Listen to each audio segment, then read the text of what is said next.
Good morning. The Senate will come to order. The senators will please take their seats. Those not entitled to the privilege of the floor, please retire to the gallery.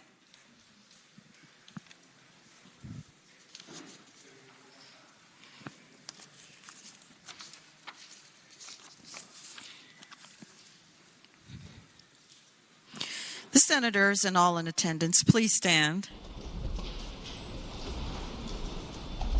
We will be led in prayer this morning by the Reverend Ang Yol-Yul. He is of the Korean Central Presbyterian Church in Centerville.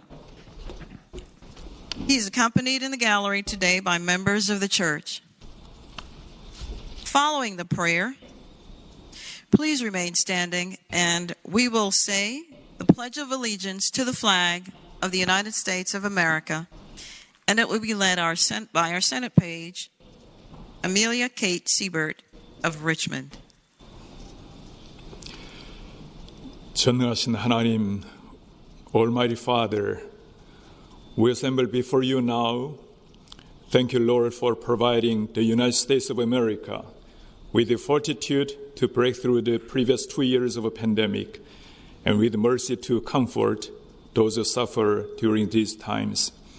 God, put a swift end to the loss of life caused by Russia's invasion of Ukraine. Declare peace over the nation. May there be dialogue, reconciliation, and flourishing as the global community practices loving one another under the banner of humanity. Give insight and understanding to the senators of Virginia so that they would hear the plight of its people. Give them tender hearts that emphasize with the marginalized and happiness to celebrate with the upright. Through the service of these people, may your communities experience your joy. May our children dream again. May youth have vision. May our elders shine with nobility and gentleness. And may our senators be your hands and feet that serve the state on your behalf. We pray in the name of Jesus. Amen.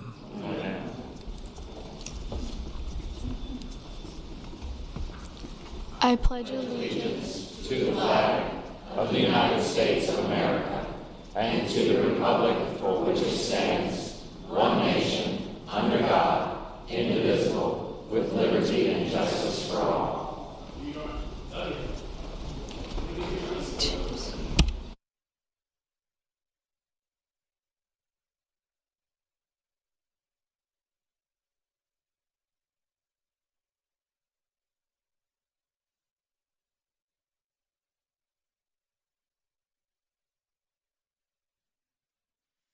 The clerk will call the roll.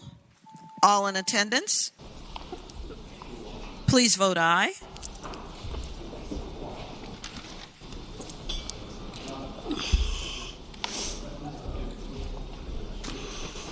The clerk will close the roll.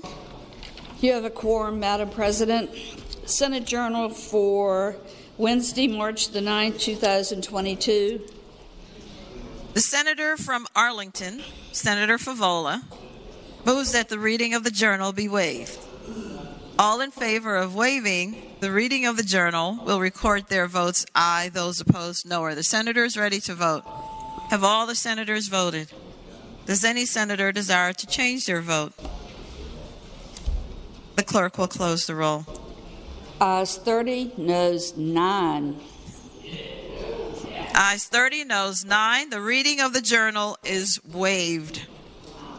Anyway, the clerk will report any communications from the House of Delegates. The chair recognizes the senior senator from Fairfax County, Senator Saslaw. Madam President, I move that we waive the reading of the communications from the House of Delegates. The question is, shall the reading of the communication be waived? All in favor of waiving the reading of the communication from the House of Delegates will record their votes aye. Those opposed, no. Are the senators ready to vote? Have all the senators voted? Does any senator desire to change their vote? The clerk will close the roll. Ayes 33, noes 6. Ayes 33, no 6. The reading of the communication is waived. The clerk will now read any communications from the governor. We do not have any, Madam President.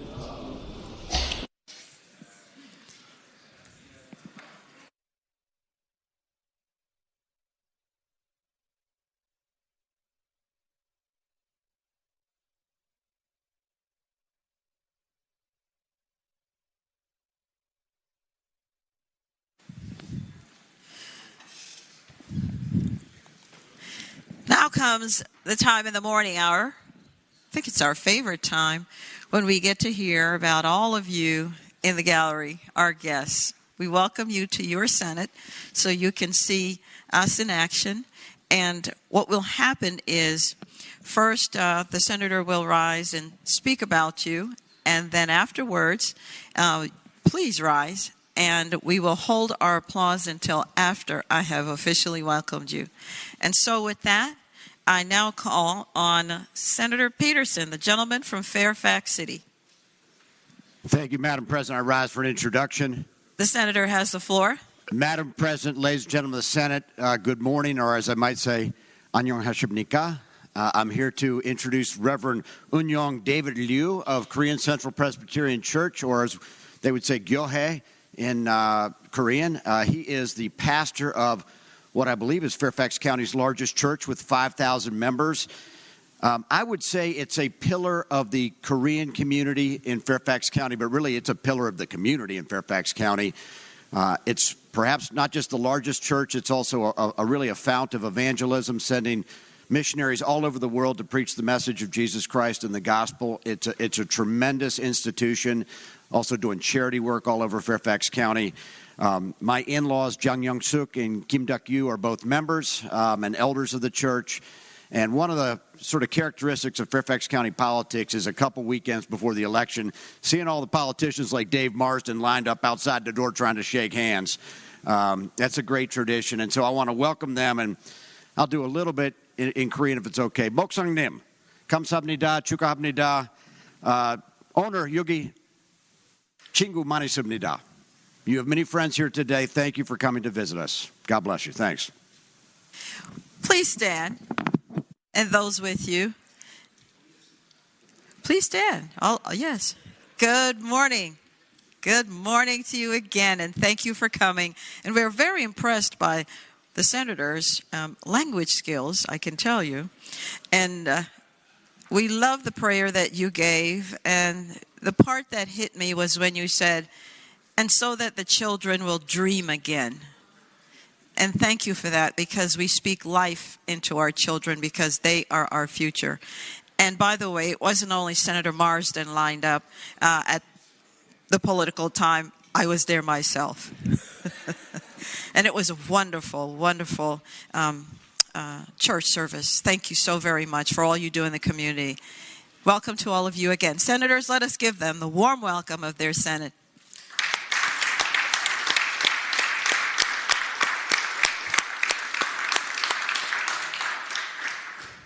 Chair recognizes Senator McClellan, the senior senator from Richmond. Thank you, Madam President. I rise for an introduction. The senator has the floor. Thank you, Madam President. Today we are joined by women from Network Nova and ERA advocates who are here at the Capitol today for the Revved Up ERA and Equality Rally to celebrate that 2 years ago Virginia became the 38th state to ratify the ERA, to thank us for our work, but also to rally that whatever needs to happen for the ERA to finally be admitted to the Constitution, that it happen. So I ask that you give them a warm Senate welcome.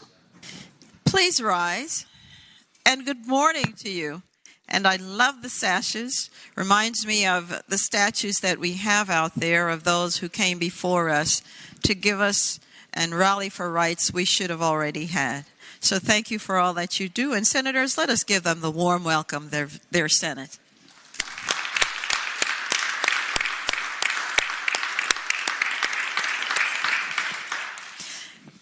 Chair now recognizes the senior senator from Fairfax County, Senator Saslaw. Thank you, Madam President.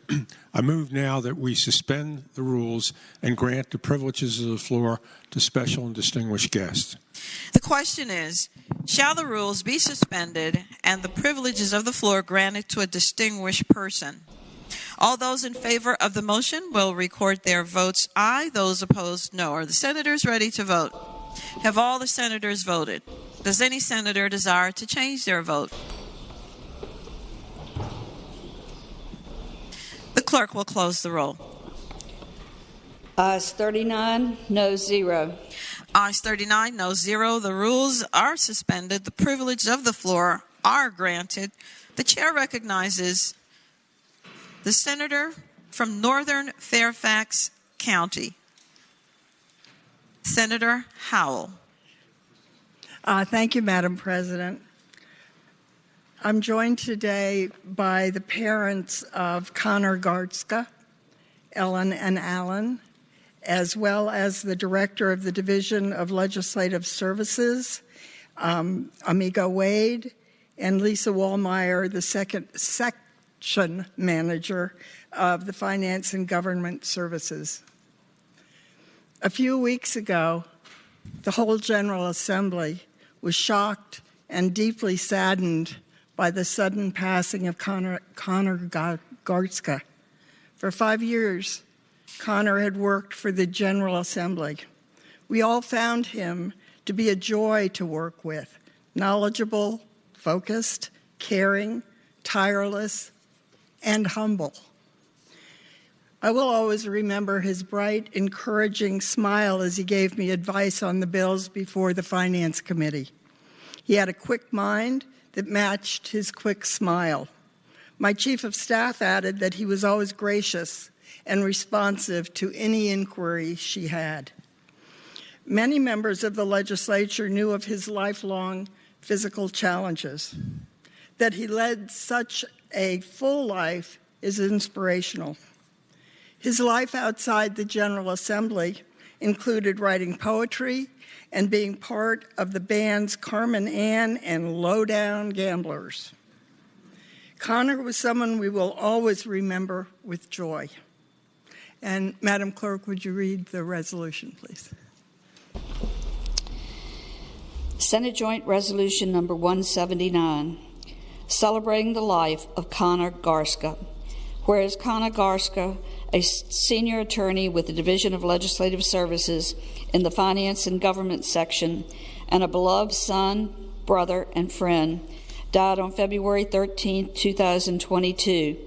And whereas a native of New Hampshire, Connor Gartzka graduated magna cum laude from Boston College in 2011 and subsequently earned a law degree from the College of William and Mary, where he also received the Cali Excellence for the Future Award for his academic achievements.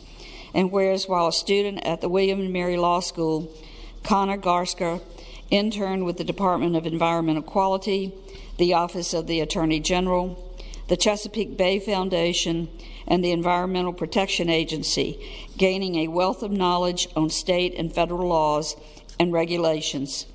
And whereas in 2015, Connor Gartzka assisted the Department of Conservation and Recreation with the development of a flood protection plan and manual through the Virginia Coastal Policy Center, and whereas Connor Gartzka joined the Division of Legislative Services on October 25, 2016, and as a member of the Finance and Government section, he provided staff support to the House Appropriations, House Finance, and Senate Finance and Appropriations committees, building strong working relationships with members of the General Assembly. And whereas admired for his attention to detail, legal acumen, and insightful drafting skills, Connor Gartzka contributed to the research, preparation, and revision of hundreds of pieces of complex legislation during regular and special sessions of the General Assembly. And whereas Connor Gartzka's personal integrity, commitment to public service, and humble professionalism help ensure the good and efficient functioning of state government and enable the members of the General Assembly to better serve the Commonwealth.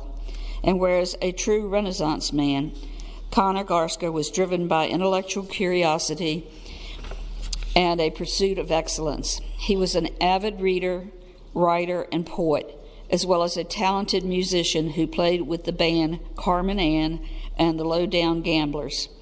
And whereas Connor Gartzka was an elegant conversationalist who put others at ease through his genuine warmth, wit, and kindness, his friends and colleagues of the Division of Legislative Services are richer for having had the privilege to know him and work by his side. And whereas Connor Garska will be fondly remembered and greatly missed by his parents, Ellen and Alan, his brother Colin, and numerous other family members and friends. Now, therefore, be it resolved by the Senate, the House of Delegates concurring, that the General Assembly hereby note with great sadness the loss of Connor Garska, and be it resolved further that the Clerk of the Senate prepared a copy of this resolution for presentation to the family of Connor Garska as an expression of the General Assembly's respect for his memory. Please join me in the well.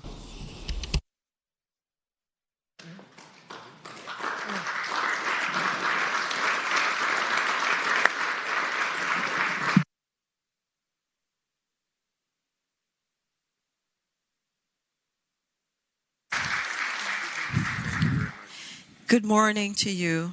This is for just an appreciation that the senators and all the staff have of your son.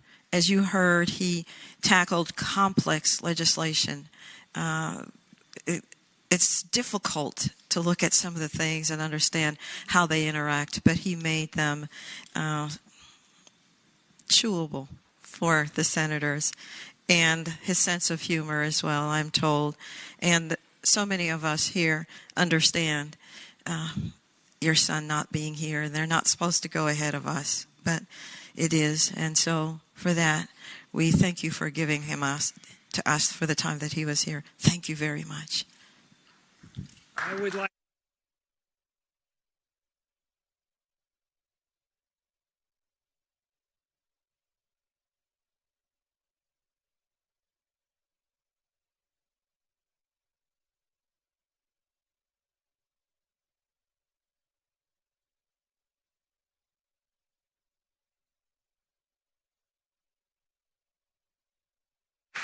The Senate will be at ease.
The Senate will come back to order.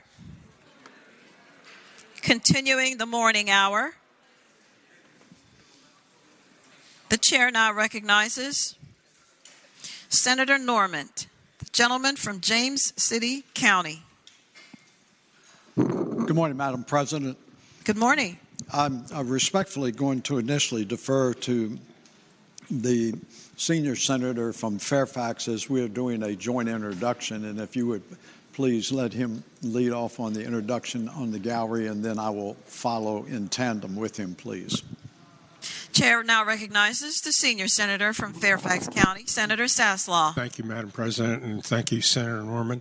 Madam President and members of the Senate, we're joined in the gallery today by several members of the Virginia Governor's Board on Service and Volunteerism and the Virginia Service Commission staff who are with us in the gallery. And they're here to promote the AmeriCorps Week and recognize the contributions made by the AmeriCorps across the country.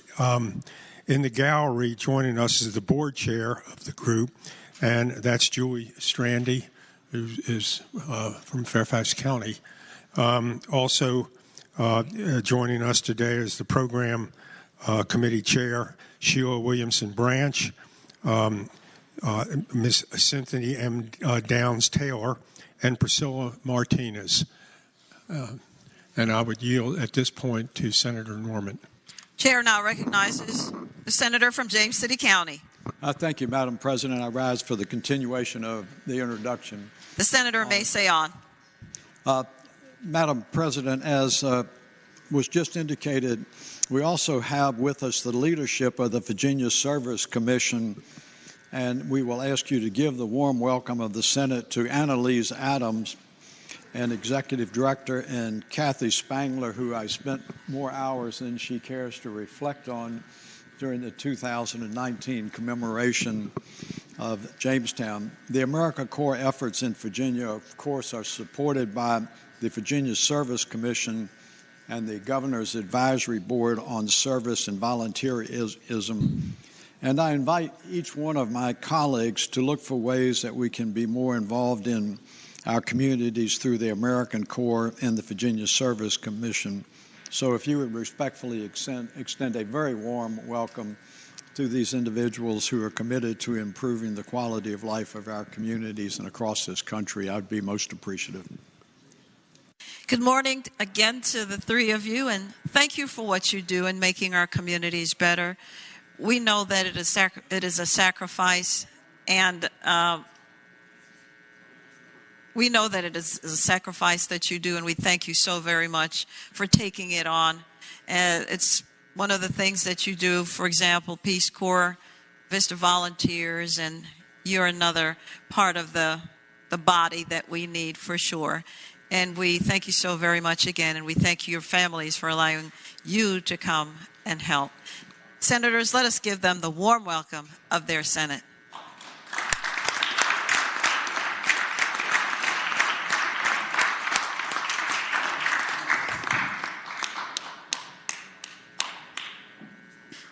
Chair now recognizes Senator Locke, the gentlelady from Hampton.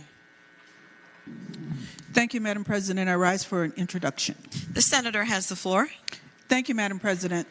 In the gallery today, we're joined by my legislative assistant, Megan Rickman Blackwood. Megan is from Churchill in Richmond. She's a firm believer in Virginia's community college system, where she began her academic career at J. Sargent Reynolds. She then followed this by a transfer to Virginia Commonwealth University, where she graduated summa cum laude with a degree in political science and a minor in philosophy with a perfect 4.0 GPA. Megan has served my office since 2020, but in August will be leaving to embark upon the next phase of her career as she enters into the first year of her doctoral studies as a member of the 2022 cohort of PhD candidates at the University of North Carolina at Chapel Hill School of American Politics. She is joined today in the gallery by her husband, Jared, her sons, Addison and Langston, and her sister, Carlin. Please join me in giving them the warm welcome of the Senate. Good morning to you again, Megan. Thank you for coming. And I don't speak Latin, but I certainly understand summa cum laude.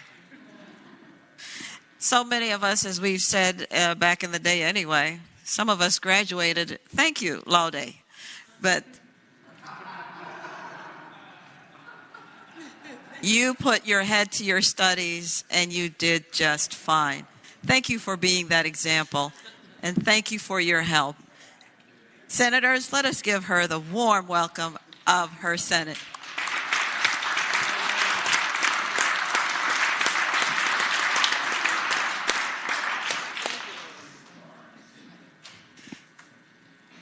Chair recognizes the gentleman from Washington, Senator Pillion. Thank you, Madam President. I rise for an introduction. The senator has the floor. Thank you, Madam President. Tuesday, we passed Senate Joint Resolution 201 commemorating March 7th through 11th as National School Breakfast Week. This gives us a chance to celebrate the dedicated school nutrition staff all across the Commonwealth who connect our students with their morning meals. These past 2 years have certainly been challenged and have challenged our school nutrition departments in numerous ways, from labor shortages, supply chain distributions, and increased cost of food. Their job is not an easy one. Today, I'm especially excited to recognize two of my constituents, Kathy Hicks, the school nutrition supervisor from Bristol City Public Schools, and Tracy Webster, with County Schools food service supervisor. Kathy and Tracy, and of course their teams, ensure that students have access to nutritious school meals. I would also like to recognize, joining Kathy and Tracy, the Secretary of Education, Amy Gadara, Department of Education School Nutrition Director, Dr. Sandy Kerwood, and Sarah Steele, the Director of No Kid Hungry Virginia. I ask that the body join me in celebrating National School Breakfast Week and school nutrition professionals like Kathy and Tracy, who help our students succeed in and out of the classroom. Good morning to you. All of you, please stand, including Madam Secretary. Thank you so very much for what you do and for committing yourselves to our children and their nutritional needs. We know that a child who is hungry is a child who cannot possibly learn in the way that he or she should.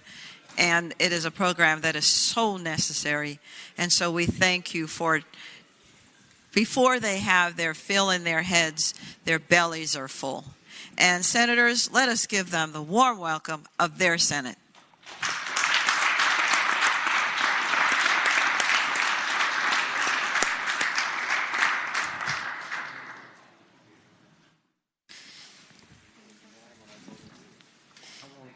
Is there any other business to come for the morning hour?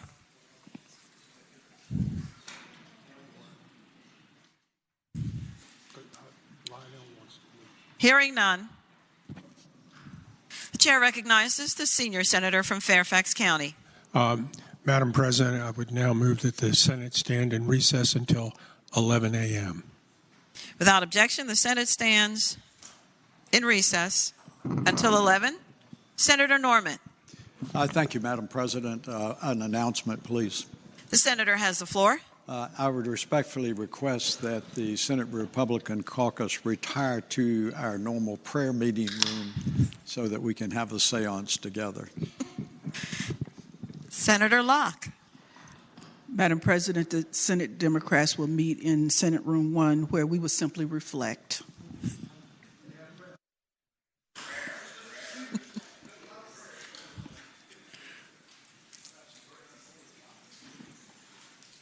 You may retire to your respective seances and prayer rooms.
clerk will please call the calendar.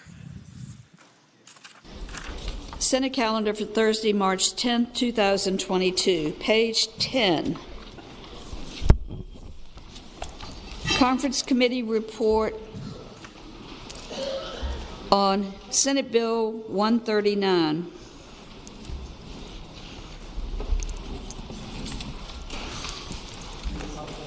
Chair recognizes Senator Edwards, a gentleman from Roanoke City. Madam President, I move that we adopt the conference report.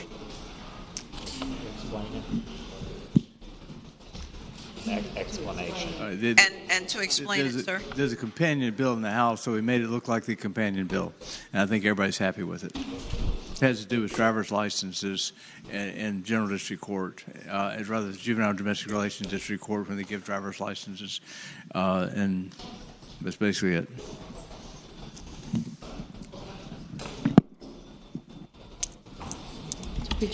The question is, shall the Senate adopt the conference committee report on Senate Bill 139?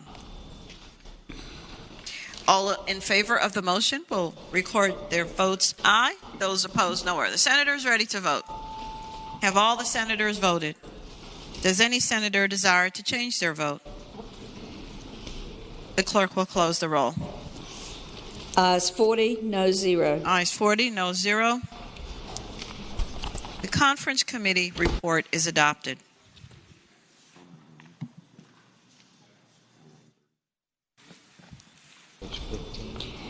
On page 15, unfinished business House Bill 50. The House has acceded to the request for a committee of conference. Conferees on the part of the Senate as named by the Chair of Rehabilitation and Social Services, Senator Favola, are Senators Favola, Locke, and Cosgrove.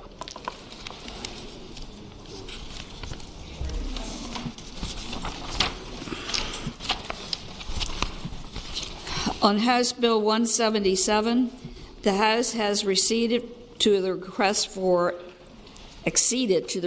a committee of conference. Conferees on the part of the Senate, as named by the Chair of Privileges and Elections, Senator Eben, are Senators Eben, Boysko, and Vogel. House Bill 305, the House accedes to the request for a committee of conference.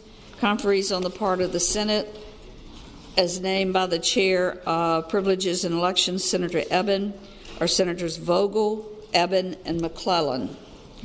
House Bill 349, the House has acceded to a request for a committee of conference. Conferees on the part of the Senate, as named by the Chair of Rehabilitation and Social Services, Senator Favola, are Senators Mason, Locke, and Reeves. On House Bill 431, the House has acceded to a request for a committee of conference. Conferees on the part of the Senate, as named by the Chair of Commerce and Labor, Senator Saslaw, are Senators Boysko, Eben, and Ruff. House Bill 484, the House has acceded to a request for a committee of conference. Conferees on the part of the Senate, as named by the Chair of Education and Health, Senator Lucas, are Senators Hashmi, Lewis, and Pillion.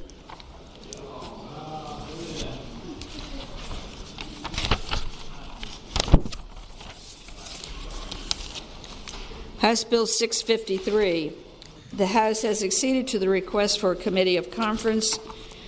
Conferees on the part of the Senate, as named by the Chair of Rehabilitation and Social Services, Senator Favola, of Senators Boysko, Spruill, and Hanger.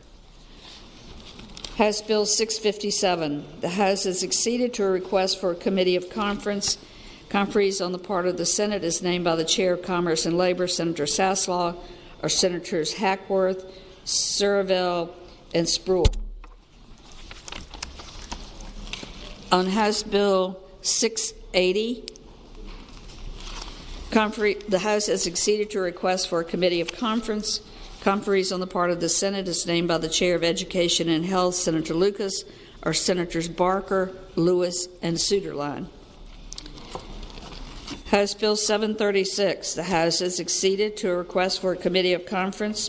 Conferees on the part of the Senate is named by the co-chairs of Judiciary, Senators Edwards and Deeds, Senator Deeds, Surville, and Obenshain. House Bill 813. The House has acceded to a request for a committee of conference.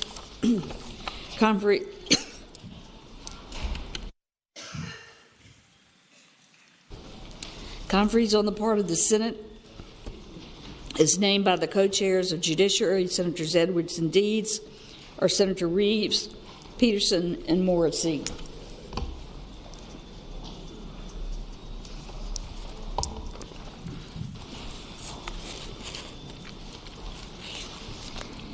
House Bill 935. The House has acceded to a request for a committee of conference. Conferees on the part of the Senate is named by the Chair of Finance and Appropriations, Senator Howell, of Senators Hanger, Barker, and Locke. House Bill 1046. The House has acceded to a request for a committee of conference. Conferees on the part of the Senate is named by the Chair of Education and Health, Senator Lucas, or Senators Barker, Donovan, and Boysko. House Bill 1071. The House has acceded to the request for a committee of conference. Conferees on the part of the Senate is named by the Chair of Education and Health, Senator Lucas, or Senators Favola, Barker, and Newman. House Bill 1219. The House has acceded to a request for a committee of conference. 1239, I'm sorry. House has acceded to a request for a committee of conference. Conferees on the part of the Senate is named by the Chair of Finance and Appropriations, Senator Howell, or Senator Stewart, Peterson, and Marsden.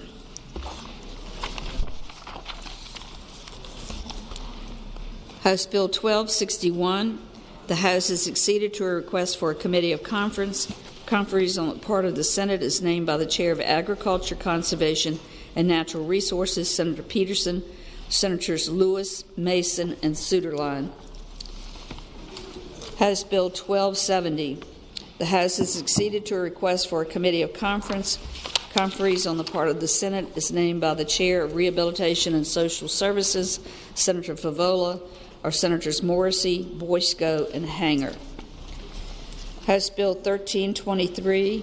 The House has acceded to a request for a committee of conference. Conferees on the part of the Senate is named by the Chair of Education and Health, Senator Lucas, or Senators Boysko, Eben, and Bell. To page 35. Turn to page 35.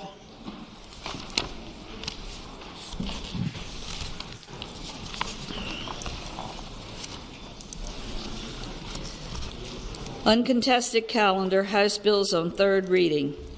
House Bill 537, telemedicine, out-of-state providers, behavioral health services provided by practitioner. Reported from the Committee on Education and Health. Madam President. Chair recognizes Senator Norman, the gentleman from James City County. Thank you, Madam President. I respectfully ask that that be passed by temporarily. Without objection, House Bill 537 passes by temporarily.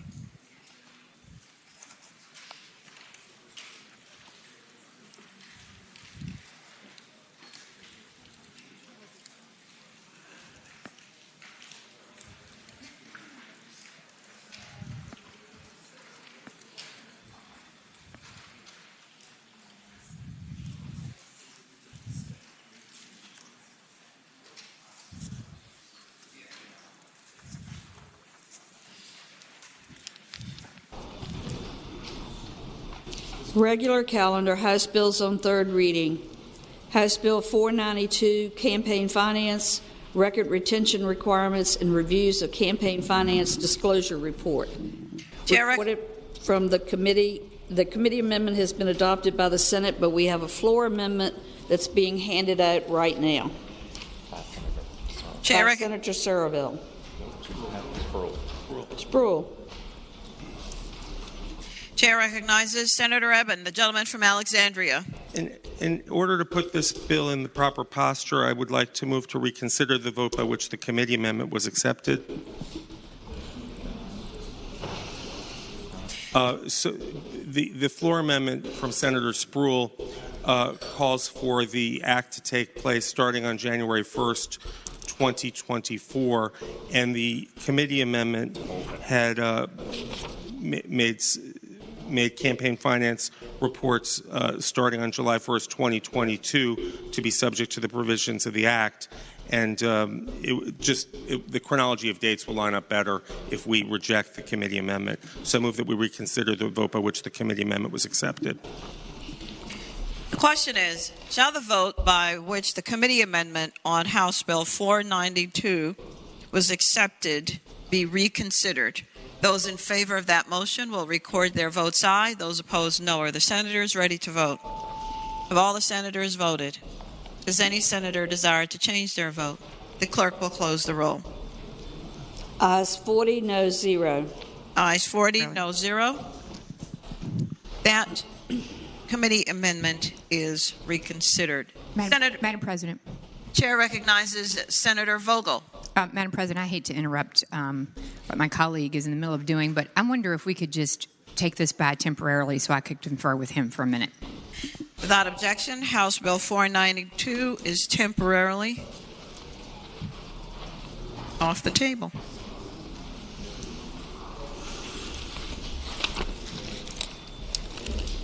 House Bill 80, Healthcare Regulatory Sandbox Program, Establish Report Sunset Date.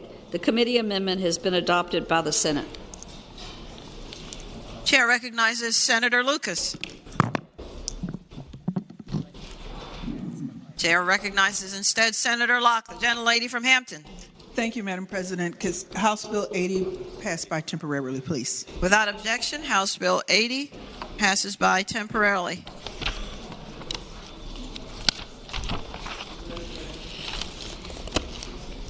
House Bill 258, Hotels Human Trafficking Training. It's reported from the Committee on the Judiciary with a substitute and from the Committee on Finance and Appropriations with amendment. Chair recognizes Senator Edwards, the gentleman, Roanoke City.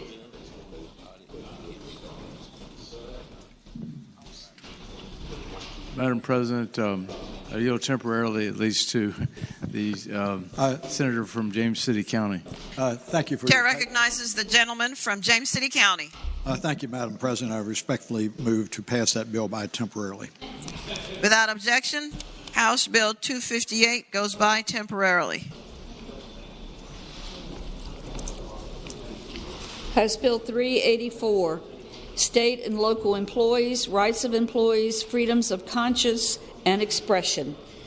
Reported from the Committee on General Laws and Technology.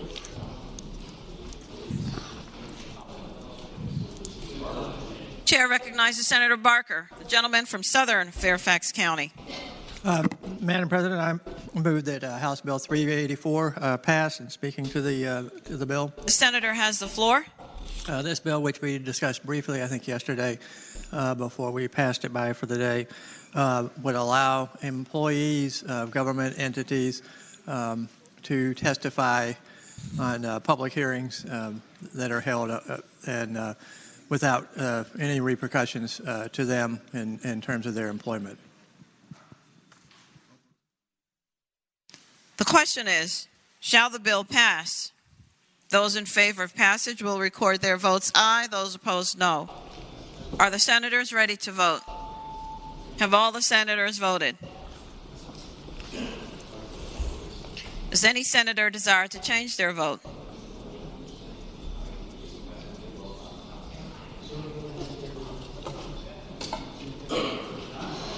The clerk will close the roll. Ayes 26, noes 14. Ayes 26, noes 14. The bill passes. House Bill 444, Virginia Freedom of Information Act, meetings conducted through electronic meetings.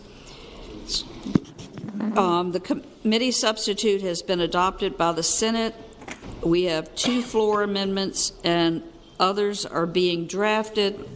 So, Madam Clerk, Chair recognizes the senator from Fairfax City. can that bill go by while the consolidated omnibus floor amendment is put together?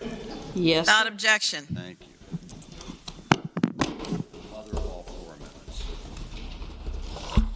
Uncontested calendar. Senate Joint Resolution on third reading. Senate Joint Resolution 169, confirming appointments by the governor of certain persons communicated to the General Assembly February 18, 2022. Madam President. Chair recognizes the gentleman from Bedford, Senator Newman. Madam President, with the apologies of the chairman of P&E, I'd like the bill to go by just temporarily. There's a document that I would like to see, if he doesn't mind. Without objection, Senate Joint Resolution 169 goes by temporarily. Memorial resolutions. Chair recognizes Senator Saslaw, the senior senator from Fairfax County. Madam President, I move that the memorial resolutions on pages 39 and 40, that's HJ 276 through SR 60, be considered in a block in the usual manner, waiving the reading of the resolutions thereof, with the understanding that any senator desiring to remove a resolution from the block, please do so after the clerk has read the resolution, the number of the title of the resolution. Excuse me. The question is, shall the memorial resolutions on pages 39 through 40, House Joint Resolution 276 through Senate Resolution 60, be considered in the block in the usual manner, waiving the reading of the resolutions thereof, with the understanding that any senator desiring a resolution removed from the block will do so after the clerk has read the title of the resolution. All in favor of that motion will say aye. Those opposed, no. The ayes have it. The motion is agreed to. The resolutions are before us in the block. The clerk will now read the titles of the memorial resolutions. House Joint Resolutions 276, celebrating the life of Eunice M. Wilder.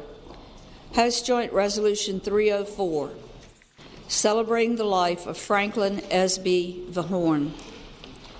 House Joint Resolution 396, celebrating the life of Adam Jeffrey Oakes. Senate Joint Resolution 181, celebrating the life of the Reverend Patrick Joseph White. Senate Joint Resolution 204, celebrating the life of Eunice M. Wilder. Senate Resolution 38, celebrating the life of Leslie King. Senate Resolution 60, celebrating the life of Mary P. James. The resolutions will be agreed to in the usual manner. All those in favor of agreeing to the memorial resolutions will please rise.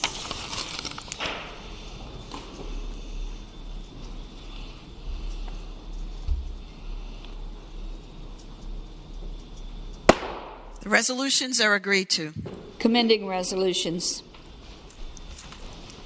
Chair recognizes the senior senator from Fairfax County, Senator Saslaw. Madam President, I move that the commending resolutions on pages 40 through 41, that's HJ 241 through SR 61, be considered in a block by voice vote, waiving the reading of the resolutions, with the understanding that any senator desiring to remove a resolution from the block will do so after the clerk has read the number of the resolution. The question is, shall the commending resolutions on pages 40 through 41, House Joint Resolution 276 through Senate Resolution 60, be considered in the block by voice vote, waiving the reading of the resolutions, with the understanding that any senator desiring to remove a resolution from the block will do so after the clerk has read the number of the resolution. All in favor of the motion will say aye. Those opposed, no. The motion is agreed to. The resolutions are before us in the block. The clerk will now read the numbers of the resolutions. House Joint Resolutions 241, 305, 325, 341, 346, 391, 433, Senate Joint Resolution 220, Senate Resolution 61. The question is, shall the resolutions be agreed to? All in favor of agreeing to the resolutions will say aye. Those opposed, no. The resolutions are agreed to.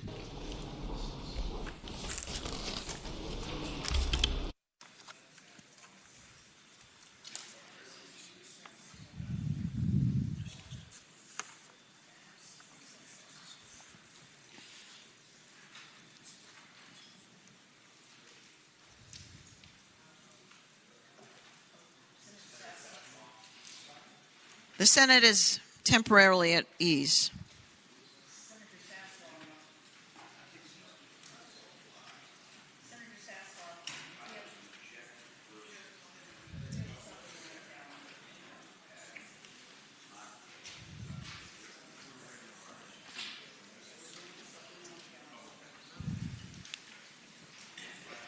The Senate will return to order. Senate Supplemental Calendar Number 1, Unfinished Business House. House Bill 128. The House has rejected the Senate amendments. Chair recognizes Senator Lucas, the gentlelady from Portsmouth. Madam President, I move that the Senate insist on its amendment and request a committee of conference.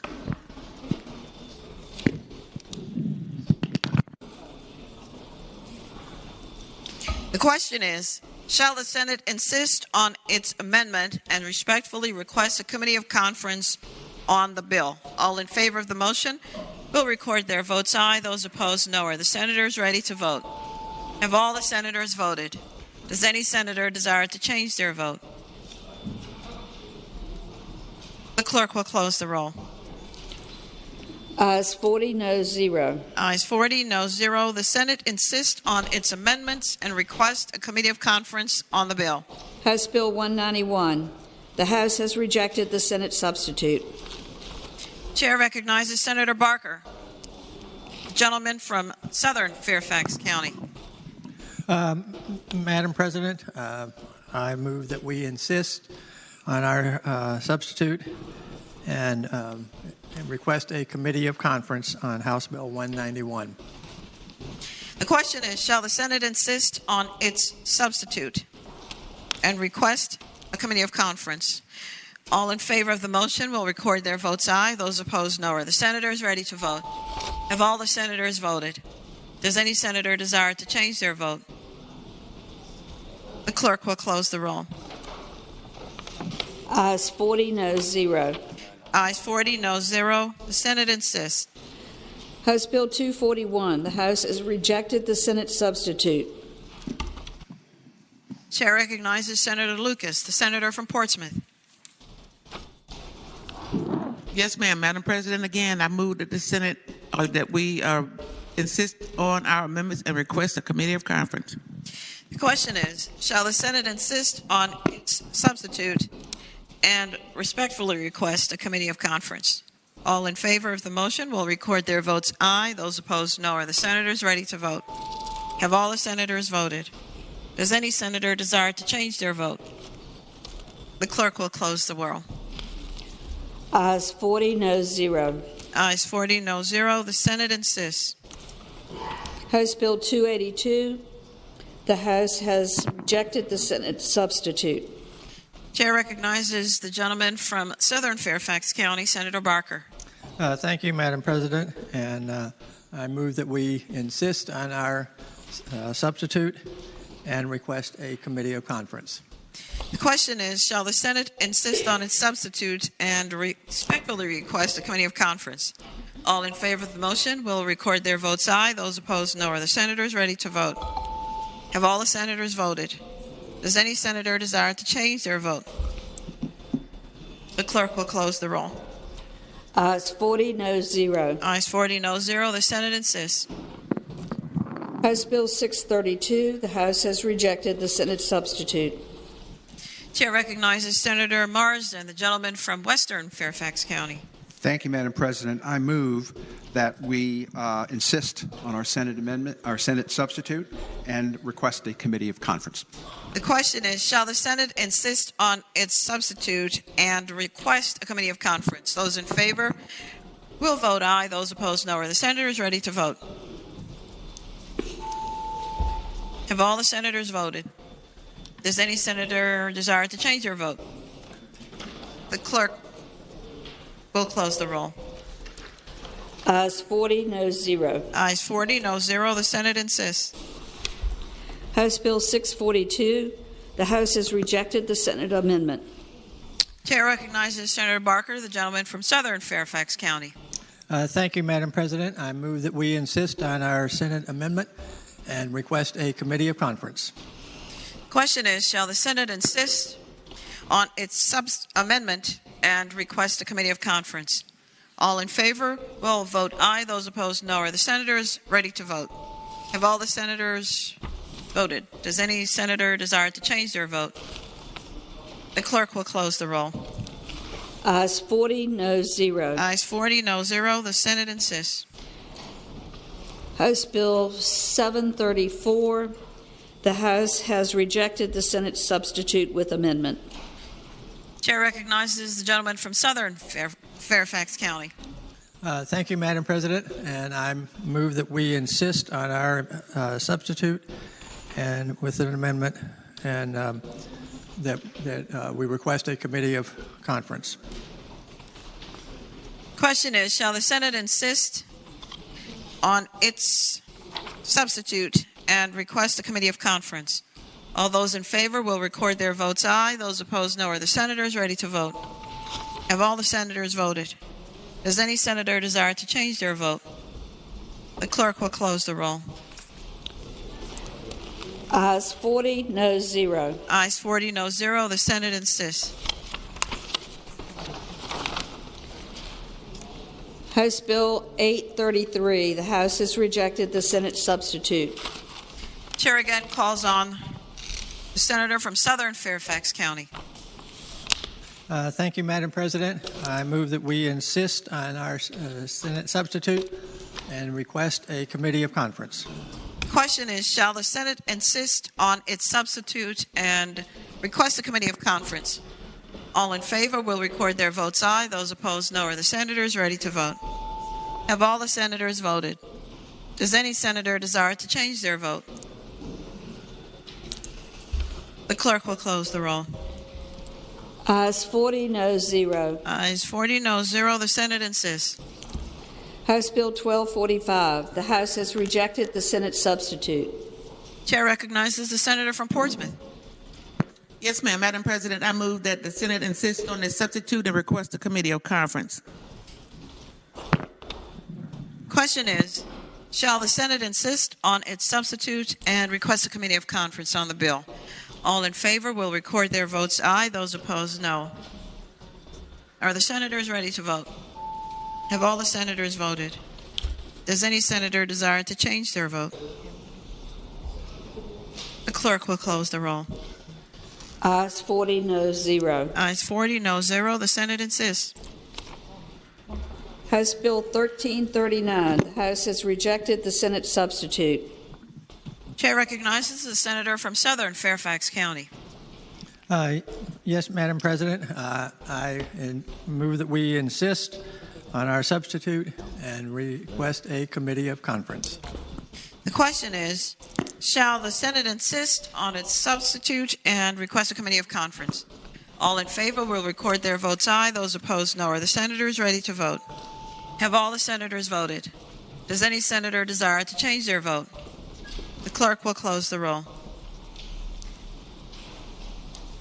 Ayes 40, no 0. Ayes 40, no 0. The Senate insists.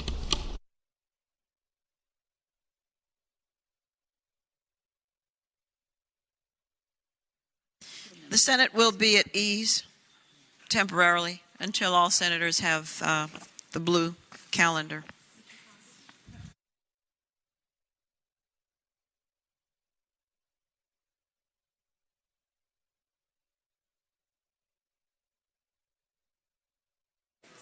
Madam President.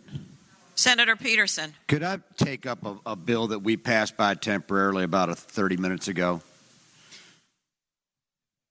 Yes, no? We've passed by that section temporarily. We have to finish this calendar, then we'll get back to it. That's all right.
The Senate will return to order.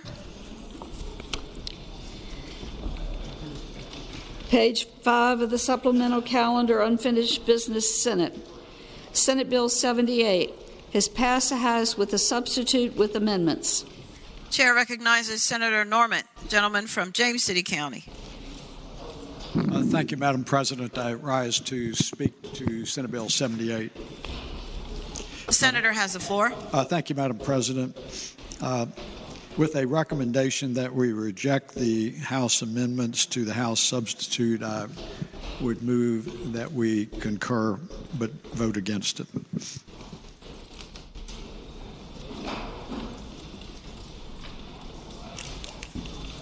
With the recommendation that it be rejected, shall the House substitute with amendment be agreed to? All in favor of the motion will record their votes aye. Those opposed, no. Are the senators ready to vote? Have all the senators voted? Does any senator desire to change their vote?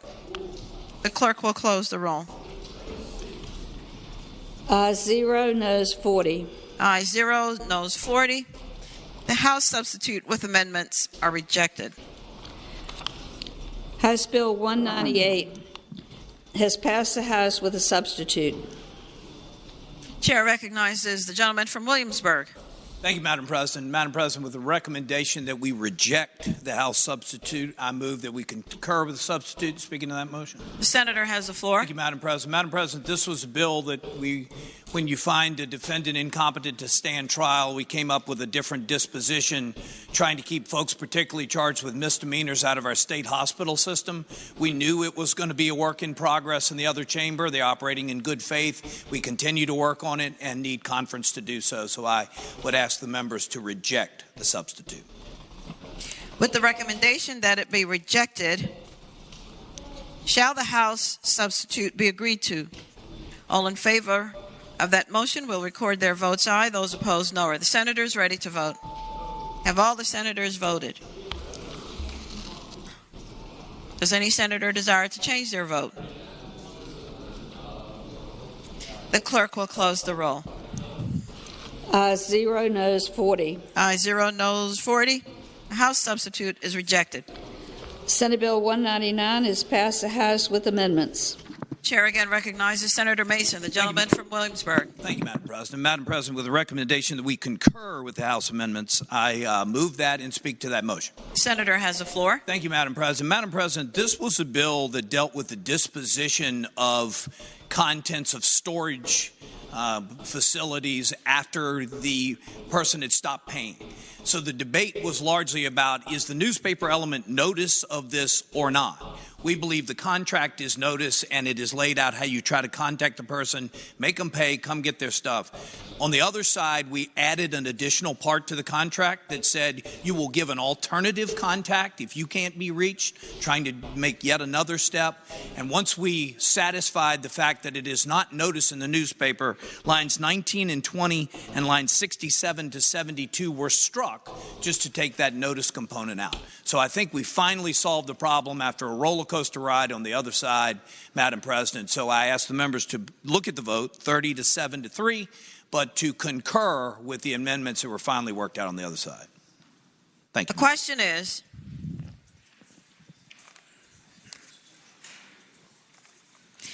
shall the House amendments be agreed to? Those in favor of the motion will record their votes aye. Those opposed, no. Are the senators ready to vote? Have all the senators voted? Does any senator desire to change their vote?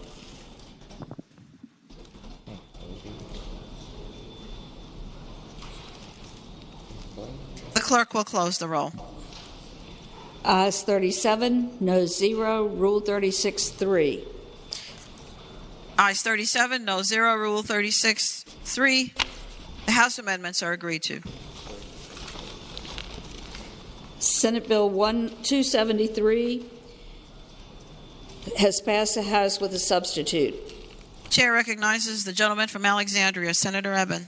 Thank you, Madam President. With a recommendation that we reject the House substitute, I move it be approved. And speaking to that motion, Senator has the floor. This is the bill that has to do with the absentee vote return envelope and adding the voter's date of birth and the last 4 digits of the voter's social security number. The bipartisan work group of the Board of Elections that met this summer had recommended this as an alternative to the witness signature, but the House bill puts it as an addition to the witness signature. So we need to reject this so it can get into conference. Thank you. With the recommendation that it be rejected, shall the House substitute be agreed to? Those in favor will record their votes aye. Those opposed, no. Are the senators ready to vote? Have all the senators voted? Does any senator desire to change their vote? With the recommendation that it be rejected, the clerk will close the roll. Ayes 17, noes 23. Ayes 17, noes 23. The House substitute is agreed to. Rejected. I'm sorry, rejected. Senate Bill 283 has passed the House with a substitute. The chair recognizes the senator from Augusta, Senator Hanger. Thank you, Madam President. With the recommendation that it be rejected, I move that we concur with the House substitute. I'd like to speak to that. The senator has the floor. Thank you, Madam President. This is a bill dealing with the referendum on where a new courthouse will be built for Augusta County, and we're close to an agreement on some additional language, so I would urge the members to vote no so we can put it in conference. Thank you. With the recommendation that it be rejected, the question is, shall the House substitute be agreed to? Those in favor will record their votes aye. Those opposed, no. Are the senators ready to vote? Have all the senators voted? Does any senator desire to change their vote? The clerk will close the roll. Ayes 0, noes 40. Ayes 0, noes 40. The House substitute is rejected. Senate Bill 286 has passed the House with a substitute. Chair recognizes Senator Eben, the senator from Alexandria. Thank you, Madam President. I move the House substitute be agreed to. And speaking to that motion, Senator may continue. This bill is really a shadow of its former self. What it started to do was it started to say that if you bought a house in a historic district that you would be required to have a property survey. Then we changed it to Planning District 8. What the House did after we got input from more stakeholders, including the realtors, is it just advises purchasers to exercise their due diligence to, if they purchase a home in a historic district, that they're advised to get a survey of the property. So with that, I hope we can all agree to accept the House substitute. The question is, shall the House substitute be agreed to? All in favor of agreeing to the substitute will record their votes aye. Those opposed, no. Are the senators ready to vote? Have all the senators voted? Does any senator desire to change their vote? The clerk will close the roll. Ayes 38, noes 2. Ayes 38, noes 2. The House substitute is agreed to. Senate Bill 328 has passed the House with a substitute. Chair recognizes Senator Reeves, the gentleman from Spotsylvania. Thank you, Madam President. With the recommendation to be rejected, I now move the substitute. And speaking of that, the senator has the floor. Madam President, the House decided they would try to expand this bill beyond what the original Senate bill was, which was to get the ability for our law enforcement to purchase Remington 870 smoothbores, shotguns from as military surplus. Their amendment greatly expanded that, so I'd like to get it to conference. With the recommendation that it be rejected, shall the House substitute be agreed to? All in favor of the motion will record their votes aye. Those opposed, no. Are the senators ready to vote? Have all the senators voted? Does any senator desire to change their vote? The clerk will close the roll. Ayes 0, noes 40. Ayes 0, noes 40. The House substitute is rejected. Senate Bill 358 has passed the House with a substitute. Gentleman from King George, Senator Stewart. Thank you, Madam President. Madam President, I would move that we accept the House substitute. In speaking to that, the senator has the floor. Madam President, this was the bill that got the governor's office, actually the Secretary of Labor's office, to help our folks in the seafood industry. There was no fiscal impact on the bill, but there potentially could be fiscal impact on the bill if the Secretary of Labor chose to hire a new person for this position, which we frankly didn't authorize, but the House wanted to make sure of that. So they added an amendment that said they couldn't hire anybody new to help with this. It had to be done with the existing people. I think it's totally unnecessary, but it doesn't hurt the bill. So I'd move we agree to the substitute. The question is, shall the House substitute be agreed to? All in favor of the motion will record their votes aye. Those opposed, no. Are the senators ready to vote? Have all the senators voted? Does any senator desire to change their vote? The clerk will close the roll. Ayes 40, noes 0. Ayes 40, noes 0. The House substitute is accepted. Senate Bill 396 has passed the House with a substitute. Chair recognizes Senator Edwards, the gentleman from Roanoke City. Madam President, I move that we adopt the committee to concur in the House substitute. What this does, Madam President... Senator may continue. Senate Bill 396 is basically the same as it was when it passed this body 39-0 in January. We've been working with the Office of the Executive Secretary of the Supreme Court to tighten some of the language, and one of the things we've done is to review to make it to be more clear with regard to the judge's authority with regard to reviewing foster care plans as presented by the Department of Social Services. The problem, Madam President and members of the body, is that too often the judges, juvenile judges, rubber stamp what DSS is doing because they feel their hands are tied. The fact is there is the case authority that we have put in here to make sure that while the federal law prohibits judges from making placement decisions, they can approve or deny them and instruct DSS to go back and do a better plan. The House substitute also removed language about the best interest of the child because the Office of the Executive Secretary had concerns about this. And most importantly, the bill provides for a reenactment clause to study this issue. So with that explanation, Madam President, I move that the Senate concur in the House substitute. The question is, shall the House substitute be agreed to? All in favor of the motion will record their votes aye. Those opposed, no. Are the senators ready to vote? Have all the senators voted? Does any senator desire to change their vote? The clerk will close the roll. Ayes 39, no 0. Rule 36-1. Ayes 39, no 0. Rule 36-1. The House substitute is agreed to. Senate Bill 409 has passed the House with a substitute. Chair recognizes the junior senator from Richmond, Senator Morrissey. Thank you, Madam President, and good afternoon to you. Good afternoon.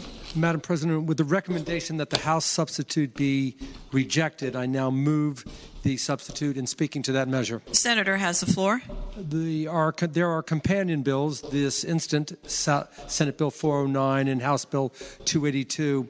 You recall that these bills deal with providing easier access to professional and occupational licenses for those individuals that have minor criminal records. The House rejected the Senate amendments, and the House added a reenactment clause. I'm very confident, Madam President, that the patron of the House bill and I and others can work this out in conference. So once again, I'd ask that the body reject the House substitute. And thank you, Madam President. With the recommendation that it be rejected, the question is, shall the House substitute be agreed to? All in favor of the motion will record their votes aye. Those opposed, no. Are the senators ready to vote? Have all the senators voted?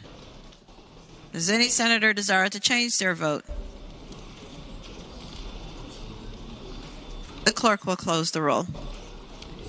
Ayes 0, noes 40. Ayes 0, noes 40. The substitute is rejected. Senate Bill 416. The House has passed. It's passed the House with a substitute. Chair recognizes the senior senator from Virginia Beach, Senator DeSteff. Good afternoon, Madam President. Good afternoon. I request we concur with the House substitute in speaking with that. Senator has the floor. So, Madam Speaker, this is the Buy in America bill. We've gone from... Oh, sorry. I apologize. As you were, Madam President. Happy? Good. So, Madam President, what this is the Buy American bill. And what this does is the House rephrased a couple of phrases. It doesn't do anything to change it, but they did one substantive change. They changed it from 2 bids to 3 bids in the procurement cycle. So with that, I request we concur with the House substitute. The question is, shall the House substitute on Senate Bill 416 be agreed to? All in favor of the motion will record their votes aye. Those opposed, no. Are the senators ready to vote? Have all the senators voted? Does any senator desire to change their vote?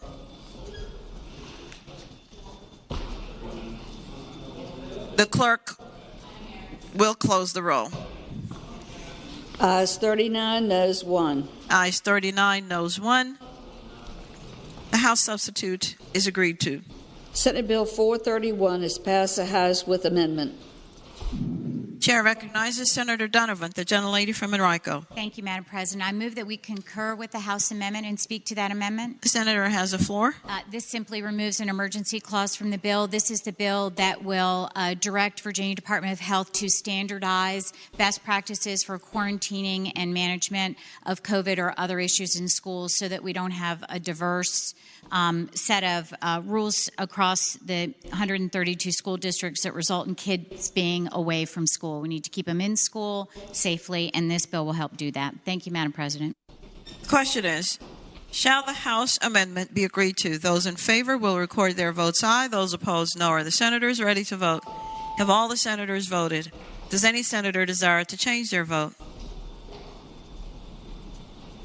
The clerk will close the roll. Ayes 40, noes 0.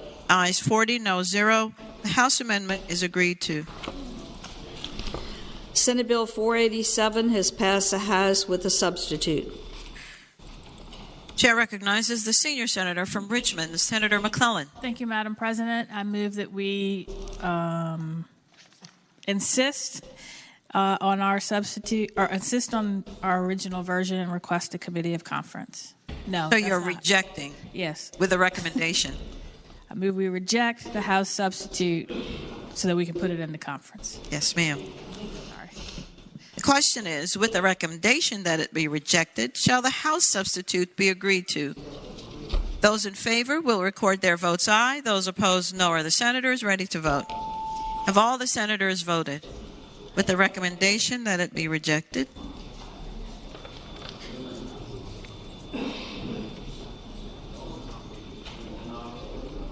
The clerk will close the roll. 17, noes 23. Aye 17, noes 23. The House substitute is rejected. Senate Bill 537 has passed the House with a substitute. Chair recognizes Senator Marsden, the senator from Western Fairfax County. Thank you, Madam President. I move that we accept the House substitute. And speaking to that, Senator has the floor. Thank you, Madam Chair, Madam President. With thanks to Subchairman Hodges over in the House of Delegates and the folks at the Bay and the home builders and the Forestry Association, their substitute does three things to our forestry bill, which deals with the option of creating a plan for tree replacement and preservation in jurisdictions throughout the Commonwealth. Their changes are that there will be no impact on silviculture, making it clear that the forestry industry is not touched by this. We're going to have a reenactment on the preservation part of the bill, 15.22961.4. And lastly, when you can't mitigate the trees on site or within the jurisdiction, you can actually put money into the developer can put money into the Natural Resources Commitment Fund, which is a sub-fund of the Water Quality Improvement Fund. And that way it helps rural farmers to put in riparian buffers as part of the agricultural best management practices. And I renew my motion that we accept the House substitute. The question is, shall the House substitute be accepted? Those in favor of the motion will record their votes aye. Those opposed, no. Are the senators ready to vote? Have all the senators voted? Does any senator desire to change their vote?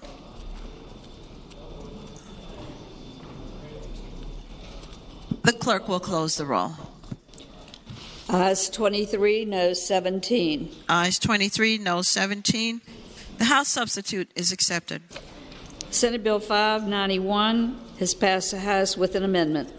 Chair recognizes Senator Hanger, the gentleman from Augusta. Thank you, Madam President. I move that we concur with the House amendments and I'd like to speak to that. The senator has the floor. This bill, Senate Bill 591, is a bill that deals primarily with edible products that have high concentrates of THC acid. It was vetted extremely well, I thought, here in committee on the Senate side, and then on the House side, it remained on the floor for a little over a week with a lot of amendments offered and substitutes which were not adopted. It remained intact. There was one amendment that we had placed on, the infamous financial contingency clause, because the bill went through finance before we had finalized our Senate budget. When we did finalize our Senate budget, we actually included funding for this particular bill. So the House amendment proposes to remove that financial contingency clause, and I concur with that and hope everyone will support the House amendment. Chair recognizes Senator Eben, the gentleman from Alexandria. The motion? The senator has the floor. I just want to encourage folks to support the motion from the senator from Augusta and thank him for his work on this important bill. It's important to know that over the last year, we've seen an alarming spike in poison control calls and hospital visits due to consumers ingesting unregulated and untested products, which often contain high amounts of THC and dangerous contaminants far in excess of what is healthy to consume. And they're sold without any guardrails for the customer. There's no age restriction on the sale of those products, no labeling requirements, and no required third-party testing by qualified and licensed laboratories. So this is a really important approach. And I would note that 22 other states and the federal government explicitly criminalize Delta-8 and similar synthetic marijuana products. SB 591 provides a far more measured approach, and I hope we'll all vote for its final passage. The question is, shall the House amendment be agreed to? Those in favor of the motion will record their votes aye. Those opposed, no. Are the senators ready to vote? Have all the senators voted? Does any senator desire to change their vote?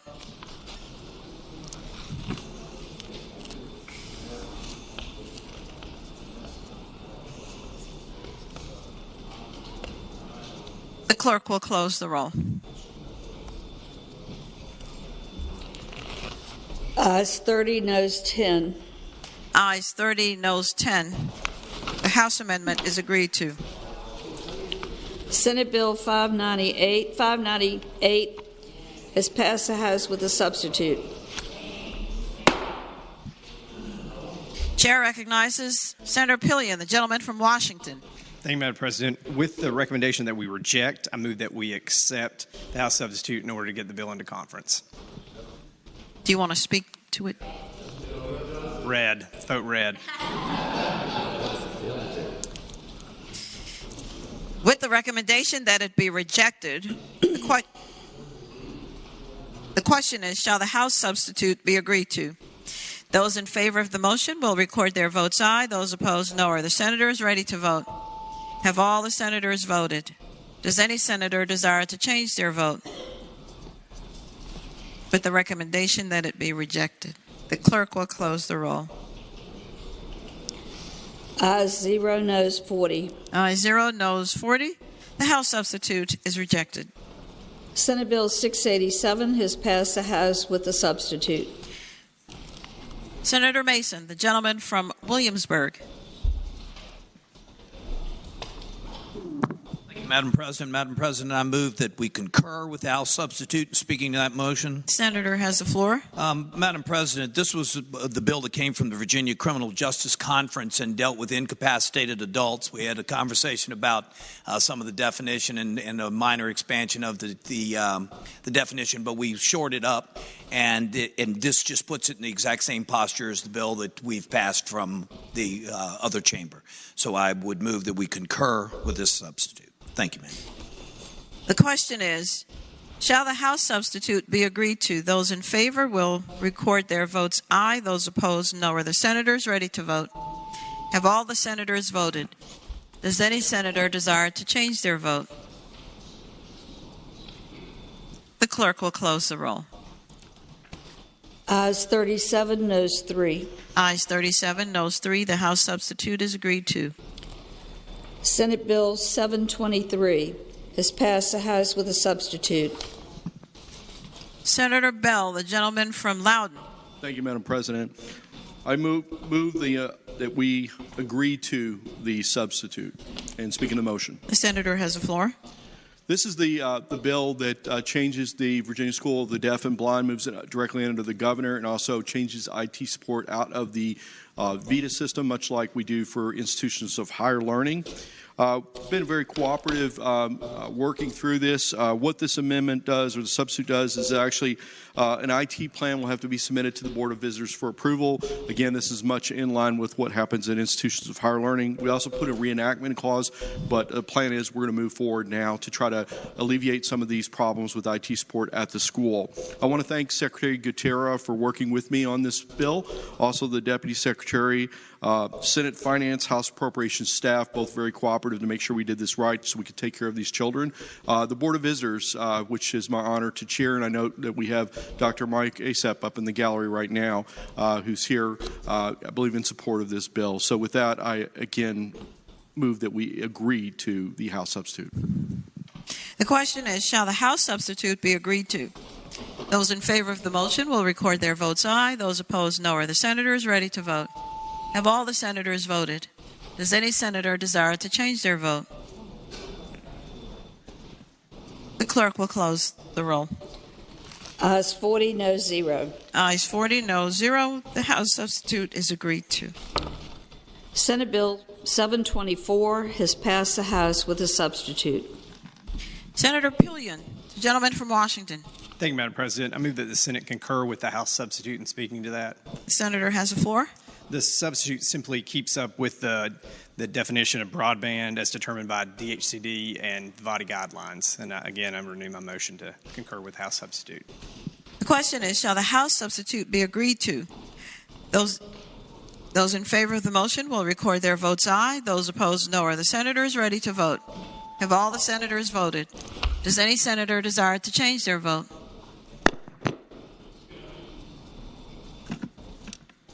The clerk will close the roll. Ayes 40, no 0. Ayes 40, no 0. The House substitute is agreed to. Senate Bill 741 has passed the House with a substitute. Senator Sorovell, gentleman from Eastern Fairfax County. Thank you, Madam President. I move that we concur with the House amendments and speak to that motion. The senator has the floor. Ladies and gentlemen, this is the facial recognition bill. The bill went over to the House and it came back with basically 3 categories of amendments. I'll walk you through them really quick. You can see them in the calendar. But the first set basically makes it clear that you cannot use this technology for surveillance or monitoring. Makes it clear you can't use anybody to track their movement. And you can't create a database or video to then check that later. I know there was some concern about maybe using that for protests or something that I think was prohibited by the original language, but this language just makes it crystal clear you can't do that. Secondly, it prohibits police departments from creating their own facial recognition databases using screen grabs from video feeds or the data they get back.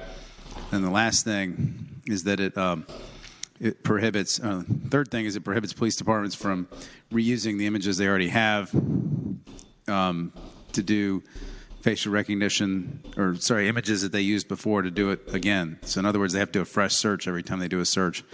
Then the last thing is it makes it a second offense violation of this, a Class 1 misdemeanor.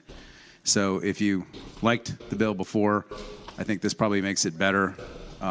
These amendments won over a lot of people on the other side that were having reservations about it. I would hope we'd adopt these amendments. Chair recognizes the senior senator from Chesapeake, Senator Cosgrove. Thank you, Madam President. With the gentleman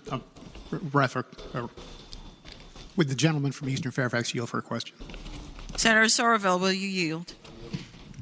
I yield. Senator Cosgrove has the floor. Thank you, Madam President. Madam President, I asked the gentleman, with these amendments, have these been run by the state police and the Chiefs of Police Association and the associated groups?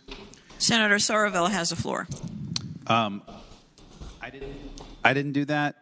Delegate Leftwich was working on it on the other side, and these have been out there now for, I think, about 48 hours, and I haven't heard anything back from them, so I would assume if there was an issue, we would have heard from them by now. But I have not explicitly checked with them. I know the original bill that left the body was run by the state police, and they didn't have a problem with it. So my understanding is the state police says when they were asked that they only used the technology, I think something like 12 times or something like that in House committee. I wasn't there, but I was heard that's what they said, so that they don't use it extensively right now, although they're allowed to. So that's the best I can answer for you right now. I thank the gentleman. Chair recognizes Senator Morrissey, the junior senator from Richmond. Thank you, Madam President. Madam President, will the gentleman from Eastern Fairfax yield for a question? Senator Sorovell, will you yield? I'll yield. Senator Morrissey. Thank you, Madam President. I understood from the gentleman that did he just say that the local police departments would not be building their own databases? Is that correct? Senator Sorovell. This statute would expressly prohibit that. The gentleman yield for another question. Senator Sorovell, will you yield? I'll yield. Senator Morrissey has the floor. Thank you. This statute would not prevent police departments, though, from buying databases from companies like Clearview AI, who have literally billions of images in their database, correct? Senator Sorovell.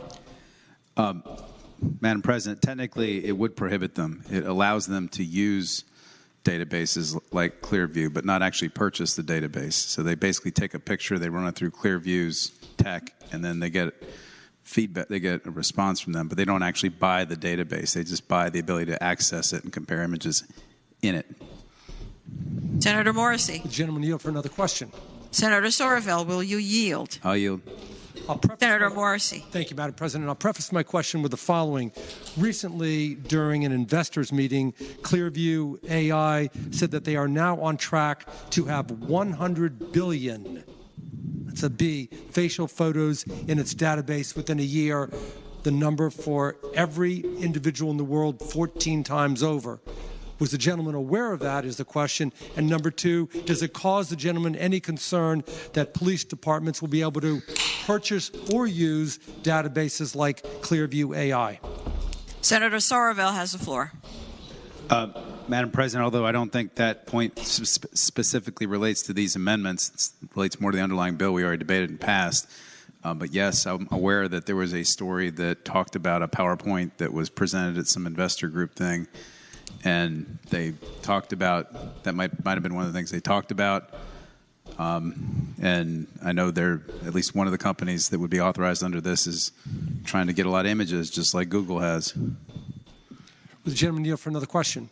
I'll yield. Senator Sorovell. I'll yield.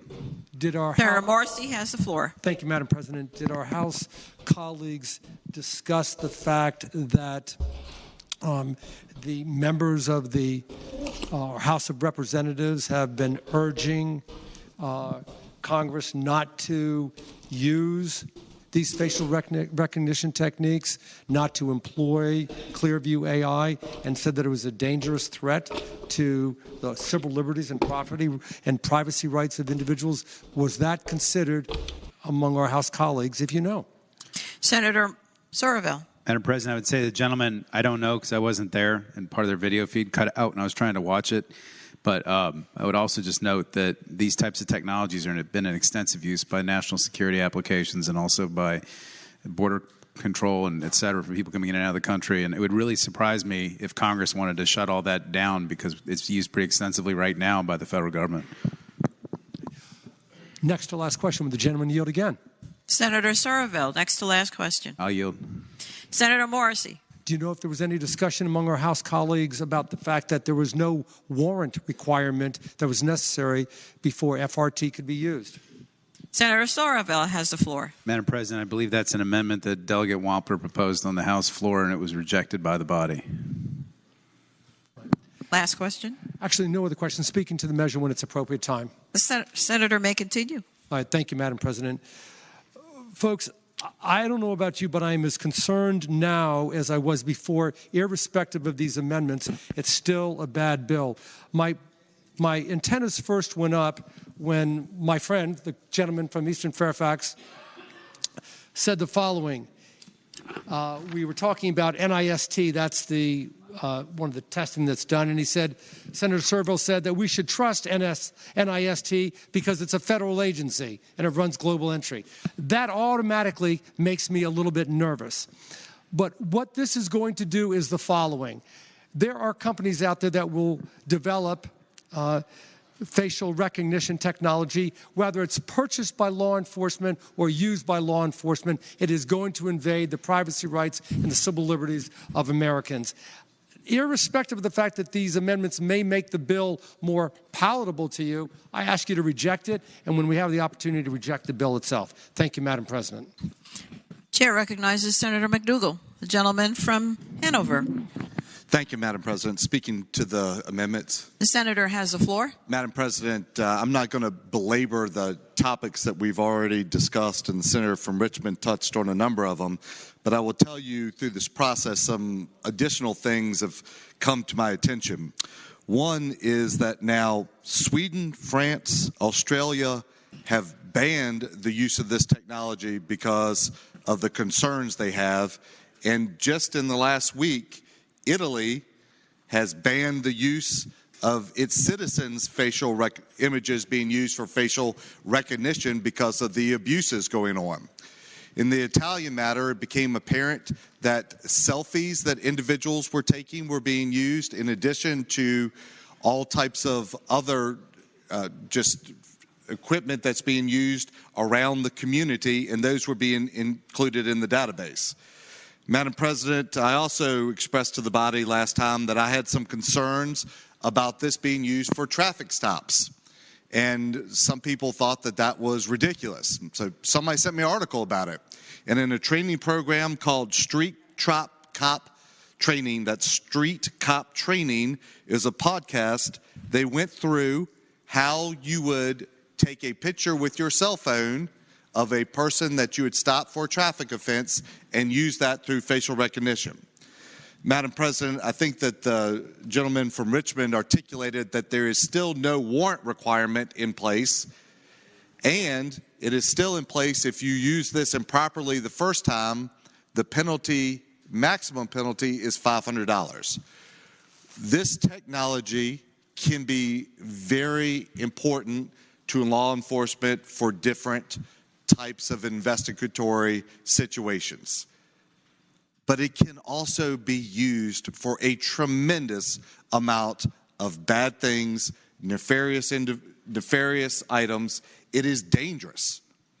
Madam President, when we are talking about something that has this significant an impact, we should get it right. We should not do it unless it's 100% right. Madam President, these amendments do not get us there. It is not right. It is not as restrictive as it should be. It does not have a warrant requirement. And Madam President, we should not agree to these amendments, and we should continue to oppose the underlying bill until we get it right. Chair recognizes the senator from northwestern Fairfax County, Senator Boysko. Madam Chair, I have a process question. The senator may about the bill. Just a few minutes ago, we put the House cognate HB 1339 into conference, and I'm a little bit confused, and perhaps the patron of the Senate bill might help explain why we've acted differently on the two bills. Thank you. Senator Somerville, will you rise? I'll yield so I don't waive my second attempt to speak. But that's the way we get these conformed, is we have to put that one in conference and then issue a conference report with these amendments, and then they'll be the same. So that's what that's about. Chair recognizes Senator Reeves, the gentleman from Spotsylvania. Thank you, Madam President. Will the senator from Hanover rise for a question? Will the senator rise? Yes, Madam President, I yield. Senator Reeves has the floor. Madam President, in my time in law enforcement, we typically would have to swear out an affidavit for a search warrant if we wanted to get, let's say, a bird dog device to put on someone's vehicle so we could track them. Is that still a requirement under today's code? Senator. Madam President, I'd answer the gentleman that yes, if you're law enforcement and you want to track a vehicle, you do have to apply for and be granted a search warrant by a judicial officer, which would be a magistrate or a judge. And Madam President, with those devices, you actually have to reapply from those after a particular time frame. And I think it's every 15 days, but it could be every 30. But you do have to have probable cause and have a judicial officer sign off on that probable cause. Senator Reeves. Thank you, Madam President. Follow-on question, if you'll yield. Senator from Hanover. I yield, Madam President. Senator Reeves has the floor. Thank you, Madam President. My question second question would be, anytime I was trying to get back in some of those days, whether it be text message or phone messages, in current times, any kind of telecommunication messages to either track or get further information to solidify who somebody was, we still had to fill out a search warrant affidavit. Is that still the case today if I want to get that type of information? The senator from Hanover. Thank you, Madam President. Madam President, I'd answer the gentleman yes. If you want that type of information from a source that is even though it's privately held, it is about information that all of us do, you would have to apply for a search warrant. Senator Reeves. Madam President, I thank the gentleman speaking to the amendment. The senator has the floor. Madam President, as many of you know, I've been in law enforcement quite a long time. And when this bill first came out, I thought, wow, this would be a great tool for law enforcement. And as I thought about it a lot more, I thought about how many times in the situations that I was in, how badly I wanted to get to a bad guy, and I knew they were a bad guy.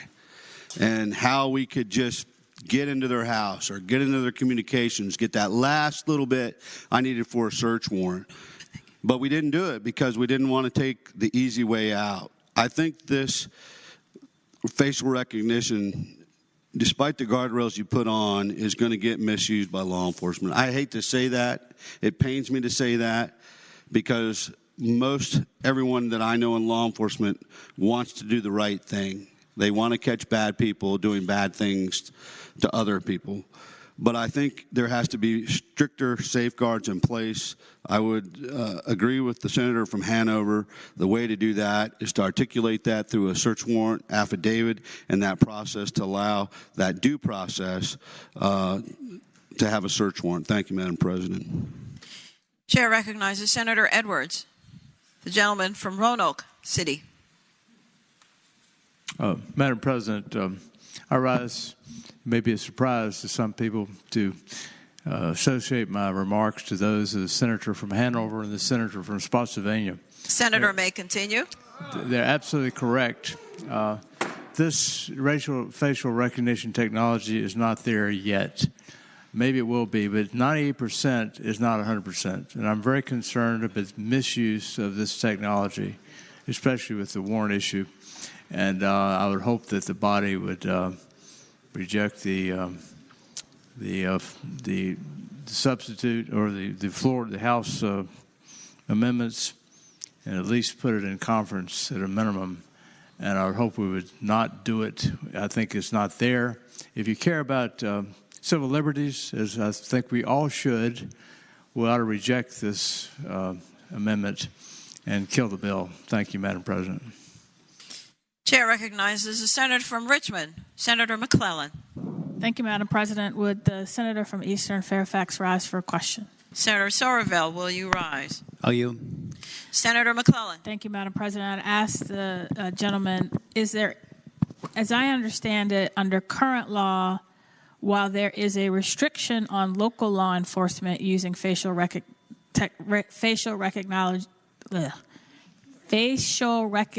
technology, am I correct that there is no limitation on state police using facial recognition technology? Senator Somerville has the floor. Other than the United States Constitution, the Constitution of Virginia, the Virginia State Police, private police, and all kinds of other law enforcement in Virginia, which there are a lot, like these sworn, I forget what they're called, but there's these other sworn guys like at certain places. None of them have any restrictions on them whatsoever without this bill. Follow-up question, Madam Chair. Senator Somerville, another question. I'll yield. Senator McClellan. Madam President, I ask the gentleman, without this bill, is there anything that prohibits local law enforcement from asking state police or any other law enforcement agency that can use facial recognition technology from assisting in an investigation or searching for an individual that may be missing? Senator Somerville. No, absolutely zero restriction whatsoever. No reporting, no information, no transparency. None of the things that are in this bill will ever happen if we don't pass this. Correct. Senator McClellan. Final question, Madam Chair. Senator Somerville. I'll yield. Senator McClellan has the floor. Thank you, Madam President. And I've changed my mind on this vote 3 times just listening to this debate. And the penultimate question for me on any bill is this better or worse than status quo? And so my question to the senator is, based on the fact that any local law enforcement office right now can partner with state police to use facial recognition technology with no restrictions whatsoever, is this bill better than or worse than status quo from a civil liberties perspective, in the gentleman's opinion? Senator Somerville has the floor. Madam President, I think it's way better because it creates guardrails, restrictions, accountability, transparency, consequences for violating the law, and a lot of other stuff. Whereas right now, it's wide open, except for the Constitution. I thank the gentleman.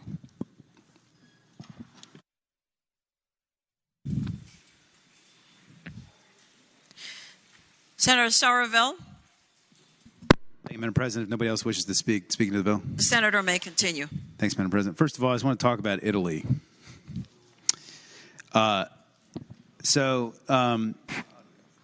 According to the, apparently Italy issued some kind of a fine the other day to Clearview. Clearview issued a statement which said, we don't have a place of business in Italy or the EU. We don't have any customers in Italy or the EU. We don't undertake any activities in Italy or the EU or have anything to do with it, Italy.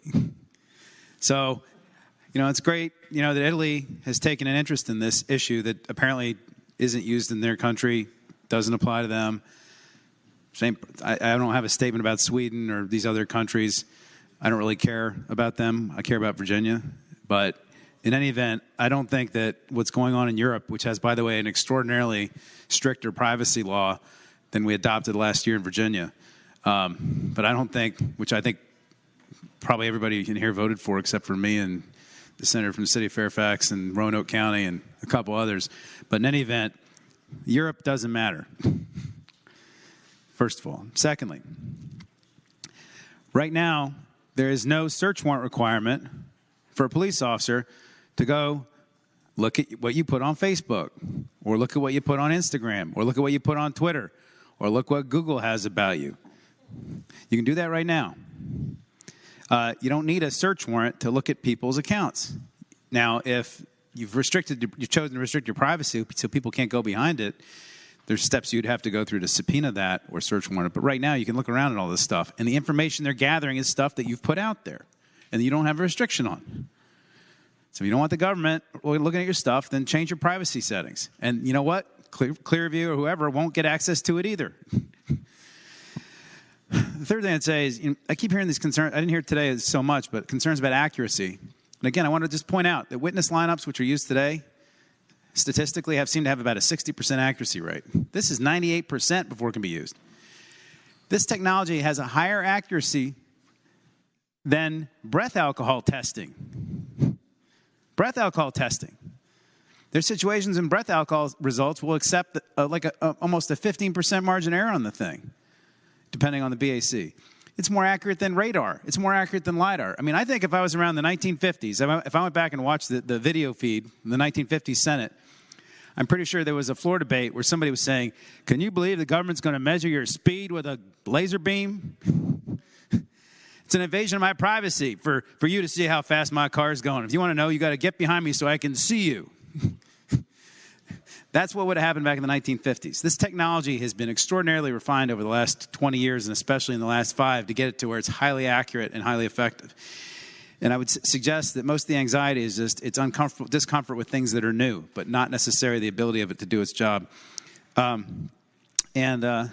think the senior senator from Richmond, I think, made the point best that if we don't do anything, there are no consequences on law enforcement for violating. Well, there's no rule to violate except the Constitution. But this creates all kinds of accountability and structures. And I would just note, remind the body to remember on lines 268 through 277 of the bill, every year local law enforcement has to publish a report showing a complete history of the user's queries, the total number of queries conducted, number of queries that result in a list of possible candidates, how many times they developed leads based on the findings, how many cases were closed, doing a lead developed from facial rec technology, what types of criminal offenses were investigated, the nature of the repository being compared or queried, the demographic information for the individuals queried, and if applicable, the entities which they shared the information with. You don't get any of that information without passing this bill. Once we get those reports back, we can actually analyze what's going on and figure out if it's working and assess whether civil liberties are being violated. So this is way better than doing nothing. Way better. And if you're concerned about its use, you should actually vote for the bill, because then we'll actually get data and information and rules and restrictions. If you vote green, if you vote red, you're voting for the Wild West. That's the reality of voting down these amendments. I'd hope we'd support them.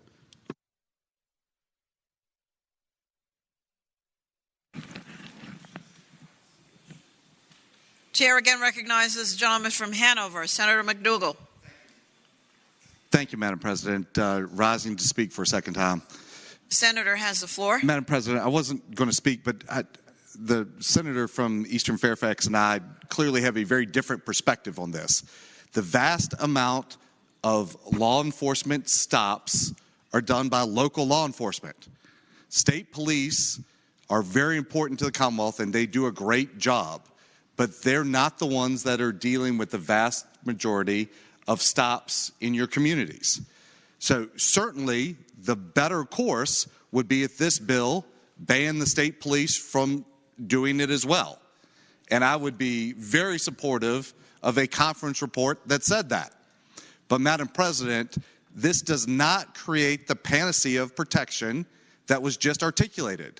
Local law enforcement cannot use facial recognition right now.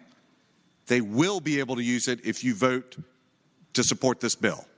It's that straightforward. So, Madam President, I think the senator from Eastern Fairfax said that the state police had used this on 8 times or 12 times. So the choice that you're making is whether the state police in their limited use, and I clearly concede it would be better if we prohibited them from using this until we got it right, those 12 times versus your local law enforcement using it a lot.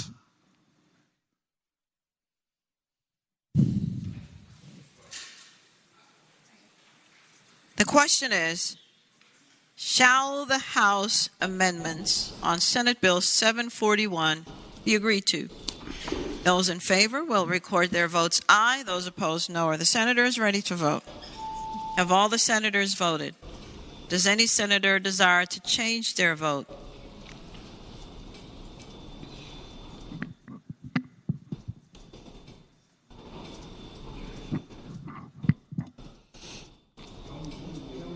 The clerk will close the roll.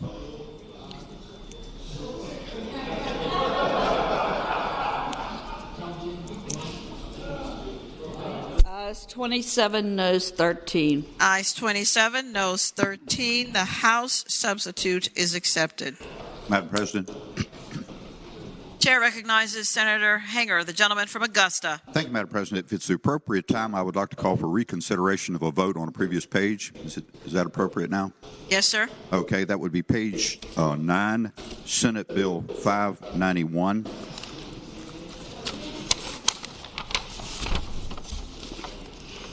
The question is, shall... All right, having voted on the prevailing side, I would request that we reconsider that vote, Madam President. The question is, shall the vote by which the amendment on Senate Bill 591 was accepted be reconsidered? Those in favor of reconsideration will record their votes aye. Those opposed, no. Are the senators ready to vote? Have all the senators voted? Does any senator desire to change their vote? The clerk will close the roll. Ayes 40, noes 0. Ayes 40, no 0. The vote is reconsidered. Senator Hanger. I would move again that we concur with the House amendment and speak to that just briefly. The senator has the floor. Thank you, Madam President. I think there might have been some confusion. By adopting the House amendment, we will be putting this bill back in the exact place that it was when it passed this body, 40-0. So I hope everybody will be able to support the House amendment. Thank you. The question is, shall the House amendment be agreed to? Those in favor will... Chair recognizes Senator McPike, the gentleman from Prince William. Thank you, Madam President. Speak to the bill. The senator has the floor. I thank the patron for the measure. I think there's efforts that are needed. I want to explain my no vote last time and probably why it's staying this time as well. Part of which is the need to adjust the industrial hemp industry and transition some of the provisions based on the federal standard. And I think this one, jumping into July 1, kind of kicks some folks into some difficult times. I think this needs a little bit more time, and so I hope those in their governor's office are listening and would probably postpone parts of this through amendment to ensure that Virginia businesses and those growing are protected and don't have significant financial losses due to the new standards taking place. I think that the senator's effort in Senate Bill 591 is a good one. My no vote is to flag this, to make sure we also help protect some of the existing Virginia businesses. And like I said, hopefully we get an amendment back from the governor that helps transition this a little slower over time. Thank you, Madam President. The question is, shall the House amendment be agreed to? Those in favor will record their votes aye. Those opposed, no. Are the senators ready to vote? Have all the senators voted? Does any senator desire to change their vote?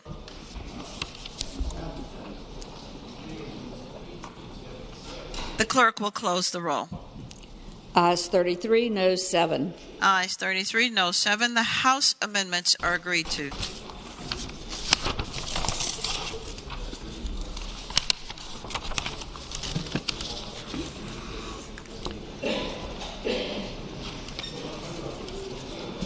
Senate Bill 201 has passed. The House insists on its substitute and requests a committee of conference. Chair recognizes Senator Favola. Gentlelady from Arlington.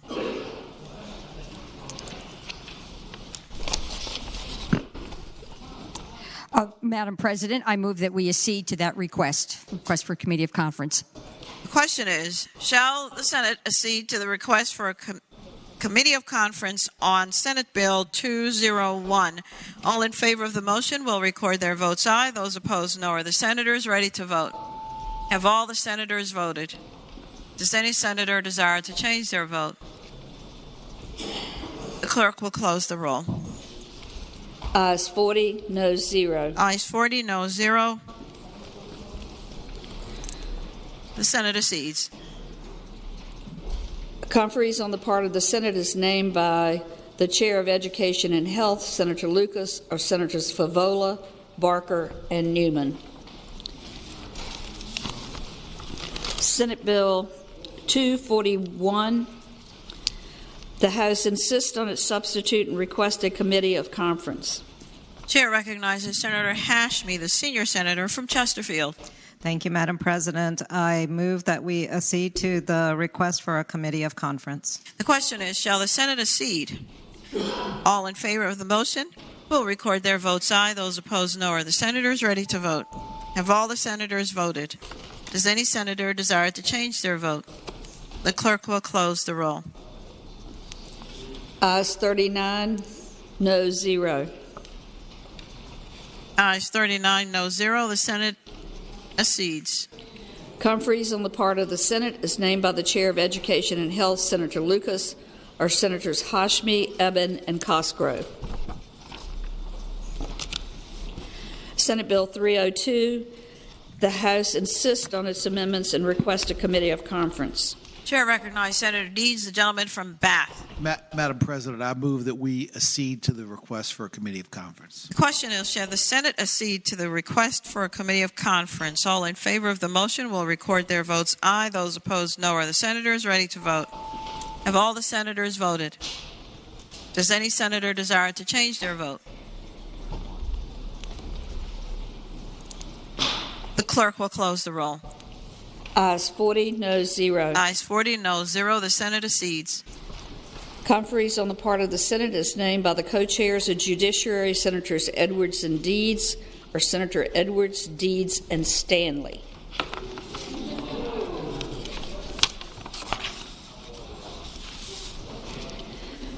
Senate Bill 348. The House insists on its amendments and requests a committee of conference. Chair recognizes Senator Sorovell, the gentleman from Eastern Fairfax County. Madam President, I move that we accede to the House's request for committee of conference. Question is, shall the Senate accede? All those in favor of the motion will record their votes aye. Those opposed, no. Are the senators ready to vote? Have all the senators voted? Does any senator desire to change their vote? The clerk will close the roll.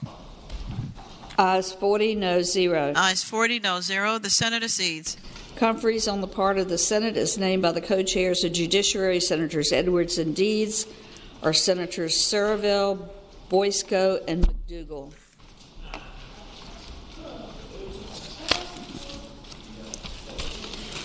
Senate Bill 405.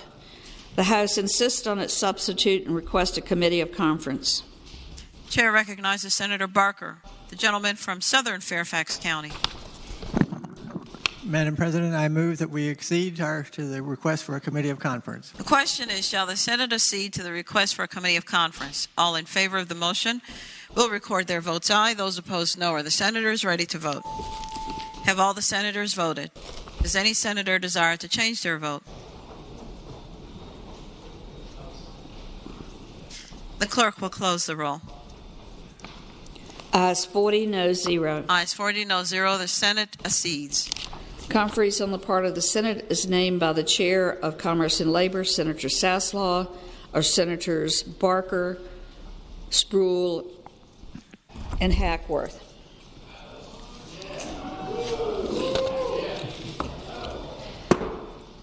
Senate Bill 449, the House insists on its substitute and requests a committee of conference. Chair recognizes a gentlelady from northwestern Fairfax County, Senator Boysko. Madam President, I move we accede to a committee of conference. The question is, shall the Senate accede? All those in favor of the motion, please record their votes aye. Those opposed, no. Are the senators ready to vote? Have all the senators voted? Does any senator desire to change their vote? The clerk will close the roll. Ayes 40, no 0. Ayes 40, no 0. The Senate accedes to a committee of conference. Conferees on the part of the Senate is named by the Chair of Commerce and Labor, Senator Saslaw, or Senators Boysko, Eben, and Ruff. Senate Bill 490. The House has insisted on its substitute and requested a committee of conference. Chair recognizes Senator McClellan, the senior senator from Richmond. Thank you, Madam President. I move we accede to the request for a committee of conference. The question is, shall the Senate accede to the request for a committee of conference? All in favor will record their votes aye. Those opposed, no. Are the senators ready to vote? Have all the senators voted? Does any senator desire to change their vote?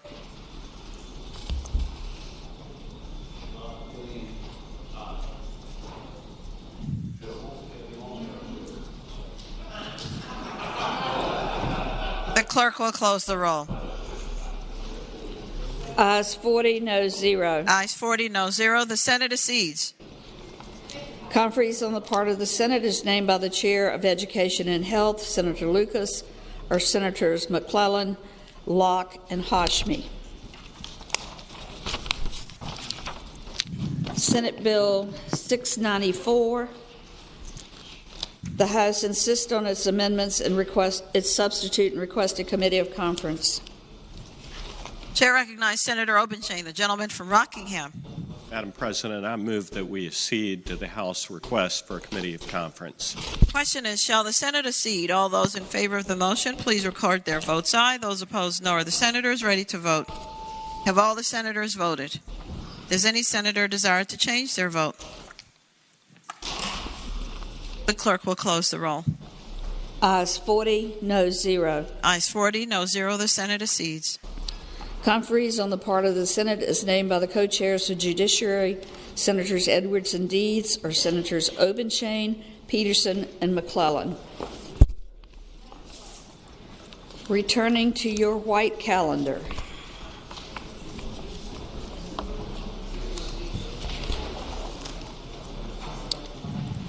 Page 35.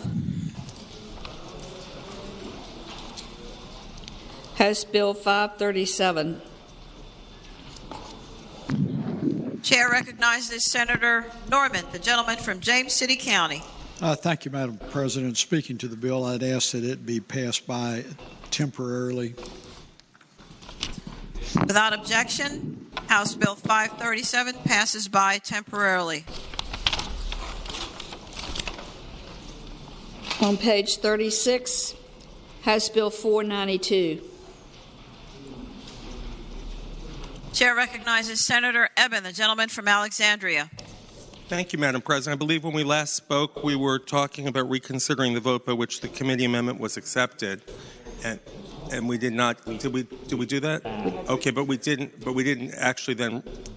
We didn't reject it. So now I'm going to move that with the recommendation that it be rejected, I move the committee amendment so that we can get to the senator from Chesapeake's amendment. With the recommendation that it be rejected, Shall the committee amendment be agreed to? All in favor of the motion will say aye. Those opposed, no. The nays have it. It is rejected. Senator Spruill. Thank you, Madam President. Good afternoon. Good afternoon. Madam President, I'd like to waive the reading of the floor amendment and move that the floor.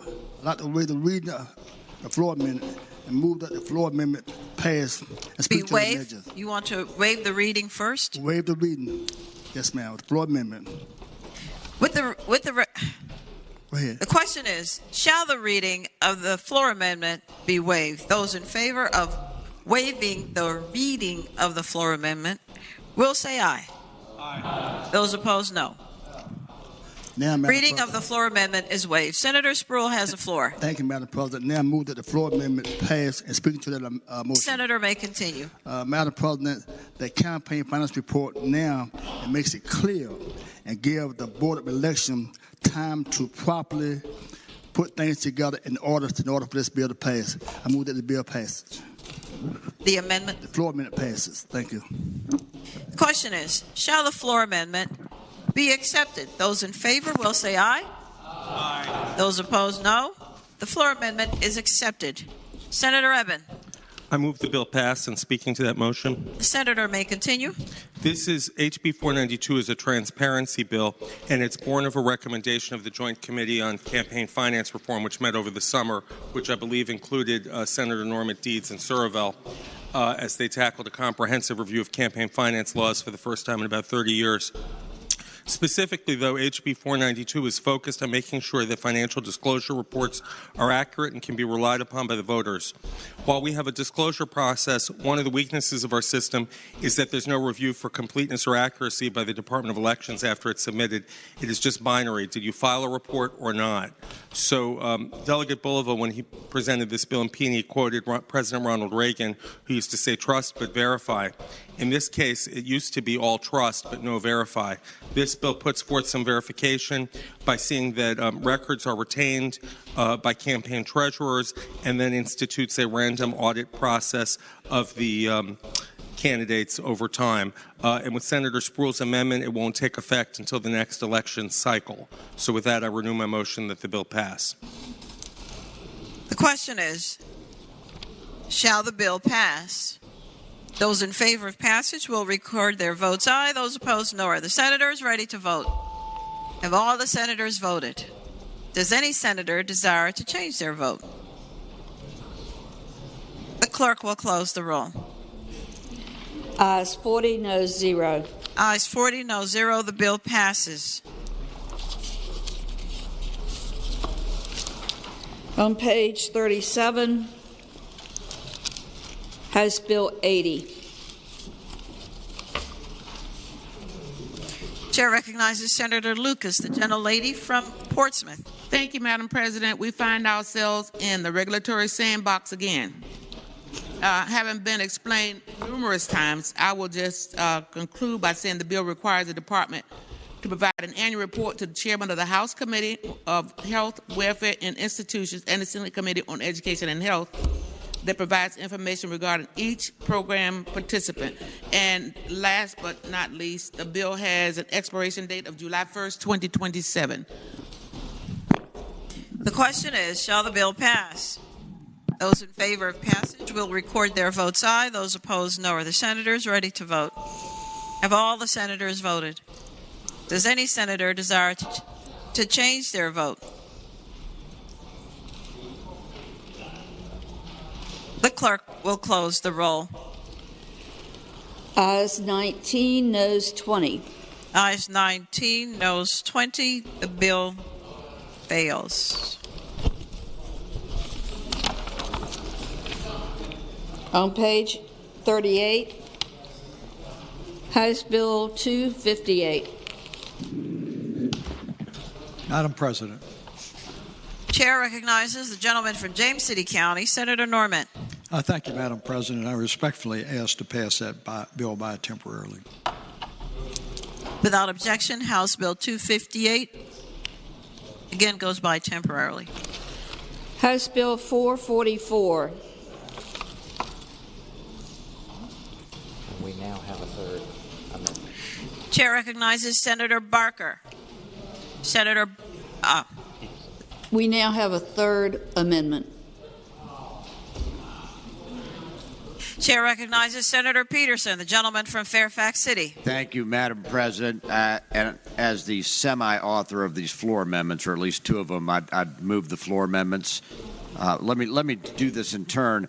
I'm going to waive the reading on floor amendments 1 and 2, which I'll take up first.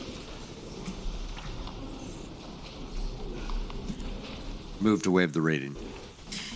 The question is, shall the reading of floor amendments 1 and 2 be waived? Those in favor of waiving the reading will say aye. Aye. Those opposed, no. The reading of the floor amendments 1 and 2 is waived. All right. Floor amendments 1 and 2 basically address what we debated yesterday, which is the idea of having binding adjudications done in a virtual meeting. And I think there was a consensus on the floor that that's an idea who really should not continue. We did have it for a couple of years, and I think we're ready to go back to what are our normal process. So this basically exempts out local governing bodies, local school boards, planning commissions, BARs, BZAs, and those regulatory bodies that can suspend or revoke a professional license. I think that's basically the category of what I would call non-advisory commissions, and so they are exempted from this all virtual meeting. So I ask that you adopt that floor amendment and move to do so. The question is, shall floor amendments 1 and 2 be accepted? Those in favor will say aye. Aye. Those opposed, no. The floor amendments are accepted. Senator Peterson. Thank you, Madam Chair. That gets me to floor amendment number 3, and I move to waive the reading. The question is, shall the reading of the floor amendment number 3 be waived? Those in favor of waiving the reading will say aye. Aye. Those opposed, no. The reading of the floor amendment number 3 is waived. Senator Peterson. Thank you. This just is basically some advisory language. It says it's offered by me. It was actually Senator Marston, but basically it just allows the FOIA Council to continue studying this issue. It also says the effective date of this new law, assuming we pass it, will be September 1st, 2022. Just a word on that. I know a lot of people have put a lot of effort into this whole concept of virtual meetings, and I respect that. I also think it's somewhat irrelevant as to how much effort they put in. The bottom line is we're going to do what's right. So I do encourage them to keep studying this issue, but I also think that we've expressed pretty firmly on the floor of this body that we expect in-person meetings for substantive rights. So having said all that, I move that the floor amendment be agreed to. The chair recognizes Senator Cosgrove, the gentleman from the senior senator from Chesapeake. Thank you, Madam President. Would the gentleman from Fairfax City yield for a question? Will Senator Peterson yield? I yield. Senator Cosgrove has the floor. Thank you, Madam President. I thank the gentleman. In Amendment number 2, it says that the Freedom of Information Advisory Council will make recommendations completed by August 1st of 2022. But then in Amendment 3, it says the law will become effective September 1st, 2022. So basically, it's 1 month from the time they get done with their 1 month between the time that they have to complete their work and then the law takes effect. I mean, but these are just recommendations. It really doesn't say how they have to conduct business or what they can and can't do. Senator, is that true? That's Senator Peterson has the floor. Did I mention that Marsden was actually the author of these amendments, not me? Senator Marsden, will you rise? Thank you, Madam Chair. Senator Marsden has the floor. Thank you so much. If I could address the senior senator from Chesapeake. What the concern was here is that I noticed in a lot of these meetings things were getting a little sloppy. People would check out of the meeting. You'd see a 10-year-old picture of them, and that would be the end for the rest of the day. You had, situations where, people wouldn't be explained to them how their testimony would be taken, public testimony would be taken, how long they would get.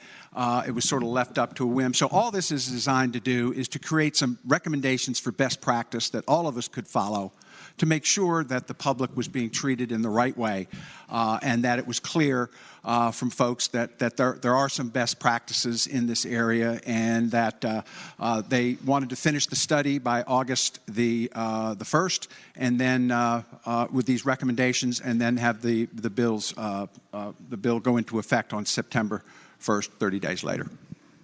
Senator Cosgrove. Thank you, Madam President. Will the gentleman yield for another question? Senator Marsden, will you yield? I yield. Senator Cosgrove has the floor. President, I'd ask the gentleman, so the FOIA Commission has their best practices recommendations completed August 1st of 2022, okay? Amendment 3 says the law becomes effective September 1st of 2022, 31 days later. But is there any requirement in either in the body of the bill or in this language that says that different governing bodies, whether it be a school board or whether it be a board of zoning appeals or whether it be a city council or board of supervisors, et cetera, has to use any of those recommendations at all? Senator Marsden. Other than the ones that Senator Peterson has exempted, these are recommendations. These are, kind of best practice ideas. We're not trying to tell anybody how to run their meetings, but giving them some suggestions as to how it might be done in the most appropriate way so that we have consistency across the Commonwealth. We are a Dillon Rule state, and I think let Mr. Dillon speak here and give folks some ideas on how to do this in the best possible way. I thank the gentleman. Speak to the bill. The senator has the floor. Thank you, Madam President. Senator Peterson and Senator Marsden put a lot of work into this, but it's that old adage, you can put lipstick on a pig, but still pig. We've expressed our doubts about the virtual meeting ability. We've seen how it's worked here during our session. It's been hit and miss. We've seen how it's worked all through the Commonwealth on all kinds of different meetings, whether it's Zoom or Teams or whatever. But I think we're really opening Pandora's box with this bill. If people run for office and want to serve the public, then let them meet with the public when they are meeting, and not virtually, and not using a technology that is not ripe. Again, you have to constantly remind somebody to unmute. Sometimes they say they're speaking in support of a bill when they're actually speaking in opposition to a bill. We've seen that time after time after time this session alone. But I think it's important that governing bodies meet face-to-face with their constituency. I think it's extremely important. And if I'm missing something, you're missing something. Okay. If when I'm done speaking, Senator Peterson's going to educate me. But anyway, I still see some problems with the bill. So thank you, Madam President. Chair recognizes a gentlelady from northwestern Fairfax County, Senator Boysko. Thank you, Madam President. Speaking to the bill. And Senator has the floor. The amendment that my colleague from the city of Fairfax listened to the concerns of the gentleman from Chesapeake. This does not apply to town councils. This does not apply to school boards. This is for boards and commissions that are not elected bodies. And I can tell you from my locality, they've been begging for this. They need to have that flexibility. It's hard to get people to agree to serve on some of these boards and commissions and advisory councils. And I commend the gentleman from Fairfax and the gentleman from Western Fairfax County for trying to make this bill work. I think this is an important amendment, and I look forward to supporting the underlying measure when it's before us. Chair recognizes Senator Norman, the gentleman from James County. Thank you, Madam President. Speaking appropriately to Amendment Number 3, which is before the body. The senator has the floor. I won't go so far as to say in a disrespectful manner that Amendment Number 3 is oxymoronic, but it's approaching it. I think it's very easy for us during the legislative process to put in requirements that various boards and commissions do studies. In this instance, we're asking the Freedom of Information Advisory Council to convene and develop recommendations, and we didn't stop there. And I think the senator from Chesapeake is spot on, that we've given them a start date, we've given them a completion date, and then the bill will go into effect 31 days after that. There is no requirement. In fact, there is no opportunity, lacking self-initiative, for anyone to even look at those recommendations. So what we're doing is asking an exceedingly important commission to study some recommendations with the expectation that nobody's going to pay any attention to them, that none of the recommendations are going to be incorporated into statutes, and that everyone can choose to ignore it. And I just think it's disingenuous to ask any commission to do a study that is of no consequence.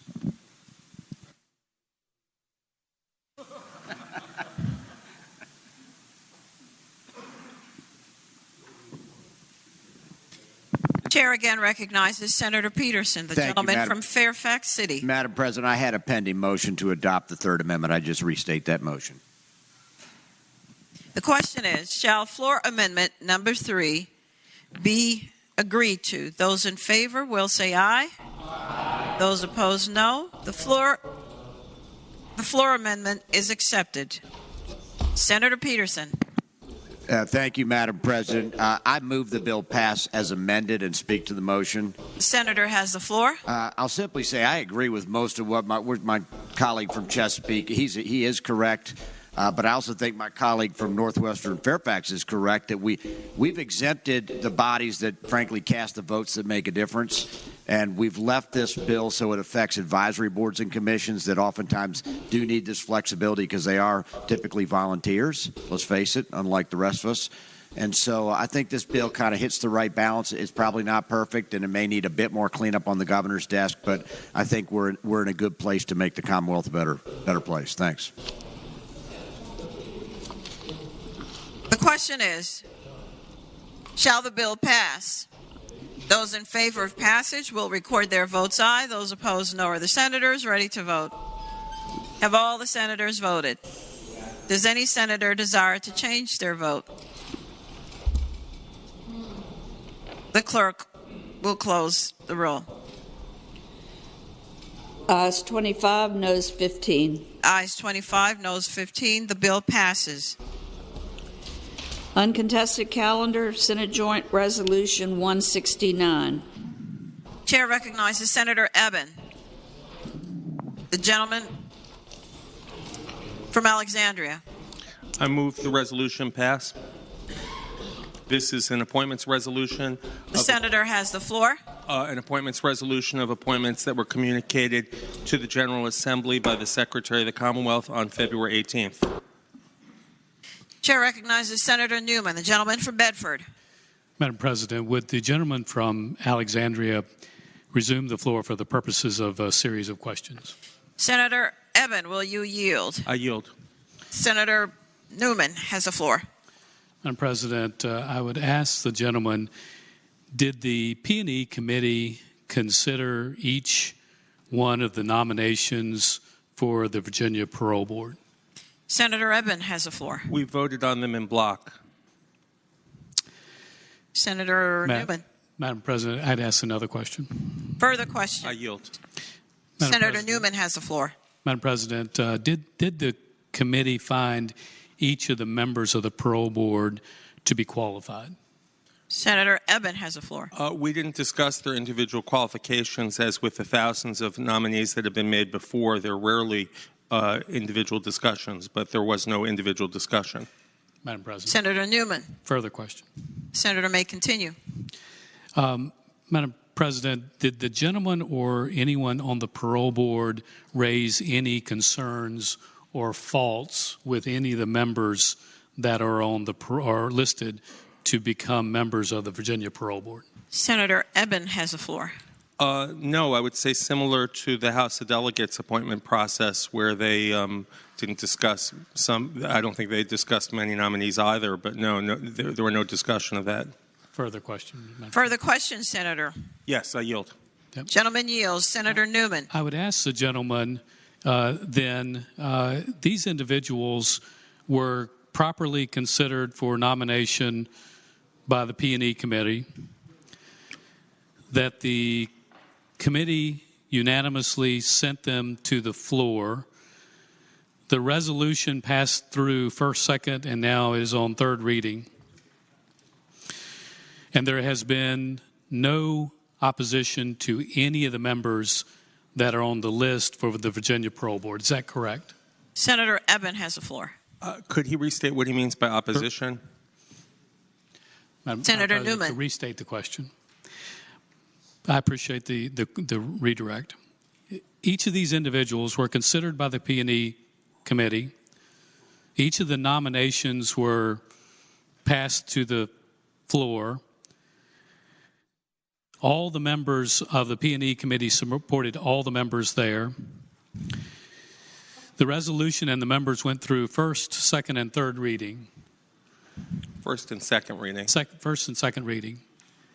And Madam President, the question is during that time, has anyone, to the gentleman's knowledge, raised a concern about any of the four members that are being nominated for the Virginia Parole Board? Senator Eben has the floor. Yeah, there have been privately concerns raised to me by members, but I would say there were no concerns articulated at the committee level, as there often are not. It was similar to how the nominees were considered by the House of Delegates a few Fridays ago, I would say. Same process. Madam President, further question. Further question, Senator Eben. Yes. You yield. I yield. The senator yields. Madam President, Senator Newman. I've tried to avoid the question, but the gentleman has now, I think, raised it twice.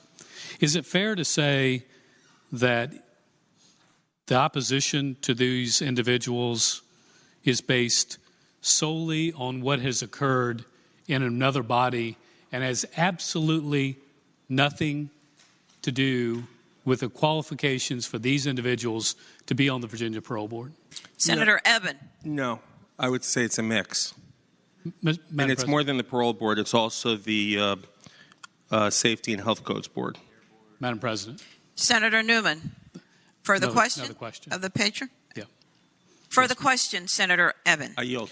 Madam Senator President, Newman. is it reasonable to say that the opposition has nothing whatsoever to do with the Virginia Parole Board nominees nor the Safety and Health Code Board representative? Is that correct?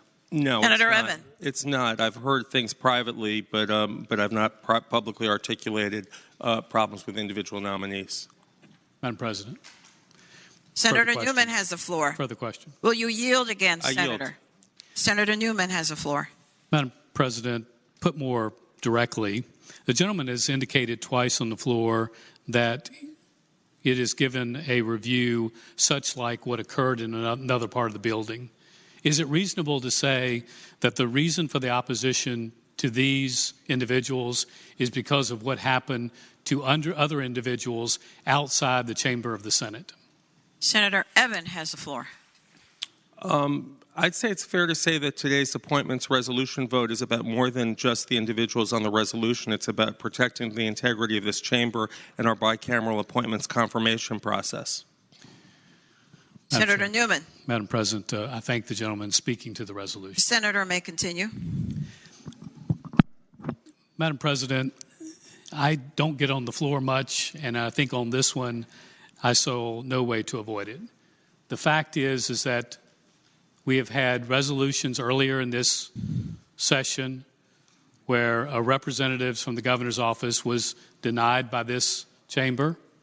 There was other action that took place after that in other places throughout the Capitol. Let me just tell you that this one is different.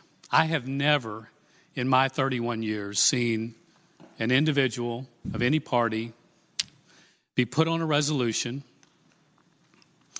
unanimously supported in committee, brought to the floor, passed by twice, with an intention and a desire to have those people removed and not be allowed to serve. I've just never seen it. And that may be a pathway that we want to go down. It's not one that I want to go down. And I don't know how you solve some of the other issues. Maybe it's getting together with the speaker and others and talking about items. But I know this is the wrong way to do it. These individuals have done nothing. And I'll tell you, if you want to bring up any of these individuals, I'd love to go through their qualifications. They are tremendous representatives, some of law enforcement and otherwise, who are thoroughly qualified. Madam President, I hope that we would confirm these individuals. If there's one member on the list, on the Health and Safety Code Board, on the Parole Board, that there is any reason why we should not confirm them, we should have an amendment. And let's take that person off. But to take every single person here, purposely send them through committee, purposely send them all the way through to this final vote, just so they can assuredly not serve, is just plain wrong. Now, I know somebody here will get up and say, well, but there is other things that happened in other places. And honestly, that's not something that the Senate can discuss. We could discuss what happened to Mr. Wheeler earlier. I think that would be fair, but that's this chamber's obligation. But to do this, I think, sets a whole new low precedent for this body. And I would hope that we would not do that. Thank you, Madam President. Chair recognizes Senator Obenshain, the gentleman from Rockingham. Madam President, would the senator from Alexandria please consider rising for a question? Senator Eben, will you rise I and yield. Senator Obenshain has the floor. Madam President, I would ask the gentleman, my understanding is that it is the tradition of the Senate that when a member rises to move the passage of a bill or resolution, that member supports that bill or resolution and intends to vote for it. Would I be correct in making that assumption with respect to the chair of the Privileges and Elections Committee, that he indeed, by moving this resolution, is communicating to all of the members of the body, his colleagues, that he supports and intends to vote for this, his resolution? Senator Eben. I would dispute the premise of the question that when a member, a committee chairman, puts forward a bill that he's always going to vote for it. As chairman of the Privileges and Elections Committee, it's an obligation to introduce the governor's nominees, and there's been other bills this session that I have put forward as chairman of the P&E Committee that I've introduced and presented and then voted no on. Madam President, further question. Further question, Senator Eben. He yields. Senator, you have the floor. Thank you, Madam President. I do understand that the senator disputes the premise of my question. However, I do believe that it is fair to ask the senator, given his motion to pass this bill, given that this is his resolution, does the senator indeed support and intend to vote for this resolution? Senator Eben has the floor. No, I will emphatically vote no, and I'd like to explain why.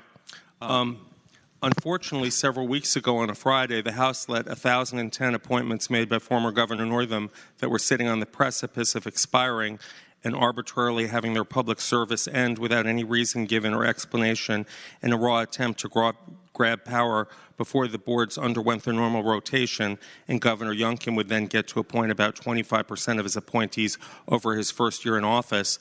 The House was attempting to give Governor Youngkin 50% of all the boards until we went over there and discussed with them, and then they arbitrarily picked out 11 that they felt would further best serve the governor's agenda and remove them from their resolution. So that's why I'll be voting no. I think that the House needs to be taught a lesson. And this resolution is not we've been trying through diplomatic means I met with, on February 17th with the Governor's Counsel, Richard Cullen, to convey disappointment that the governor coordinated his attempt with the House of Delegates. I met with Mr. Cullen and suggested a way out of it to appoint 11 individuals for those spots in a bipartisan manner, much as when former Governor McAuliffe first came into office in 2014. His team became aware in the first few weeks that a number of appointments had been made by Governor McDonnell in his last months in office had never been communicated to the General Assembly by the outgoing Secretary of the Commonwealth, meaning close to 40 people who had been appointed by Governor McDonnell were not going to be eligible to continue serving. The McAuliffe administration saw an opportunity to put new members on those boards and could easily have done so without an ethical dilemma.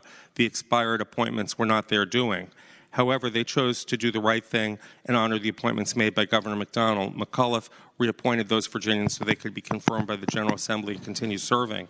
So a letter was sent, and your leadership was CC'd on February 18th. And the first response we got from the governor was 10 minutes after I had it hand-delivered, they wanted to know, has it been released to the press? And I said, no, it has not been released to the press, because we wanted to work around the table in a bipartisan manner to see this place become more, stay like Richmond, not like Washington. And what happened instead was I got a call from the speaker over the weekend apologizing for what had happened on February, the Friday in February, and suggesting that this wouldn't get solved until we all got around a table. He, too, was CC'd. I'm answering the question. Madam President, I believe the answer to the question was no. Yes, Would sir. I be correct? Yes, sir. Madam President, speaking to the resolution. The senator I was not done with my answer. He has the floor. Yes, that is true. You continue to have the floor, sir. Thank you. To continue my answer, the chronology of events, the speaker had apologized for what had happened in his chamber and suggested we had to all get around a table. So when I sent a letter along with Senator Saslow and Senator Locke on February 18th, we made sure to CC your leadership in Senators Norment and McDougal, as well as Speaker Gilbert, Leader Kilgore, Leader Fillercorn, and Leader Herring, hoping to come to some sort of resolution short of what's about to happen today. But we were not met with any, our overtures were rebuffed.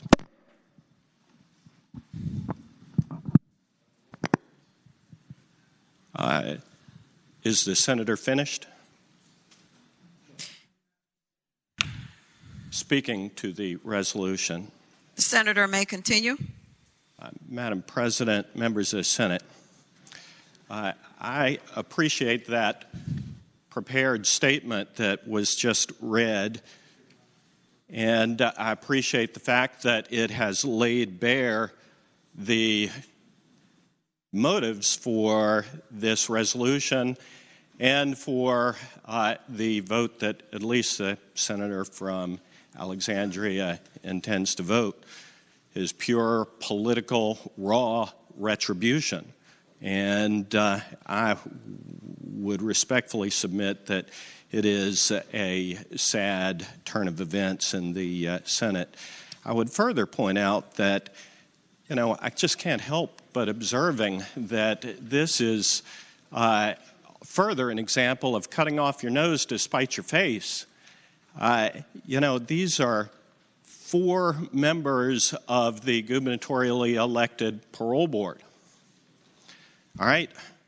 So these are the people who are out there making decisions every month concerning who will and who will not be granted parole here in the Commonwealth of Virginia.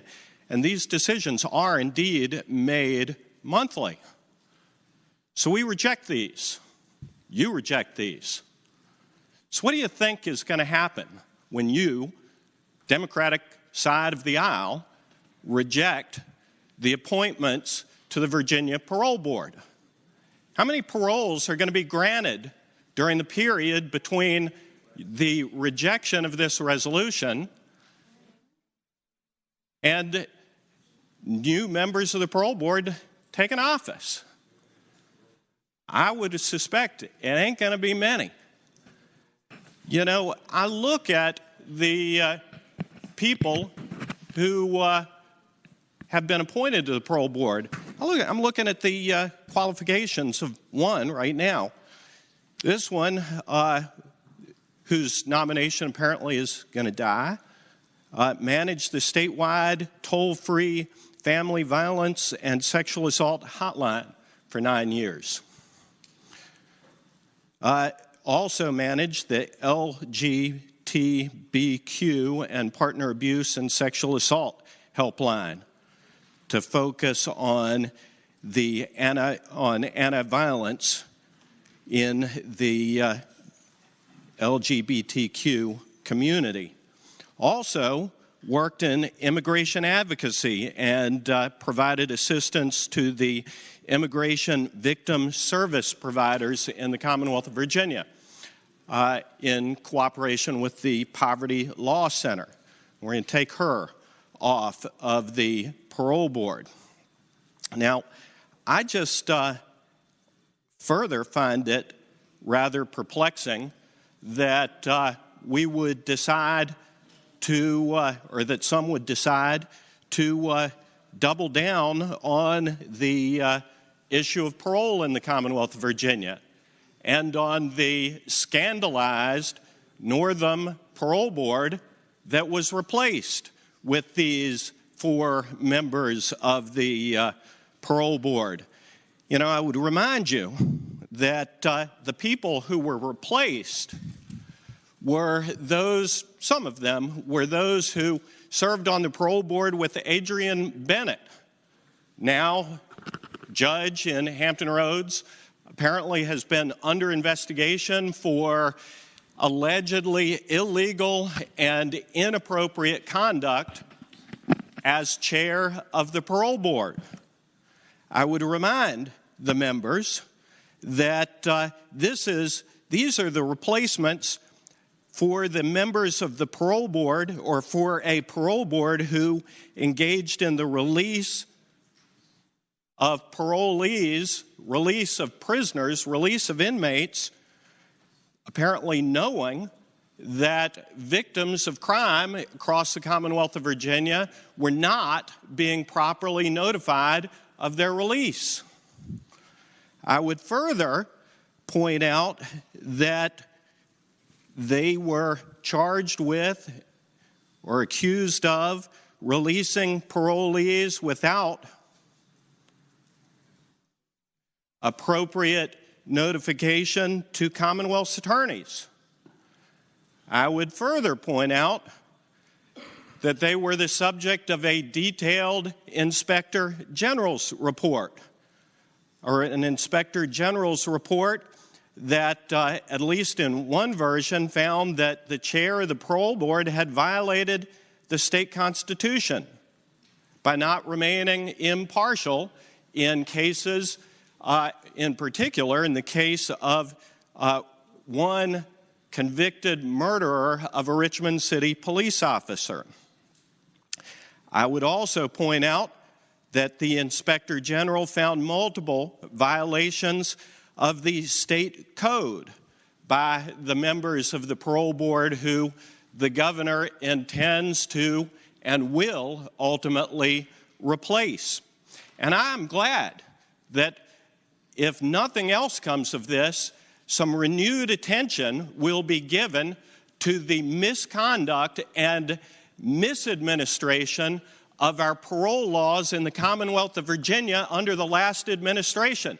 And I am thankful that we now have an Attorney General who takes seriously the allegations of misconduct and illegal behavior by the Northam Parole Board members and will continue to investigate and, if appropriate, institute criminal charges in connection with the violations of the law. I hope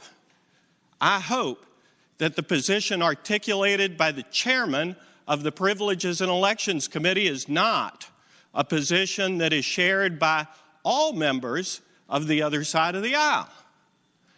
I'd like to think that there are members in here on both sides of the aisle who think that there should not be an interruption in the consideration of parole for appropriate persons in our state prison system who deserve grace and deserve parole. I would like to think that there are members on both sides of the aisle in here who believe that this is not a good idea to reopen Pandora's box in connection with the parole board. I would like to think that we will take a look at these folks and look at, for example, the person who was nominated for the health board. This is a person who's worked from working the lines in poultry factories as a line worker all the way up to managing human resources, who cares deeply about the men and women who work in our industries across the Commonwealth of Virginia and has experienced it firsthand. And we're going to throw her off for no other reason than pure, raw political retribution. And that is wrong, and I hope that we will pass this resolution and that we will not lower ourselves to that kind of behavior.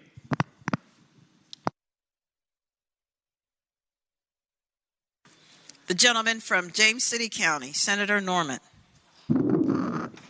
Madam President, rising to speak to the bill and the incidental issues on it. The senator may continue. Madam President, I'm going to say that this is one of the more disappointing experiences that I have had on the floor of the Senate, and I say that on a nonpartisan basis.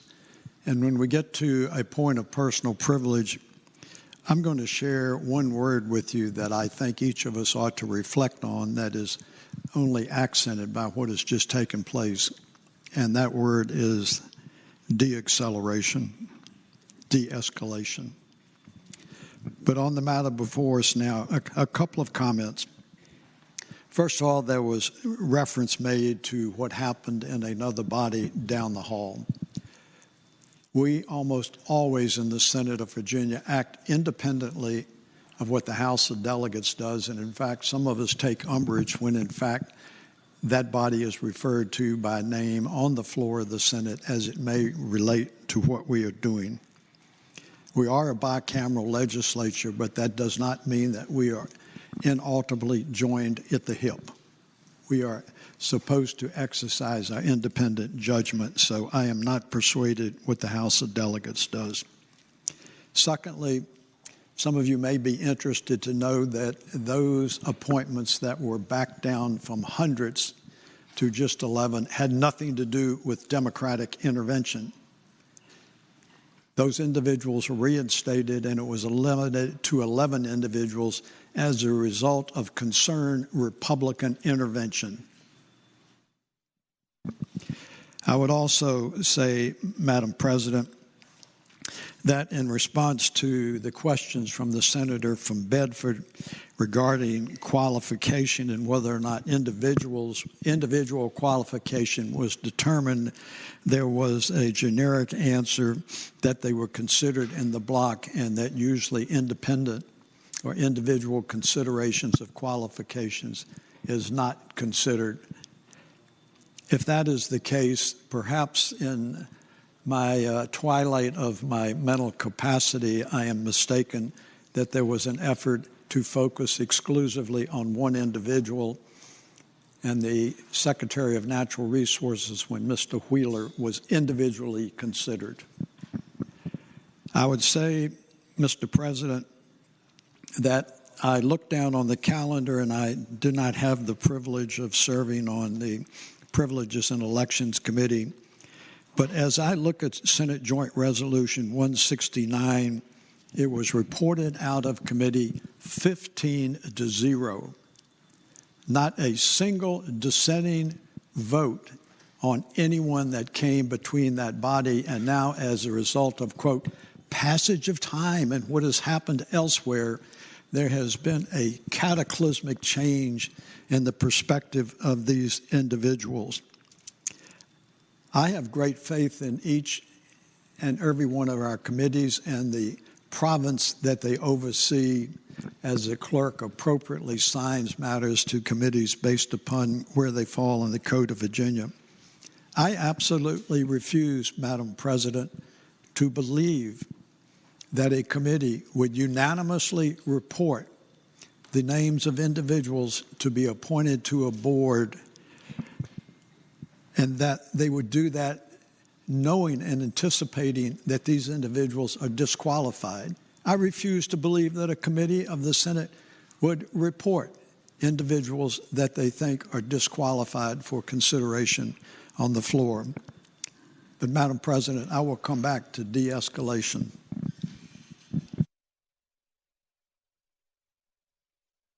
The senior senator from Fairfax County, Senator Saslaw.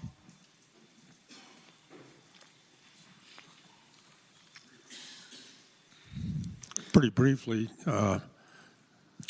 Madam Chairman, speaking to the bill, Madam President. Senator may continue. What did I say? Excuse me. Speaking of qualifications, you know, this whole thing could have ended. You know, you all took off. Not all of you here took off. The senator is addressing me as the president, sir. I'm addressing through you to some people in the chamber. All right. Thank you. Took off the somebody who was going to be on, I think, Secretary of the Commonwealth. We took off the person that was going to be our group side, who was going to be Secretary of Natural Resources. It could have ended there. It could have ended there, but it didn't. And it wasn't us who escalated the war. Okay? Let me repeat that. It wasn't us that escalated it. A woman highly qualified, currently serving on the State Corporation Commission, gone. 3 members that I know who were supposed to be on the school board, highly qualified, and I mean highly qualified. One of them, Teacher of the Year, gone, as well as other people. Don't come to me crying about this when it was one group and not on this side that chose to escalate this war, and I mean escalate it. So if there's going to be any de-escalation, it might start with putting those 11 people back where they belong. Thank you, Madam President.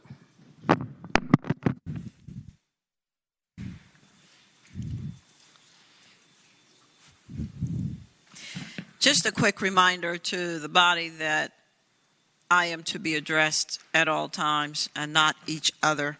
So yous and y'all and other southern accents.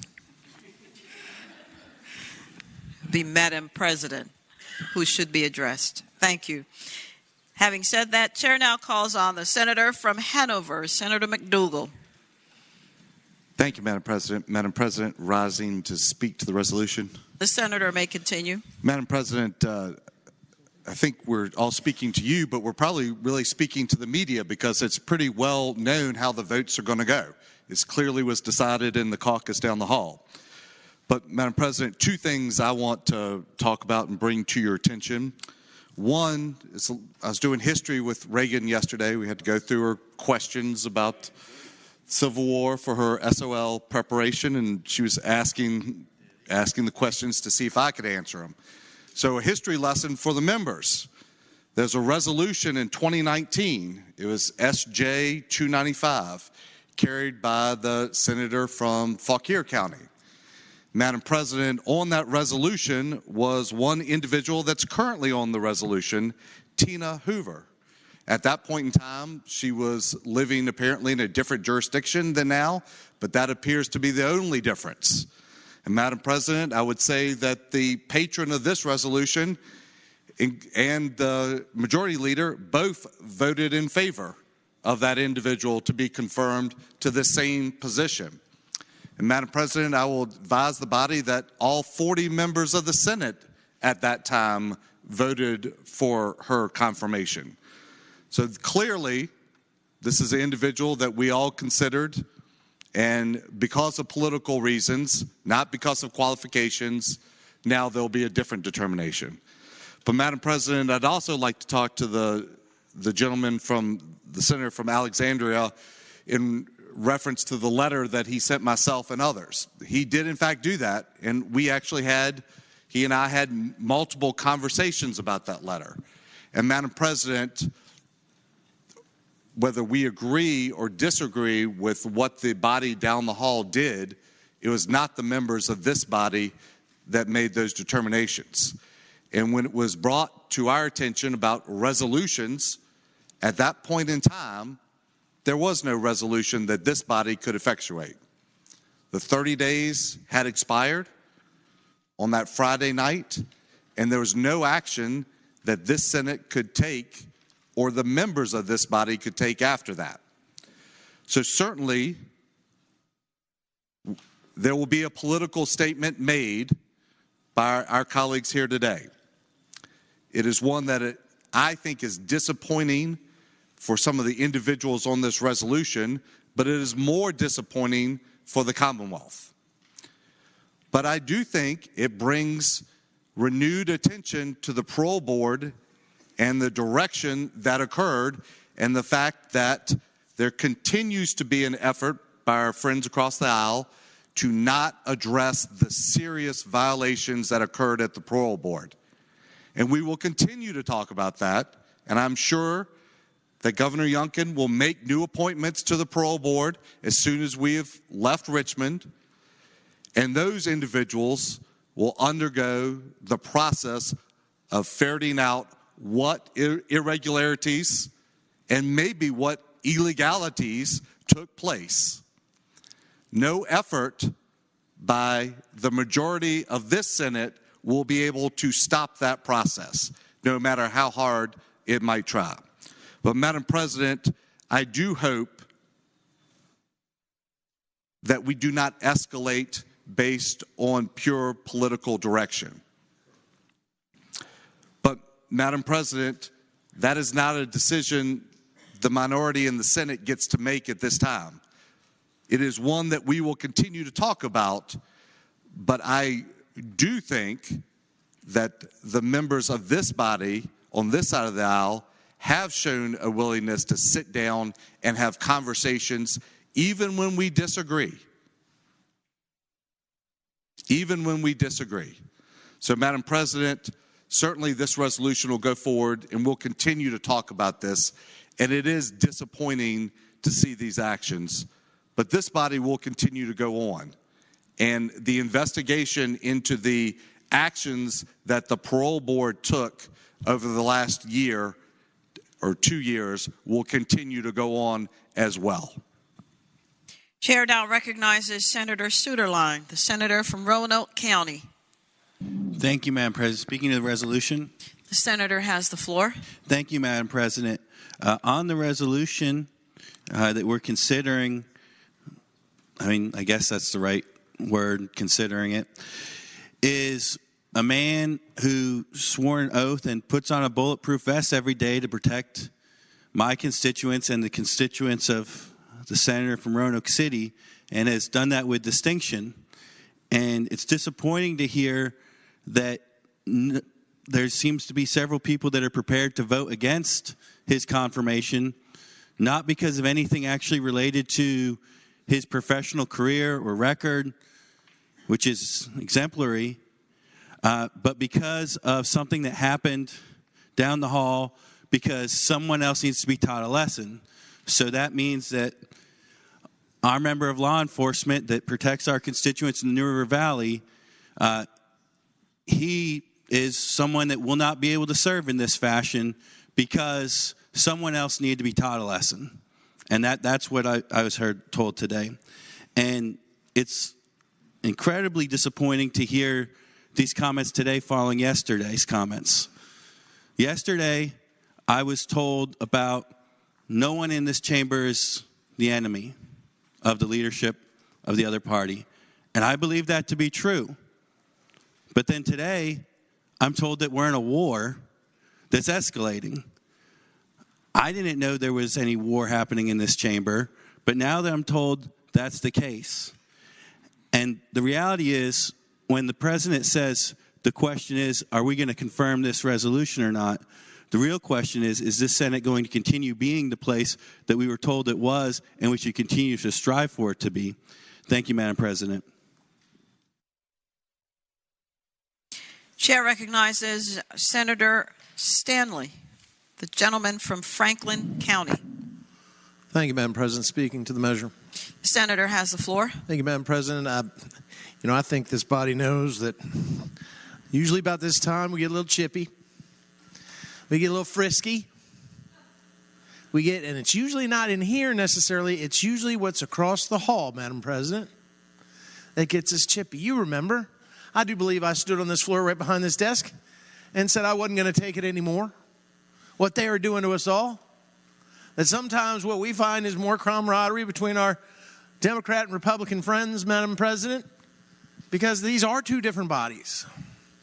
And that sometimes we go across the way and we're not treated properly with respect. And they probably come over here and say the same thing about us. And Madam President, it doesn't matter who's in the leadership roles, because there have been many times when we were in the majority here and the Republicans were in the majority in the House, or in the place down the hall, right? Like, quite frankly, we were wearing supposedly the same colored jerseys, but we got treated very unfairly. And I stood right here and I said, we're not going to take it. Get the pitchforks. Let's go get them. Who's with me? And everybody in here roared. Or at least that's what I remember. But what I do remember, what I do know, and what I have seen in 11 sessions of being here is that we have different ways of handling when these situations come up from whatever party is in control across the hall. Teach them a lesson. We're going to teach them a lesson. How childish, Madam President, is a phrase like that for 40 adults, well-reasoned citizens of the Commonwealth who serve in this body. There are other ways to do that, by the way, too. More subtle ways. It's the old trick of, please pass this by for the day. I may have seen this a couple of times today already. There are ways that you deal with these things, but these are citizens, human beings, not elected to where you're taking it out on an elected official across the hall, or you're seeking retribution, as the word has been. But these are citizens that have been willing to step forward and serve the Commonwealth of Virginia. They didn't ask for this type of disrespect. And ladies and gentlemen, and Madam President, they don't deserve this type of disrespect. This is shameful, Madam President. And quite frankly, again, in my 11 sessions, we have gotten chippy with the other side, but I've never seen this before. Because I was looking back on that list right there of the people they're replacing, and I am absolutely certain that in a resolution I voted for Ms. Hammond, Mr. James, Mayor Lee, Ms. Pradia. I know I did. And you know why I did? Madam President, I did it because it was the will of our governor at the time. Because I believe the governor should have, and I've said this before, their ability to have who they want to serve in those positions in which they appoint. And remember, they serve at the pleasure of the governor. So why are we holding them up? Why are we taking hostages? Why are we taking hostages right now when, quite frankly, it's so naturally unbecoming of us to do so? Somebody here has to be the bigger person. Somebody here has to be the bigger body, better body. And it should be us. Because these people deserve to be voted based on their merits and for no other reason. And if you're going to treat them as a political tool and show such disrespect because you feel like you've been disrespected, then you are no better than the body down the hall. Think about it. Is it really worth sacrificing? My dad used to say, never sacrifice your character and integrity, because once you lose it, you never get it back. People try to take it, but it's the most valuable thing that you have. We are better than that which is across the hall. We should act like it. Thank you, Madam President. Chair recognizes the junior senator from Virginia Beach, Senator Kiggins. Madam President, I rise to speak to the resolution. The senator has the floor. Thank you, Madam President. I'm just very confused, and I'd like to echo the words of my seatmate, the senator from Roanoke, just about how yesterday that we heard this was a special place. And I still consider myself relatively new here, so I've been impressed. And I think yesterday, just the standing ovation that we gave after we listened to great words that were spoken just about how special of a place this is compared to especially what happens in the halls of places like D.C. So I can only imagine just listening to the senator from Rockingham about how these 5 people, how they must feel, and they've worked so hard to be able to earn these appointments. Things when I hear things like teach the House a lesson, and the senator from Franklin spoke about it briefly, but people hate those types of things in politics. I think people hate political games. I know I certainly do, and that was one thing that motivated me to run for office. These are also the same people who vote every year in Virginia, and I know they'll be very interested in our discussion today. I tell my kids things like, be the grown-up in the room, and 2 wrongs don't make a right, and do the right thing. And I think there's a lot of things that our mothers and fathers have told us that we could probably apply today. I think one thing that we need to remember today is that, we change people's lives when we vote on things in this room, and we will definitely be changing the lives of these 5 people when we take this vote. It's just that easy. Thank you. Chair recognizes Senator Cosgrove, the senior senator from Chesapeake.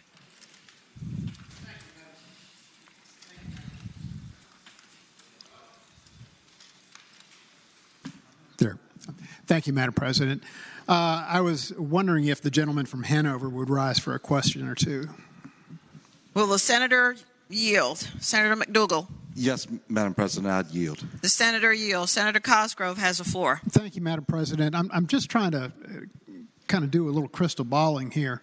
So I'd ask the gentleman if this group of individuals is voted down in this body, will there be anybody on the parole board to grant parole? Senator McDougall has the floor.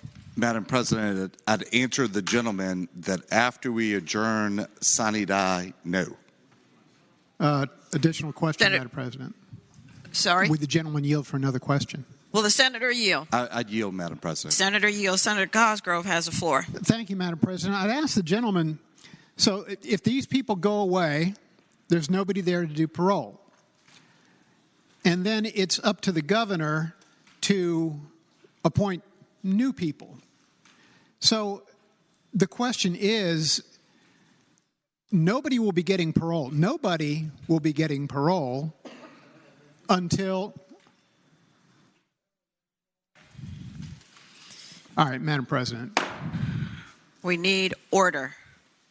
So nobody will be getting parole until the governor takes additional action. Would that be an accurate assessment?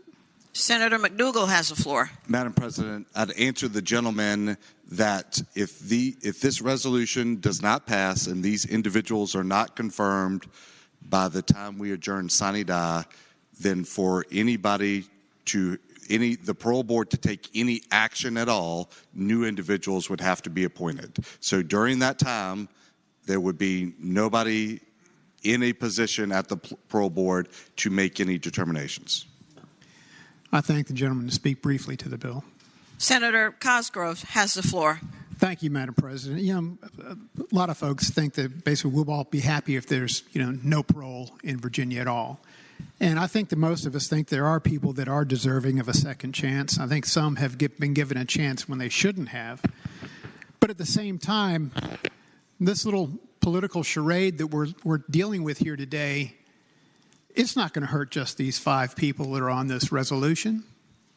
It's going to hurt a whole lot of people that other people care about. People that could get a second chance but won't because of this charade. Madam President, ladies and gentlemen of the Senate, things are deteriorating pretty quick here. And the comment was made by the chairman of the P&E committee that basically we're not Washington. Well, I got to tell you, we're starting to look really, really like Washington in here. I think that we really need to take a step back, take a breath, and really think about what's going on here. We're going to teach a lesson to another body. And by doing that, you can flex your political muscle. But you are going to hurt a whole lot of people who could have a second chance, but won't because of your actions. Thank you, Madam President.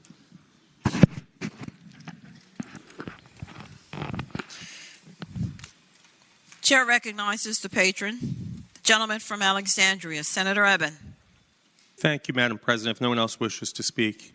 Senator has the floor. You know, I've been listening attentively to the other side. And Madam President, I'd like to ask if the senator will yield for one question.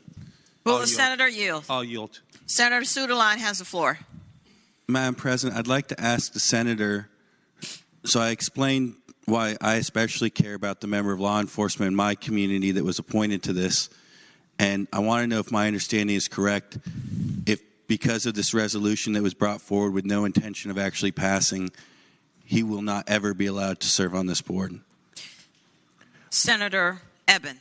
My understanding is that he would be in the same posture as the members, the highly qualified members of the Board of Education that Governor Northam appointed, those who cared for clean air that Governor Northam appointed, and those who cared for clean water that Governor Northam appointed, and that they would be precluded from serving. Thank you for making that very clear. Senator Eben may continue. Thank you. I really don't understand why this is so shocking. You know, I'm happy to hear the senator from Rockingham talk about the process, but where was the outrage when the House plucked off the Teacher of the Year from a resolution in the former Hanover Superintendent of Schools? I didn't hear one word publicly spoken. And we talk about de-escalation. We started trying to de-escalate this on Friday, February 11th with a visit to the Speaker. I spoke to him that weekend. He suggested getting together around the table, but I've not heard from him since on that topic or others. And then on Thursday, February 17th, I brought it to the administration's attention, and it was clear that they were working in concert with the House, that this is what the Youngkin administration was, their desired outcome was what happened on Friday, February 11th. And then we sent a letter on Friday, February 18th. We've been trying to de-escalate this. This so-called war has nothing to do with this chamber. It has to do with the simple fact that we're not going to be walked all over and over again and just take it. We've been seeking conversations. This is about protecting the integrity of this chamber and our bicameral appointments process.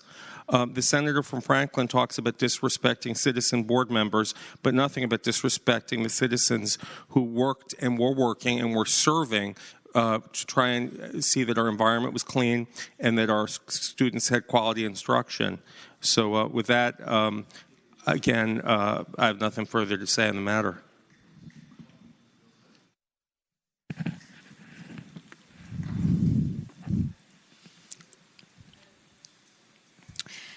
The question is, shall the Senate joint resolution be agreed to? Those in favor of the motion will record their votes aye. Those opposed, no. Are the senators ready to vote? Have all the senators voted? Does any senator desire to change their vote?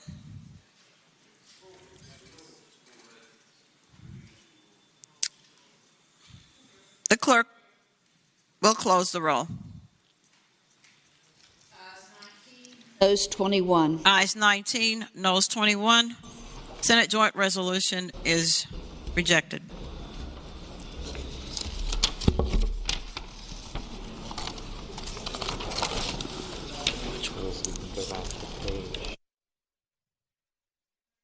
Turning to page 8. Hold on. The Senate is at ease temporarily.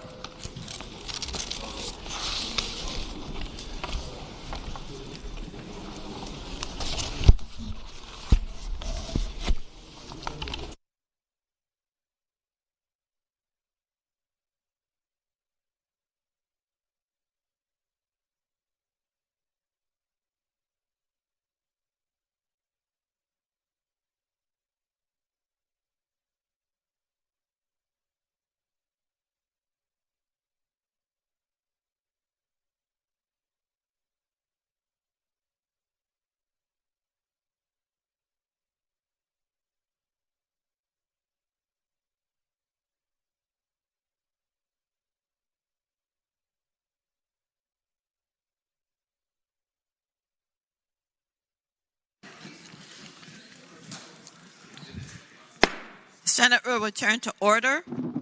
Senate Chair calls on Senator Saslaw. Thank you, Madam President. I would move now that the Senate stand in recess until 3 o'clock. Madam President. Chair calls on the senator from James City County. I thank you. Rise for purposes of an announcement. Senator may continue. If I could please remind every Republican senator to immediately gather at the Washington statute, it would be most appreciated. Take pictures? Yeah. The Senate now stands in recess until 3.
Senate will come back to order.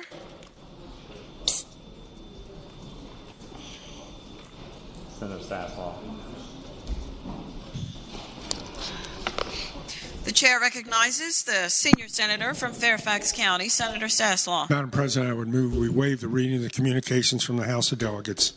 The question is, shall the reading of the communication from the House of Delegates be waived? Those in favor of waiving the reading will record their votes aye. Those opposed, no.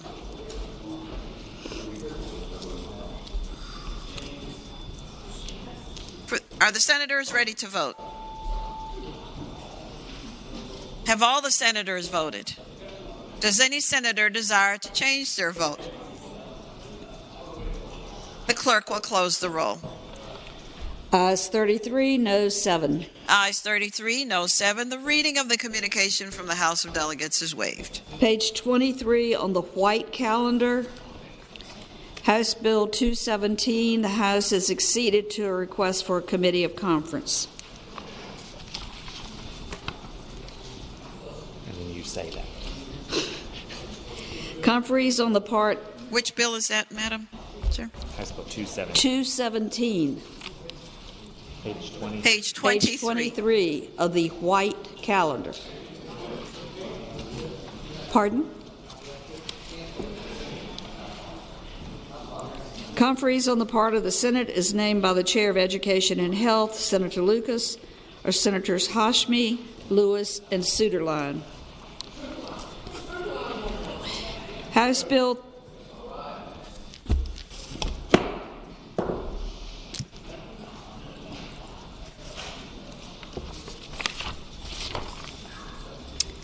House Bill 383.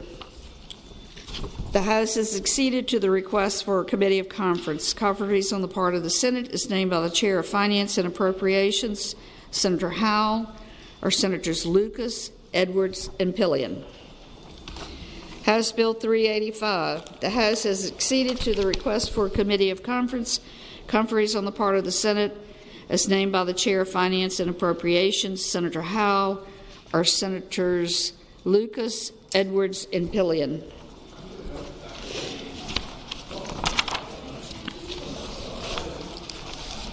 House Bill 394, the House has acceded to the request for a committee of conference. Conferees on the part of the Senate is named by the Chair of Finance and Appropriations, Senator Howell, or Senators Lucas, Edwards, and Pillion. House Bill 397, the House has acceded to the request for a committee of conference, and conferees on the part of the Senate is named by the co-chairs of Judiciary, Senators Edwards and Deeds, Senators Lucas, Edwards, and Surville. House Bill 434, the House has acceded to the request for a committee of conference. Conferees on the part of the Senate is named by the co-chairs of Judiciary, Senators Edwards and Deeds, Senators Surville, Boysko, and Stewart.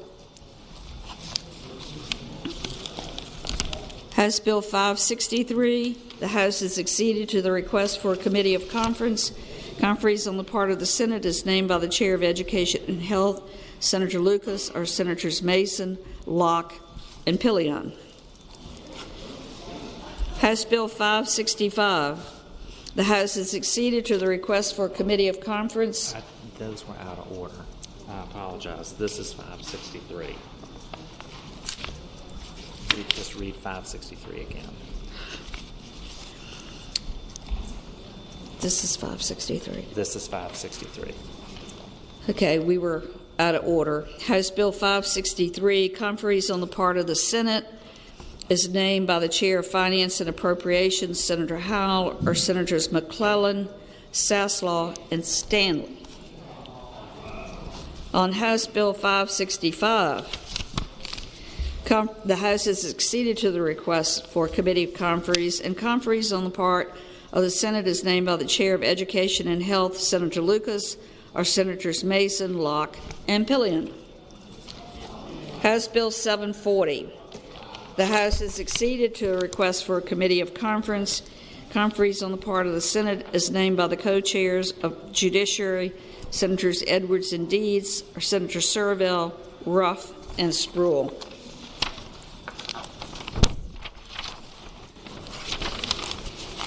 House Bill 820. The House has acceded to a request for a committee of conferees on the part of the Senate as named by the Chair of General Laws and Technology, Senator Barker, or Senators Locke, Deeds, and Newman. House Bill 837. The House has acceded to a request for a committee of conferees on the part of the Senate as named by the Chair of Agriculture, Conservation, and Natural Resources, Senator Peterson, or Senators Marsden, Mason, and Suederlein. House Bill 993. The House has acceded to a request for a committee of conferees on the part of the Senate as named by the chair of co-chairs of Judiciary, Senators Edwards and Deeds, Senators Boysko, Servell, and Norman. House Bill 1254. The House has acceded to a request for a committee of conferees on the part of the Senate as named by the Chair of Finance and Appropriations, Senator Howell, or Senators Lucas, Edwards, and Pillion. House Bill 1255. The House has acceded to a request for a committee of conferees on the part of the Senate as named by the Chair of Finance and Appropriations, Senator Howell, or Senators Lucas, Edwards, and Pillion.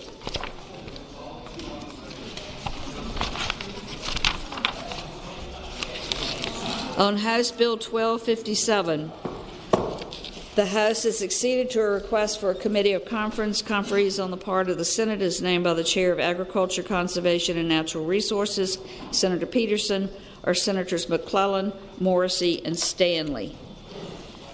House Bill 1263.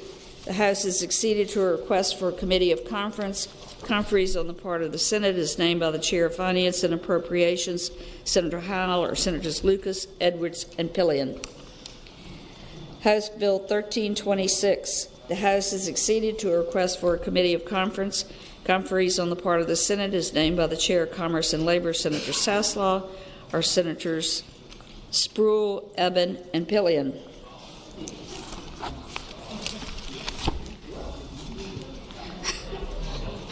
House Bill 1358. The House has acceded to a request for a committee of conferees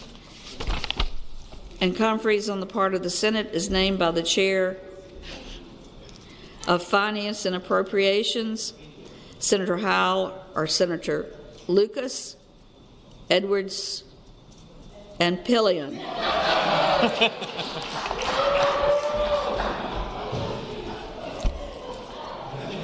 Yellow. And now it's yellow.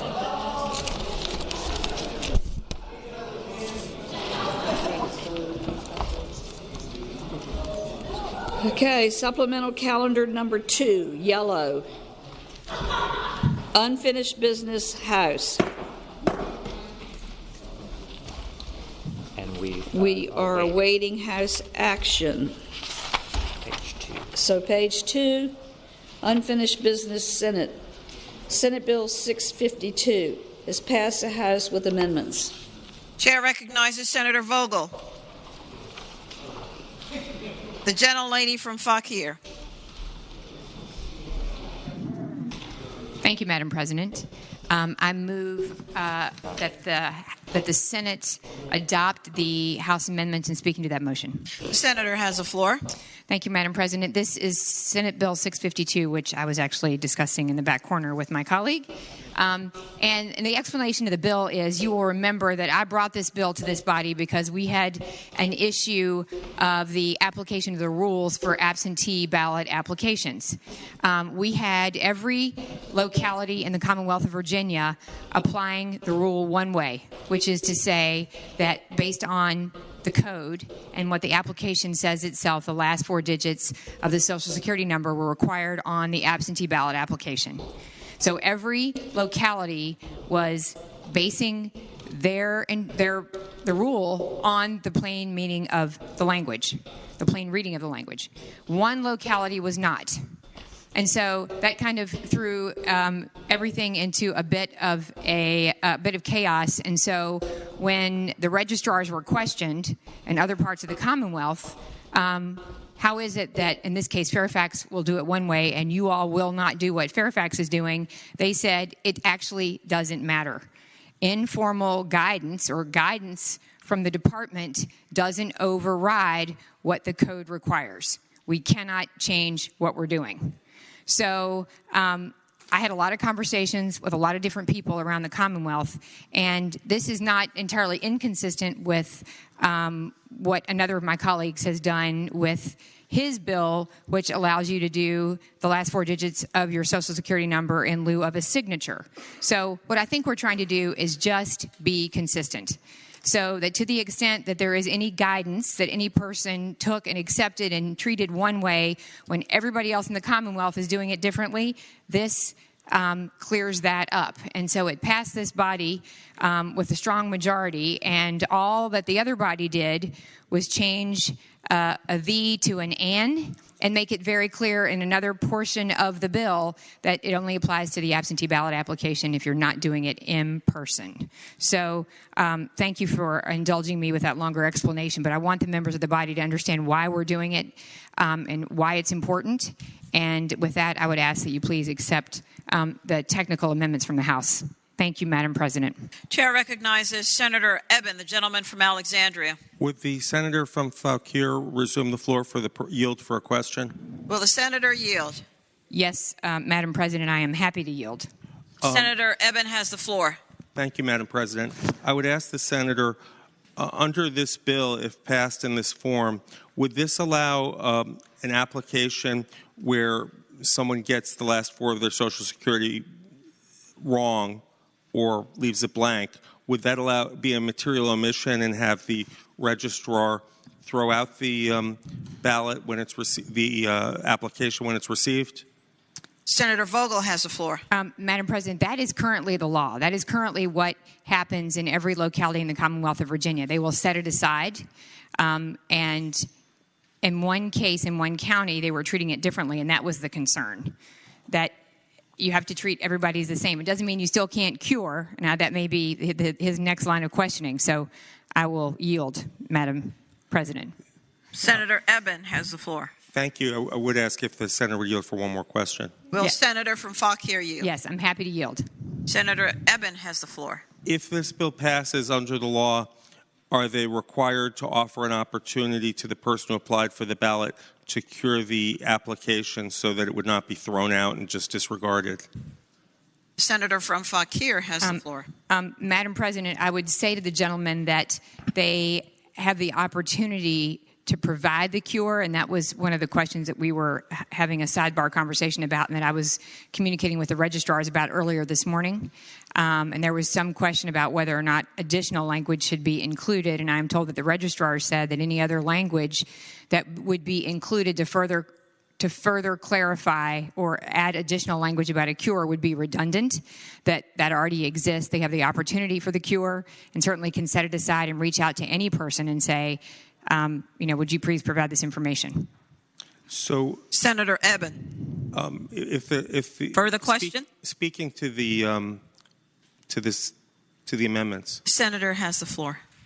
It's my understanding that you cannot cure the absentee ballot application, and that the issue was that Fairfax County was under guidance provided by the State Board of Elections, calling people and saying, you left the last 4 digits of your Social Security number off your application.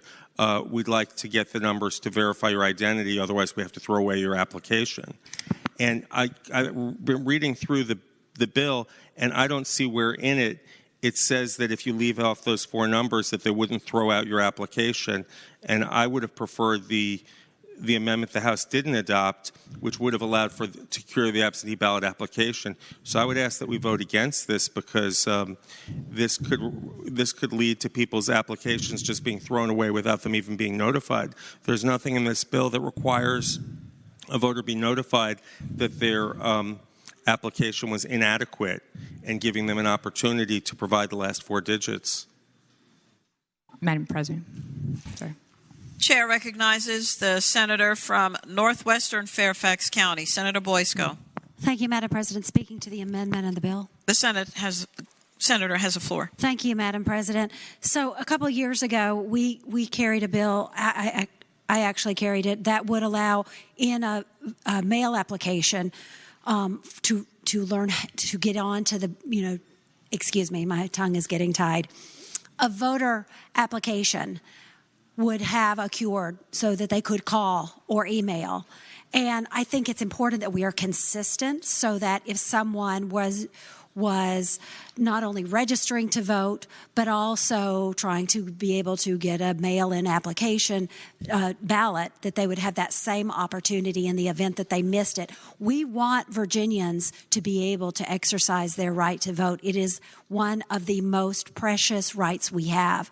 And inadvertently leaving a number off could end up disenfranchising lots of Virginians. And I stand with the gentleman from Alexandria, hoping that we would make sure that that we don't inadvertently disenfranchise our voters by not allowing them to have this cured.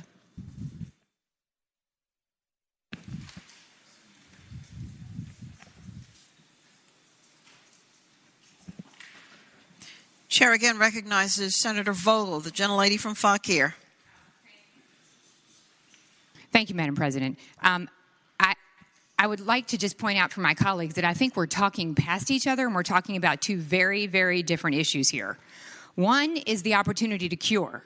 That's not what we're talking about. What we're talking about here is what the code says, and it says in the code, the voter shall. That's the issue. And so there is no ambiguity.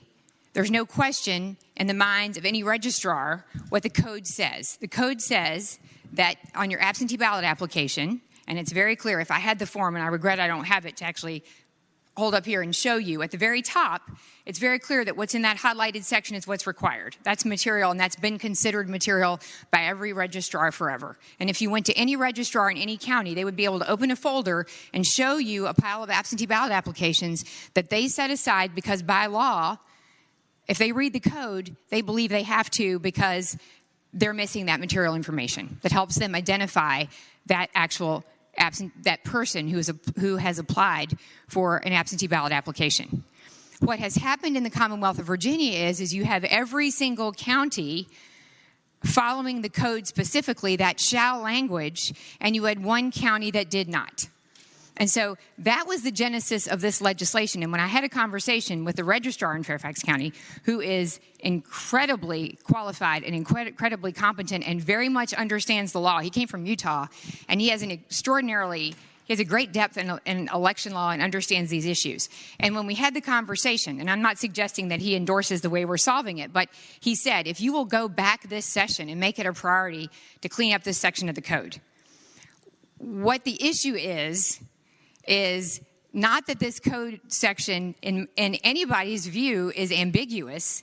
It was a question of one locality getting guidance from the Department of Elections that you can just set that aside. And it wasn't that they just, how they treated phone calls and follow-up. It was that they didn't require the last four digits. So what you have in Virginia is an unfair application of the law, and I would argue it's an equal protection issue that you allow voters in one area to be treated one way and everybody else in the rest of the state to be treated another.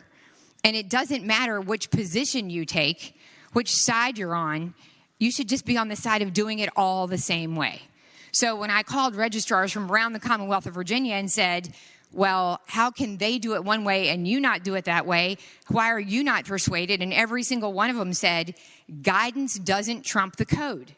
So I would encourage you, read the code. The language says shall. So I brought the bill to make it really clear and put the word in material. It's already clear and it already says shall, and you're not going to persuade any registrars to do it differently. But that's why this bill is here, so that we're really clear to the extent that there's any ambiguity in the case of one, that we're fair. And that's really what our election laws are about. It ought to be fair. You shouldn't treat one county and their voters differently than you do everybody else in the state. So with that, Madam President, I just wanted to make that important clarification. And so the issue that he's raising about cure is a different issue. Thank you, Madam President. Chair recognizes the senior senator from Richmond City, Senator McClellan. Thank you, Madam President. Speaking to the bill. The senator has the floor. Thank you, Madam President. I agree with the senator from Fauquier that everybody should be treated the same. But the question is, what fundamentally is the fair approach we should take? I would note that on lines 29 through 32, it says the general registrar shall not reject the application of any individual because of an error or omission on any record or paper related to the application if such error or omission is not material in determining whether such individual is qualified to vote absentee. So what this bill is doing is saying the last 4 digits of your Social Security number is vitally important and necessary to determine if you're registered to vote absentee. And I would argue the opposite is true. You do not need the last 4 digits of someone's Social Security to determine if they are eligible to vote. If that were the case, we would require the last 4 digits of the Social Security number when we have petitions for us to get on the ballot.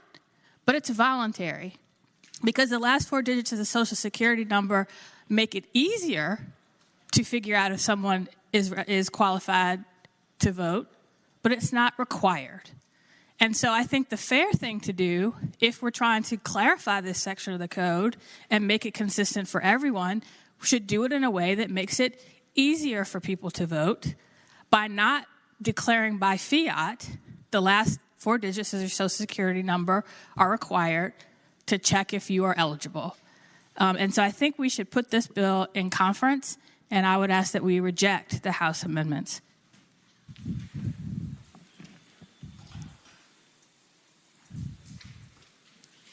The question is, shall the House amendments be accepted? Those in favor will record their votes aye. Those opposed, no. Are the senators ready to vote? Have all the senators voted? Does any senator desire to change their vote? The clerk will close the roll. Ayes 19, noes 21. Ayes 19, noes 21. The House amendments are rejected.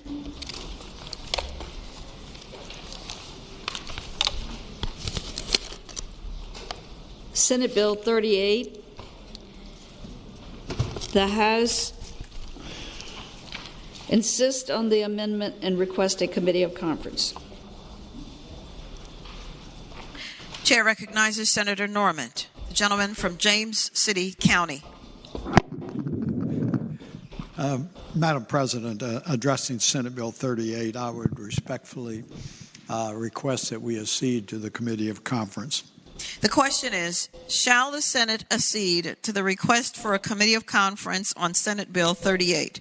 All in favor of the motion will record their votes aye. Those opposed, no. Are the senators ready to vote? Have all the senators voted? Does any senator desire to change their vote? Senator Favola. The clerk will close the roll. Ayes 40, no 0. Ayes 40, no 0. The Senate accedes. Conferees on the part of the Senate is named by the chair of Rules Committee, Senator Locke, or Senators Norman, Bell, and Stewart. Senate Bill 389. The House insists on its substitute and requests a committee of conference. Chair recognizes Senator Eben, the gentleman from Alexandria. I move to accede to the request for a committee of conference. The question is, shall the Senate accede to the request? All those in favor of the motion, please record your votes aye. Those opposed, no. Are the senators ready to vote? Have all the senators voted? Does any senator desire to change their vote? The clerk will close the roll.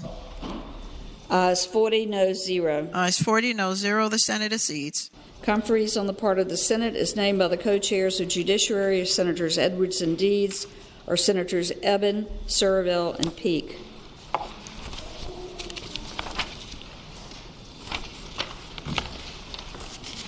Senate Bill 498. The House insists on its substitute and requests a committee of conference. Chair recognizes Senator Lewis, the gentleman from Accomack. Madam President, I move that we accede to the request for a committee of conference. The question is, shall the Senate accede to the request? All in favor of the motion will record their votes aye. Those opposed, no. Are the senators ready to vote? Have all the senators voted? Does any senator desire to change their vote? The clerk will close the roll. Ayes 40, no 0. Ayes 40, no 0. The Senate accedes. Conferees on the part of the Senate is named by the co-chairs of Judiciary, Senators Edwards and Deeds, or Senators Lewis, Peterson, and Obenshain. Senate Bill 703. The House insists on its amendments and requests a committee of conference. Chair recognizes Senator Boysko, the senator from northwestern Fairfax County. Madam President, I move to accede to the request for a committee of conference. The question is, shall the Senate accede? All in favor of the motion, please record their votes aye. Those opposed, no. Are the senators ready to vote? Have all the senators voted? Does any senator desire to change their vote? The clerk will close the roll. Ayes 40, no 0. Ayes 40, no 0. The Senate accedes. Conferees on the part of the Senate is named by the Chair of General Laws and Technology, Senator Barker, or Senators Boysko, Hashmi, and Donovan.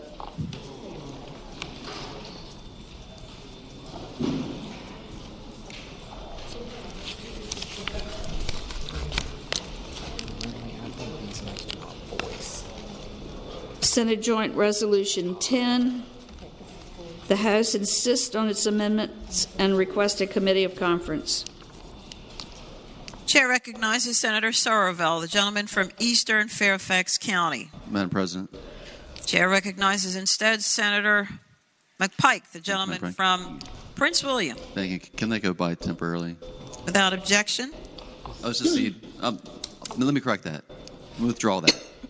Move that we accede to the request for a committee of conference. The question is, shall the Senate accede to the request for a committee of conference? Those in favor will say aye. Those opposed, no. The Senate accedes. Conferees on the part of the Senate is named by the Chair of Rules Committee, Senator Locke, or Senators Sorovell, McPike, and Donovan.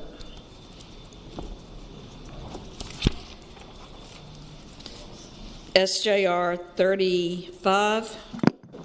The House insists on its substitute and requests a committee of conference. Chair recognizes Senator Lewis, the senator from Accomack. Madam President, I move that we accede to the request for a committee of conference. The question is, shall the Senate accede to the request? All in favor of the motion, please say aye. Those opposed, no. The Senate accedes. Conferees on the part of the Senate is named by the Chair of Rules Committee, Senator Locke, or Senators Lewis, Eben, and Stewart. Turning to page 9.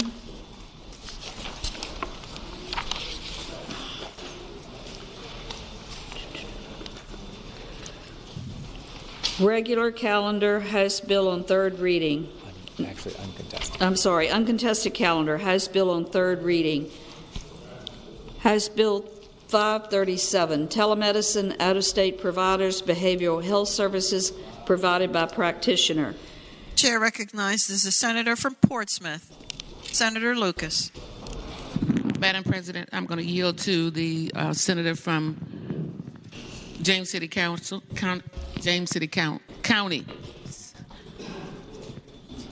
Chair recognizes the gentleman from James City County, Senator Norman. Thank you very much, Madam President. Speaking to the bill, please. The senator has the floor. I would respectfully move that the bill pass.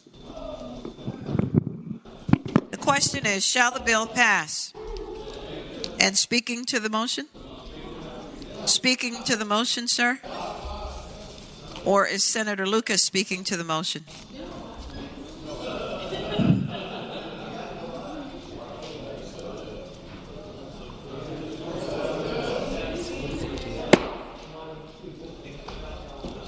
Senator Norman, you have the floor. I apologize. It's been on the uncontested calendar, and the Senate has passed a comparable bill, and it's deal with the telemarketing, and it provides telemedicine.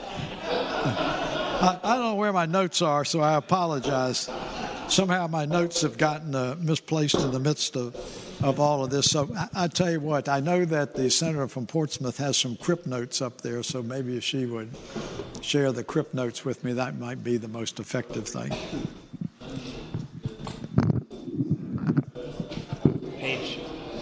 Page 35. Senator from James City County yields to the senator from Portsmouth.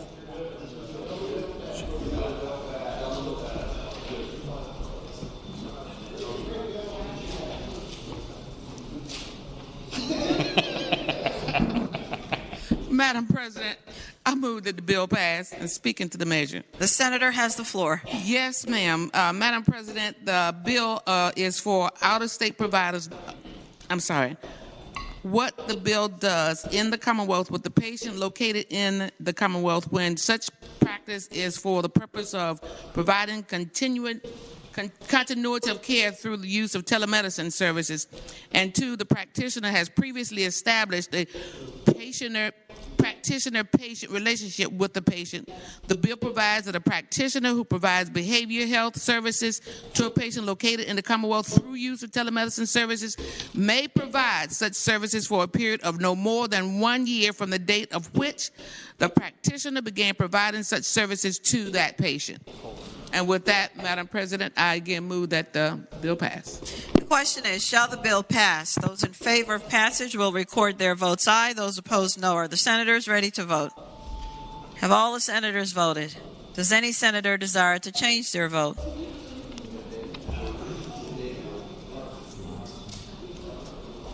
The clerk will close the roll. Ayes 40, no 0. Ayes 40, no 0. The bill passes. Regular calendar House bill on third reading. Hotels Human Trafficking Training. Reported from the Committee on the Judiciary with a substitute and from the Committee on Finance and Appropriations with an amendment.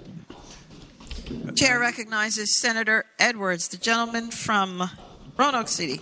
Madam President, I move that the committees on the Judiciary substitute be approved, and also I would later do the Finance Committee's amendment to that. But I'd like to speak to the substitute of the Committee on the Judiciary.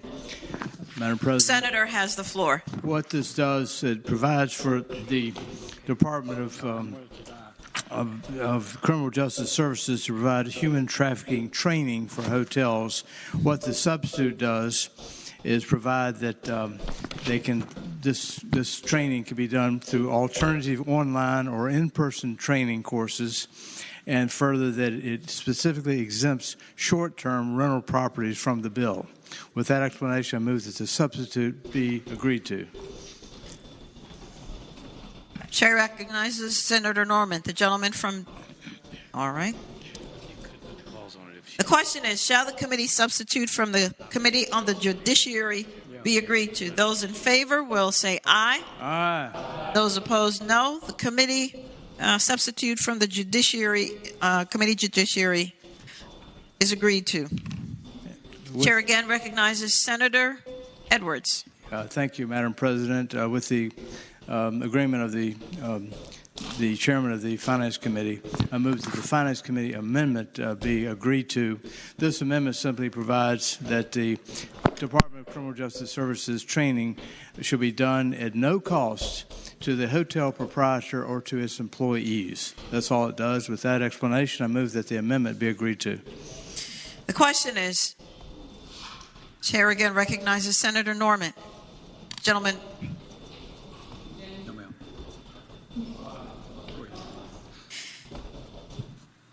The question is, shall the committee amendment from the Committee on Finance and Appropriations be agreed to? Those in favor will say aye. Aye. Those opposed, no. The committee amendment is agreed to. And now, Madam President, I move that House Bill 258 pass by having previously explained. The senator has the floor. Having previously explained, this has to do with training for hotels with regard to human trafficking that would be provided by the Department of Criminal Justice Services. And again, I move the bill pass. Chair recognizes Senator Normand, the senator from James City County. Thank you, Madam President. Speaking to the bill. The senator has the floor. I think I finally got half of my act together on this. Ladies and gentlemen of the Senate, I'm respectfully asking that you reject House Bill 258 for a variety of reasons. First of all, if you were to, look at the bill, one of the most conspicuous challenges on it is on line 309. And what it says, every hotel proprietor shall require its employees to complete a training course. I think the focus of the bill is important. The problem is that it has been written so globalized. And the way it is written, there are various employees who interact directly with the general public. Any of you that have ever been to a hotel know that you have to check in, and there are individuals that are right there at the front. The problem is the way the bill is written, that it is going to have to go down to busboys, janitors, cooks, custodians who may only be working there. There are many part-time employees. We hire many housekeepers on a part-time basis. And the fact that every employee has got to be subjected to this, I think, is pervasive. Also, Madam President, I would suggest that if you look to the code provisions under DCJS, that there are already provisions under that code provisions on line 97 of that code provision and on lines 163 through 166 that already authorize the Department of Criminal Justice Services as well as local and state governments to promulgate regulations and guidance in this regard. So I would suggest that the bill is not needed, but of equal importance is it is so pervasive that it is going to impact every employee, no matter whether they come in contact with the general public or not. And I suggest to you that a cook who never comes out of the hotel restaurant is not going to have any interaction whatsoever with the general public. Chair recognizes Senator Eben, the gentleman from Alexandria. Thank you, Madam President. Speaking to the amendments, or the senator may continue, or to the bill for passage. It's my understanding that this bill is supported by Hilton, Marriott, Holiday Inn, and that it's important to note with human trafficking, it may not be the person at the front desk who comes across evidence of human trafficking. This doesn't have to be an onerous course, merely a video that can be viewed online, whether it's in English or Spanish. And we know that human trafficking occurs in Virginia, as it does in so many other states and around the world. And we know that, unfortunately, it occurs in hotels. So I hope that people will vote for the bill.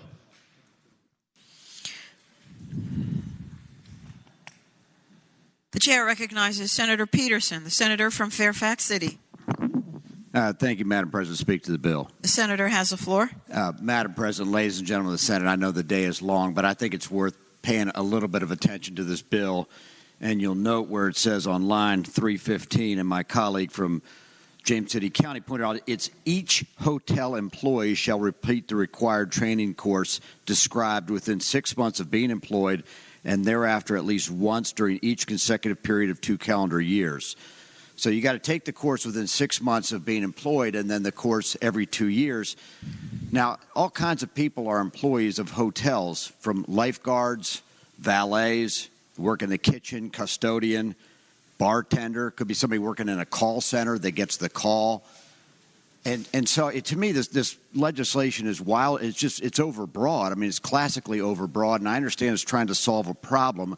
I also understand, and I'm not shocked to hear that the lobbyists to the major chains, as usual, okay, fine, we'll agree to it.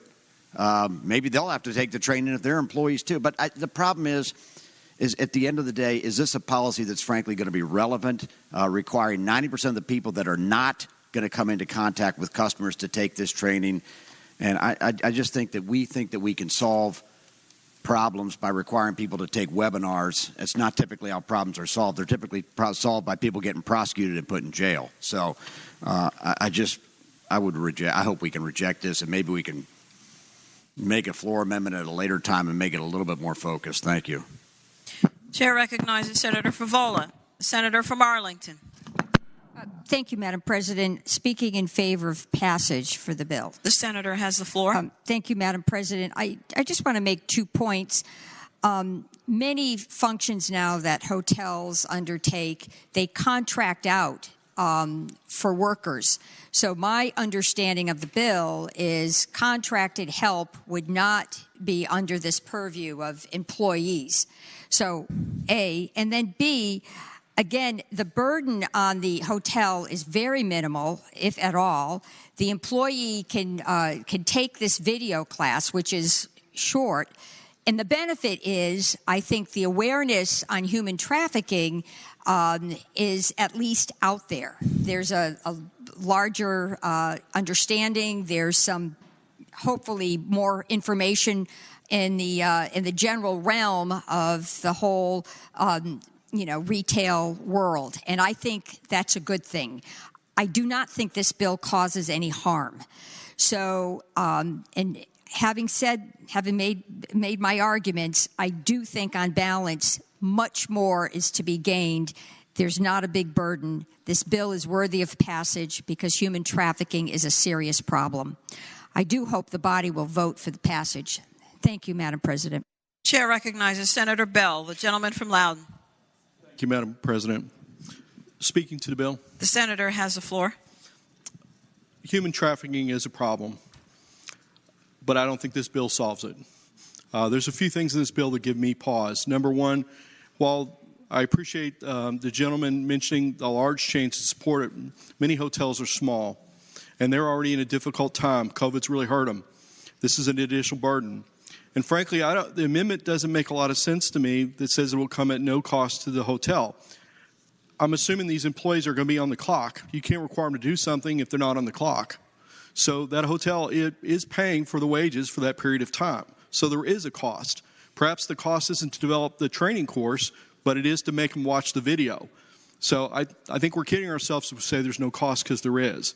The other thing I want to mention on this is in here it says training course. It doesn't say short video. It doesn't say 15 minutes. It says training course. And I would hope it would be short, but it doesn't specify that. So I can't vote for this bill in its current form, and I hope it'll be defeated. Thank you, Madam President. Chair recognizes Senator Edwards. Madam President, if no one else wishes to speak. No, sir. I'm sorry, I didn't mean to call on you. Chair recognizes Senator Howell, the gentlelady from Northern Fairfax County. Thank you, Madam President. I hope we all know what a serious issue. For what purpose? Speaking to the bill. The senator may continue. I hope and I assume everyone in here knows what a serious situation human trafficking is and how it impacts the young people, mostly girls, but often boys, often runaways, and basically destroys their already fragile lives. I've heard a couple of things on this debate which make me want to stand up. The first is that this won't solve it. We said this won't solve it. Of course this won't solve it. It's going to take a multifaceted approach to solve this problem.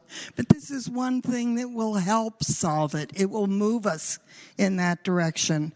And the other thing that I heard said was the way to solve this is to prosecute and put in jail the perpetrators. How do you do that if you don't know who they are? And the way to find out is to have people trained to recognize the signs. So it is my fervent hope that this bill will pass. It will make a difference in the lives of some trafficked people. Thank you. Chair recognizes Senator Stanley, the gentleman from Franklin County. Thank you, Madam President. Speak in favor of HB 258. Senator has the floor. You know, a lot of times, thank you, Madam President, members of the Senate, a lot of times what we do is try to do some good here. And some of these bills that we write over time and the time that we've spent here changes lives, and that's a great thing. And sometimes they save lives. And if this bill, as it's intended, saves one life, which I know with this training, which otherwise if they didn't have, they could not spot these signs, this will save many lives. That's what we're asking. That's what this bill is asking. Now, we've seen what's happening at our border. A lot of children being poured into the country to be sold into sexual slavery. If we can stop it, discourage it here, and save lives, then I'm all for it, and that's what this bill does, and I ask that you support it. Thank you, Madam President. Chair recognizes Senator Morrissey, the junior senator from Richmond City. Thank you, Madam President. Speaking to the measure. The senator has the floor. I'd like to associate myself with the comments made by the senator from Loudoun County and the senator from Fairfax City. And I think to some degree we're talking over each other. It's been asked about the burden. I don't think that's the appropriate question, whether it's a burden on an individual. If it does save lives and it puts a burden on them, so what? It's a good thing to do. But my question would be, how is it purposeful by making the line cook in a hotel take this course, the landscaper who spreads mulch, the individual that's working as a lifeguard in the pool?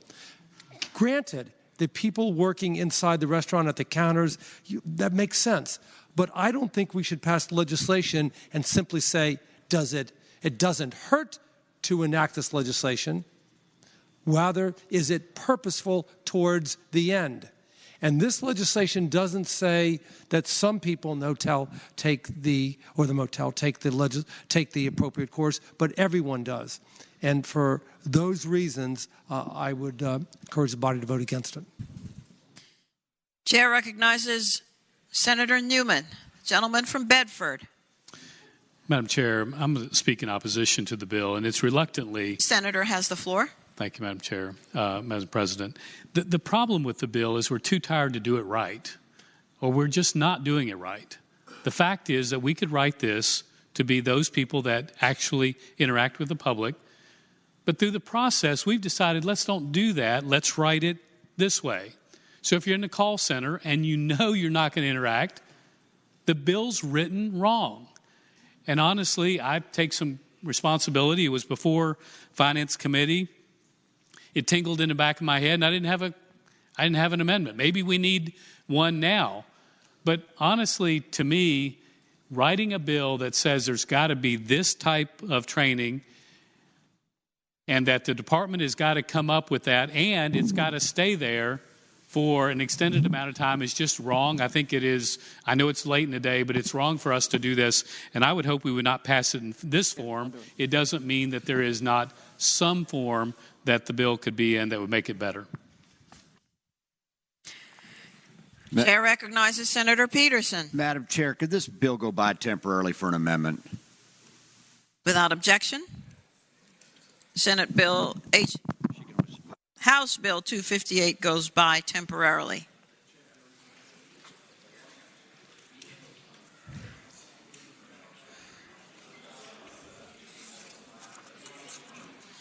The Senate will be at ease.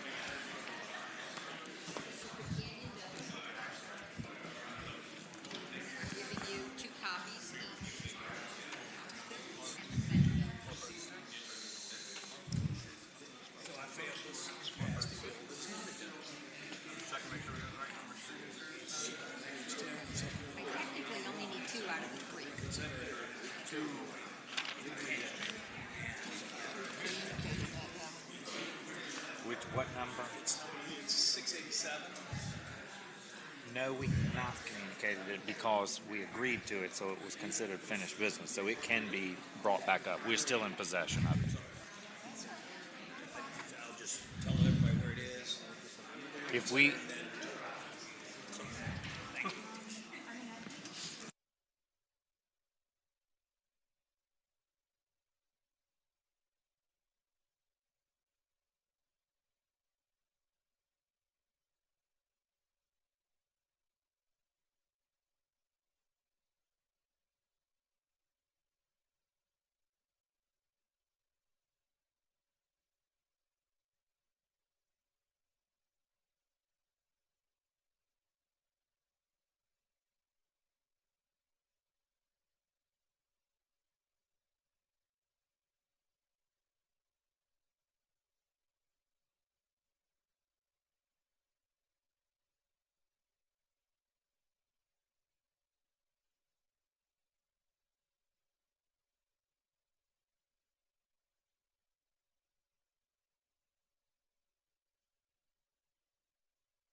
On the yellow calendar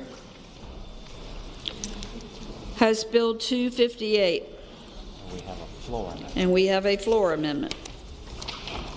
Chair calls on Senator Peterson, the gentleman from Fairfax City. Thank you, Madam President. Move to waive the reading of the floor amendment.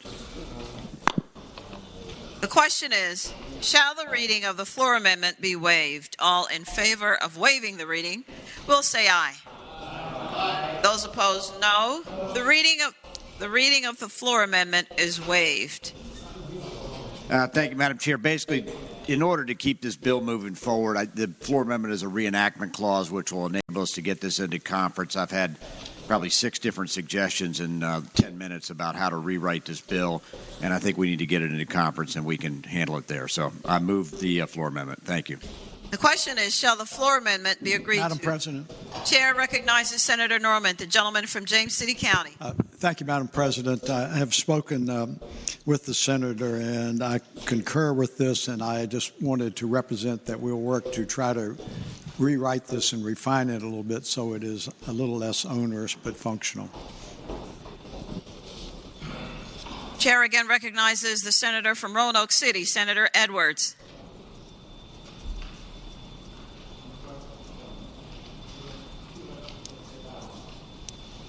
It's not my floor amendment. All right, sir, I saw your light was on.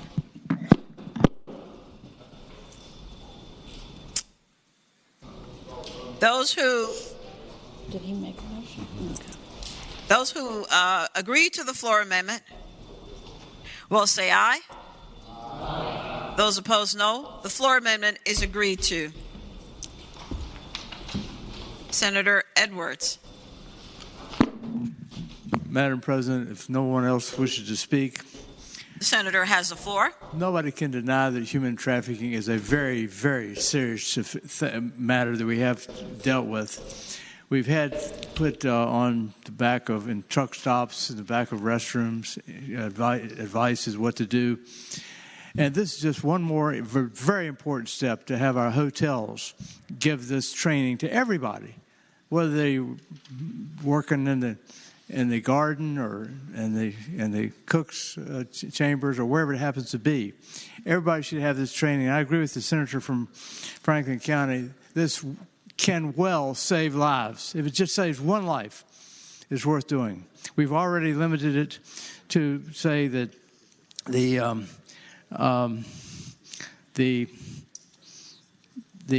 course would be the hotels would not have to pay for the course. We've limited it to say that short-term rental properties would not be involved, and it's a very simple course that would only take like 20 minutes every 2 years. And Department of Criminal Justice Services will provide the videos and the other training. And so it's a very simple bill, and it could save lives. And I urge everybody to vote for this bill, and get it into conference if we have to down the hall. With that explanation, I move that the bill pass.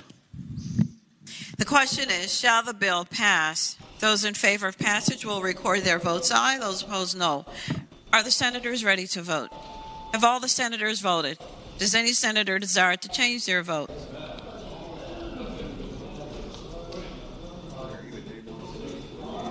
The clerk will close the roll. Ayes 40, no 0. Ayes 40, no 0. The bill passes. Returning to the blue supplemental calendar. Page 10, Senate Bill 687. I don't have a blue supplemental. Madam President. 1 minute. Oh, I'm sorry. Can I get a blue supplemental? Can't find my blue. Wait. Ah, here it is.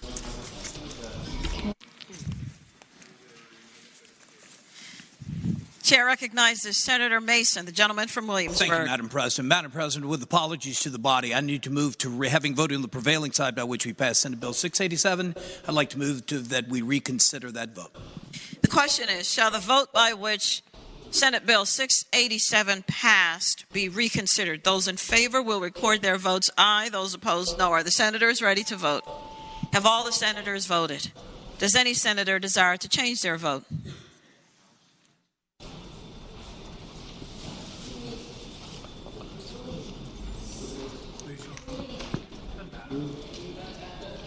clerk will close the roll. Ayes 40, no 0. Ayes 40, no 0. The vote is reconsidered. Senator Mason. Madam President, I would now move that we reject the House substitute. And speaking to that motion, The senator may continue. once again, Madam President, colleagues, my apologies. I thought I had squared these two bills up. I thought they were exactly the same, but I missed that it retained a definition of advanced age that many in this chamber, Madam President, wouldn't appreciate at all. But if you remember the superheroes that keep us grounded that sat up here at our moving ceremony this morning, we should all thank them over and over and over. Well, I thank them now because they caught my mistake, and for that reason, we are going to fix this if, in fact, you will you will help us by rejecting the House substitute. With the recommendation that it be rejected, the question is, shall the House substitute on Senate Bill 687 be agreed to? Those in favor will record their votes aye. Those opposed, no. Are the senators ready to vote? Have all the senators voted? With the recommendation that it be rejected, does any senator desire to change their vote? The clerk will close the roll. Ayes 0, noes 40. Ayes 0, noes 40. The House substitute is rejected.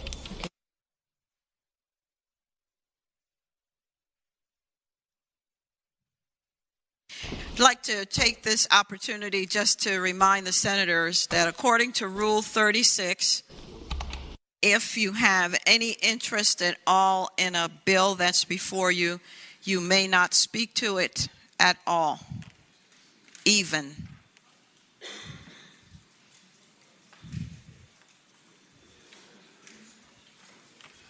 That is all. The Senate will be at ease.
We'll come back to order.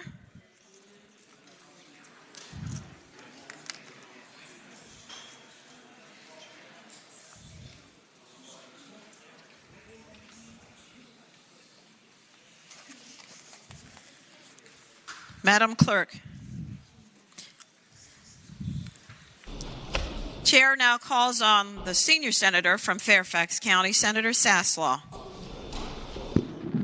Madam President, I move we waive the reading of the communications from the House of Delegates. The question is, shall the reading of the communication from the House of Delegates be waived? All in favor of waiving the reading of the communication will please record their votes aye. Those opposed, no. Are the senators ready to vote? Have all the senators voted? Does any senator desire to change their vote? The clerk will close the roll. Ayes 35, noes 5. Ayes 35, noes 5. The reading of the communication is waived. Turning to your yellow calendar, page 6, the House insists and requests a committee of conference on Senate Bill 78.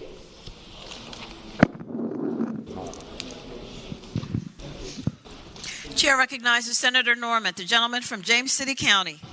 Thank you, Madam President. I would respectfully request that we accede to the request for a committee of conference. The question is, shall the Senate accede to the request for a committee of conference on Senate Bill 78? All in favor of the motion will record their votes. The chair recognizes the senator from Henrico, Senator Donovan. No, she didn't mean to. All right. There's always another conference committee. Again, those in favor of the motion to accede will record their votes aye. Those opposed, no. Are the senators ready to vote? Have all the senators voted? Does any senator desire to change their vote? The clerk will close the roll. Ayes 40, noes 0. Ayes 40, noes 0. The Senate accedes to the request for a committee on conference. Conferees on the part of the Senate is named by the Chair of Education and Health, Senator Lucas, or Senator Norman, McPike, and Pillion. I told you.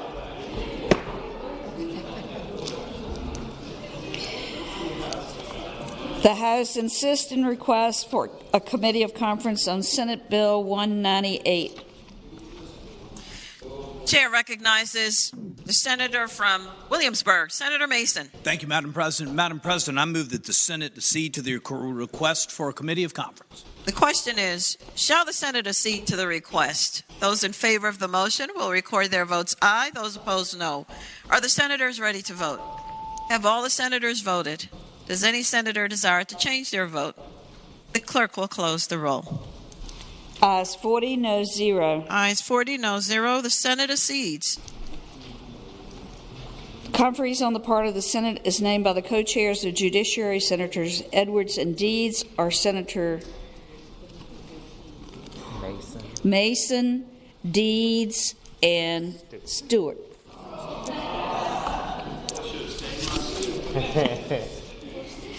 The House insists and requests a committee of conference on Senate Bill 273.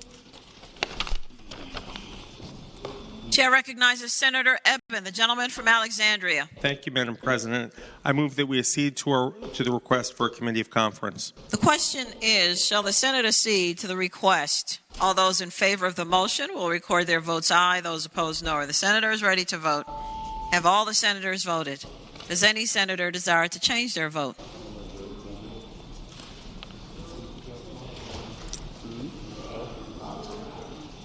The clerk will close the roll. Ayes 40, noes 0. Ayes 40, noes 0. The Senate accedes. Conferees on the part of the Senate is named by the Chair of Privileges and Elections, Senator Eben, or Senators Eben, Boysko, and Vogel. The House insists and requests a committee of conference on Senate Bill 283. Chair recognizes Senator Hinger, the gentleman from Augusta. Thank you, Madam President. I move that we accede to the request for a committee of conference. The question is, shall the Senate accede to the request? Those in favor will record their votes aye. Those opposed, no. Are the senators ready to vote? Have all the senators voted? Does any senator desire to change their vote? The clerk will close the roll. Ayes 40, no 0. Ayes 40, no 0. The Senate accedes. Conferees on the part of the Senate is named by the Chair of Privileges and Elections, Senator Eben, or Senators Hanger, Mason, and Bell. The House insists in request on a committee of conference on Senate Bill 328. Chair recognizes the gentleman from Spotsylvania, Senator Reeves. Thank you, Madam President. I move to accede to the request for a committee to go home. For a conference. The question is, shall the Senate accede? Those in favor of the motion will record their votes aye. Those opposed, no. Are the senators ready to vote? Have all the senators voted? Does any senator desire to change their vote? The clerk will close the roll. Ayes 40, no 0. Ayes 40, no 0. The Senate accedes. Conferees on the part of the Senate is named by the co-chairs of Judiciary, Senators Edwards and Deeds, are Senators Reeves, Peterson, and Morrissey. The House insists and requests a committee of conference on Senate Bill 409. Chair recognizes the junior senator from Richmond, Senator Morrissey. Thank you, Madam President, and good evening. Good evening. Madam President, I move that the Senate accede to the request for a committee of conference. The question is, shall the Senate accede to the request? Those in favor will record their votes aye. Those opposed, no. Are the senators ready to vote? Have all the senators voted? Does any senator desire to change their vote? The clerk will close the roll. Ayes 40, no 0. Ayes 40, no 0. The Senate accedes. Conferees on the part of the Senate is named by the Chair of General Laws and Technology, Senator Barker, are Senators Morrissey, McPike, and Bell. House insists and requests a committee of conference on Senate Bill 487. Chair recognizes the senior senator from Richmond, Senator McClellan. Thank you, Madam President. I move that we accede to the House request for a committee on conference. The question is, shall the Senate accede? Those in favor will record their votes aye. Those opposed, no. Are the senators ready to vote? Have all the senators voted? Does any senator desire to change their vote? The clerk will close the roll. Ayes 40, no 0. Ayes 40, no 0. The Senate accedes. Conferees on the part of the Senate is named by the co-chairs of Judiciary, or Senators Edwards and Deeds, are Senators McClellan, Lucas, and Vogel. The House insists and requests a committee of conference on Senate Bill 598. Chair recognizes Senator Pillion, the senator from Washington. Thank you, Madam President. I move to accede the request for a committee on conference. The question is, shall the Senate accede? Those in favor of the motion will record their votes aye. Those opposed, no. Are the senators ready to vote? Have all the senators voted? Does any senator desire to change their vote? The clerk will close the roll. Ayes 40, no 0. Ayes 40, no 0. The Senate accedes. Conferees on the part of the Senate is named by the Chair of Education and Health, Senator Lucas. Senators Pillion, Hashmi, Pillion, McClellan, and Hashmi. Didn't want to leave you out, Senator Pillion. Turning to the blue calendar. Blue calendar. Beginning on page 1. Page 1. And all you're doing is naming conference. Conferees on the part of the Senate on House Bill 128 is named by the Chair of Education and Health, Senator Lucas, or Senators Locke, Hashmi, and Lucas. Conferees on the part of the Senate is named by the Chair of General Laws and Technology, Senator Barker. On the House Bill 191 are Senators Barker, Hashmi, and Lewis. On House Bill 241, conferees on the part of the Senate is named by the Chair of Education and Health, Senator Lucas, or Senators Barker, Boysko, and Pillion. On House Bill 282, conferees on the part of the Senate is named by the Chair of General Laws and Technology, Senator Barker, or Senators McPike, Bell, and Morrissey.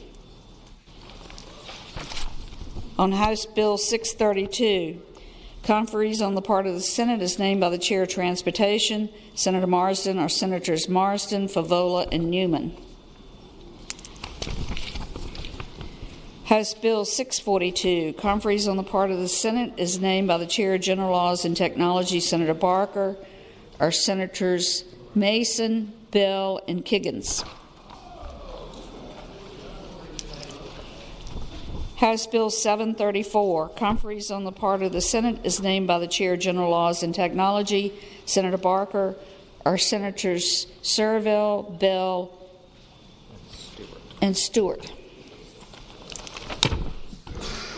House Bill 833, conferees on the part of the Senate is named by the Chair of General Laws and Technology, Senator Barker, or Senators McClellan, Lucas, and Vogel. On House Bill 1245, conferees on the part of the Senate is named by the Chair of Education and Health, Senator Lucas, or Senators Newman, Saslaw, and Hashmi. House Bill 1339, conferees on the part of the Senate is named by the Chair of General Laws and Technology, Senator Barker, or Senators Serville, McClellan, and Vogel. And now we go to green.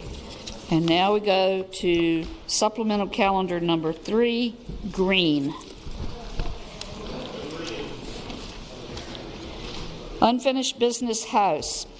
House Bill 86. The House has rejected the Senate amendment. Chair calls on the senator from Alexandria, Senator Eben.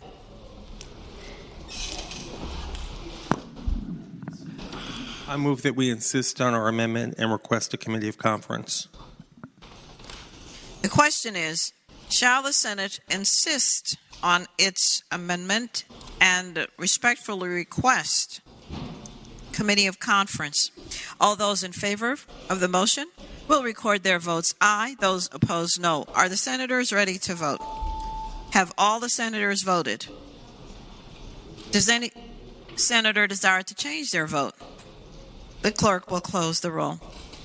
Ayes 40, no 0. Ayes 40, no 0. The Senate insists on its amendment and requests a committee of conference on the bill. On House Bill 346, the House insists on rejects the Senate amendment. Substitute. Chair calls on Senator Lucas, the gentlelady from Portsmouth. Madam President, I insist on our amendments and request a committee of conference. The question is, shall the Senate insist on its substitute and respectfully request a committee of conference on the bill? Those in favor will record their votes aye. Those opposed, no. Are the senators ready to vote? Have all the senators voted? Does any senator desire to change their vote? The clerk will close the roll. Ayes 40, no 0. Ayes 40, no 0. The Senate insists. On House Bill 1206, the House insists. The House has rejected the Senate amendment. Chair calls on Senator Barker, the gentleman from Southern Fairfax County. Thank you, Madam President, and I move that on House Bill 1206, we insist on our amendment and request a committee of conference. The question is, shall the Senate insist on its amendment and request a committee of conference? Those in favor will record their votes aye. Those opposed, no. Are the senators ready to vote? Have all the senators voted? Does any senator desire to change their vote? The clerk will close the roll. Ayes 40, no 0. Ayes 40, no 0. The Senate insists. Awaiting House action on everything else. And we are awaiting House action on everything else. The Senate will be at ease.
The Senate will return to order. Chair recognizes the senior senator from Fairfax County, Senator Saslaw. Thank you, Madam President. I move we waive the reading of the communications from the House. The question is, shall the communication from the House of Delegates be waived? Those in favor of waiving the reading will record their votes aye. Those opposed, no. Are the senators ready to vote? Have all the senators voted? Does any senator desire to change their vote?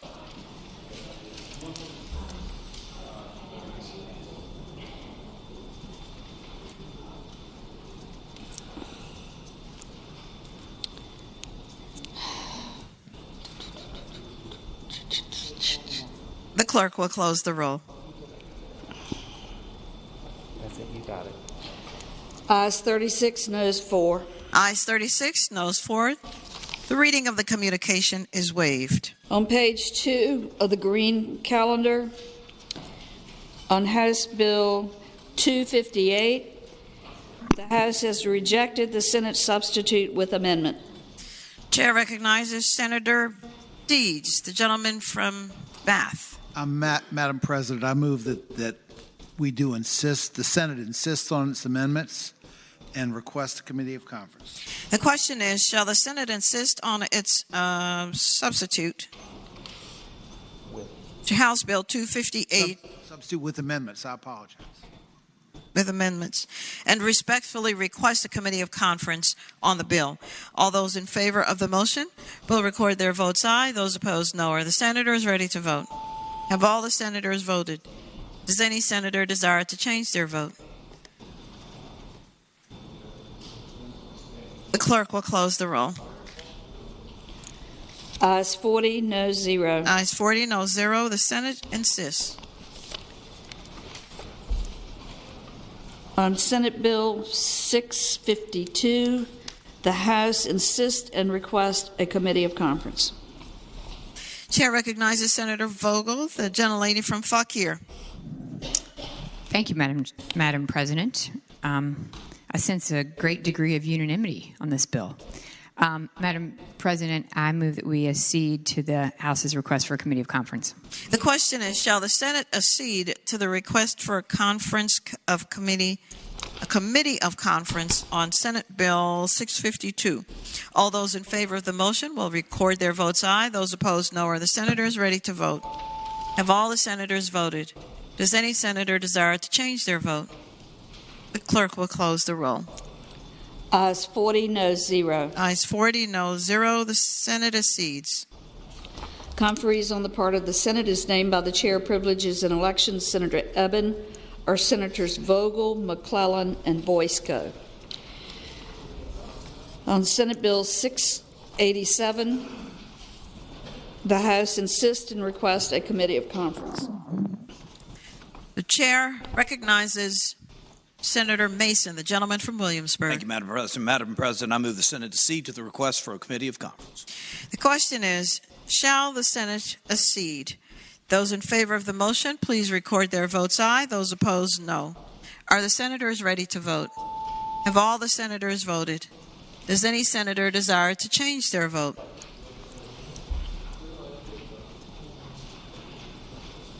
The clerk will close the roll. Ayes 40, noes 0. Ayes 40, no 0. The Senate accedes. Conferees on the part of the Senate on Senate Bill 687 is named by the co-chairs of Judiciary, Senators Edwards and Deeds, are Senators Mason, Peterson, and Peake.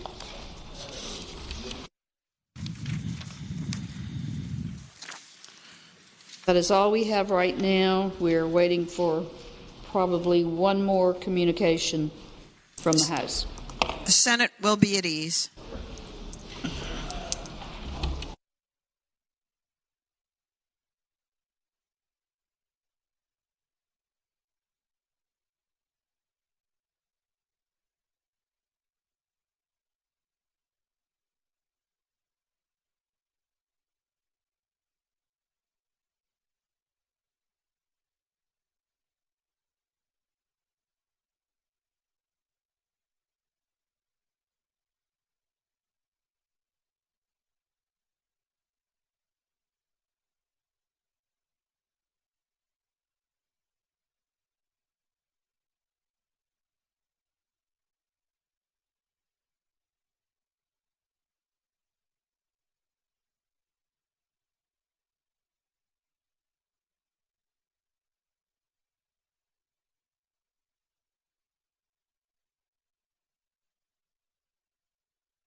Senate will come back to order.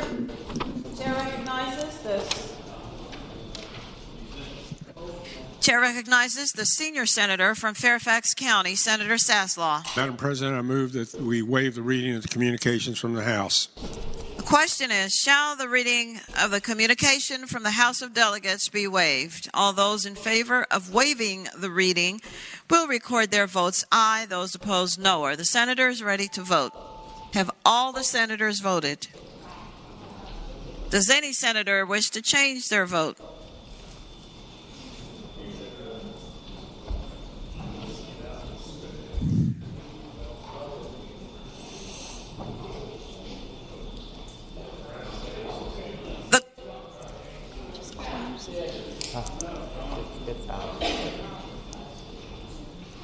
The clerk will close the roll. Ayes 37, noes 2. Ayes 37, noes 2. The reading of the journal of the reading of the communication from the House of Delegates is waived. On House Bill 86, conferees on the part of the Senate is named by the Chair of Privileges and Elections. Madam Clerk, please excuse me. What color are we in? Green.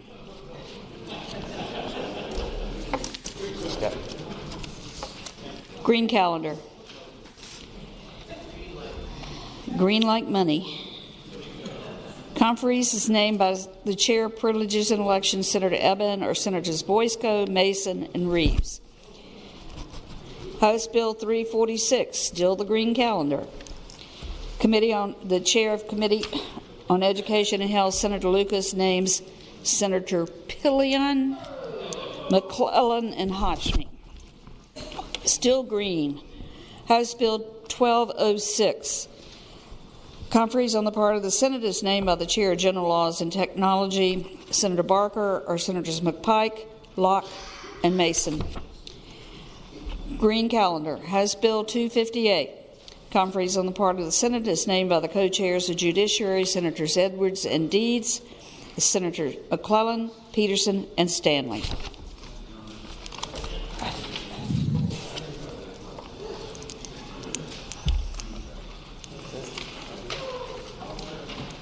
We are again at ease. No? Oh. Chair now recognizes the senator from Fairfax County. Madam President, I inquire the clerk, does that complete the calendars? Yes, sir. All right. So everything is now headed for conference. Yes, sir. Okay, thank you. Is there any other business to come before the Senate? The chair recognizes the Senate. Announcements. We've got Senator Barker. Chair recognizes Senator Barker, the gentleman from Southern Fairfax County. Thank you, Madam President. And just a quick announcement. Senator may continue. A lot of these bills have the clause has been put on them. The body down the hall likes to take the clause off. We need to keep the clauses on, but since we don't have a budget as of yet, and make sure that we have the responsibility to fund the things that we need to fund there. So don't let them tell you they have to take the clause off. So that would present problems if we passed a lot of things and didn't fund it in the budget, and then somebody has to pay for it. So. Is there any other business? Any other senator wishes to speak? Hearing none, the clerk will now report any announcements on the desk. Tomorrow morning at 10 o'clock, we will have the Pages capstone mock session. Any members who would like to serve as a page are welcome to attend.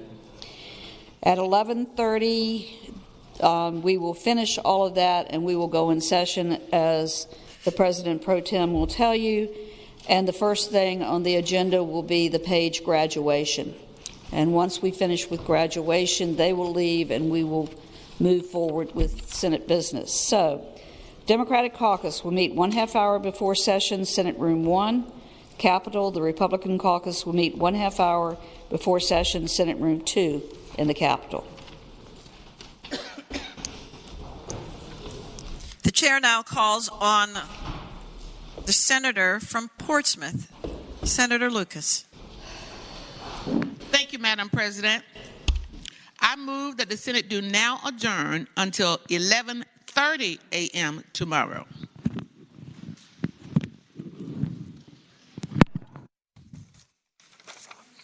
The question is, shall the Senate adjourn until 11:30 a.m. tomorrow? All in favor will say aye. Those opposed, no. The ayes have it. The motion is agreed to. The Senate stands adjourned until 11:30 a.m. tomorrow.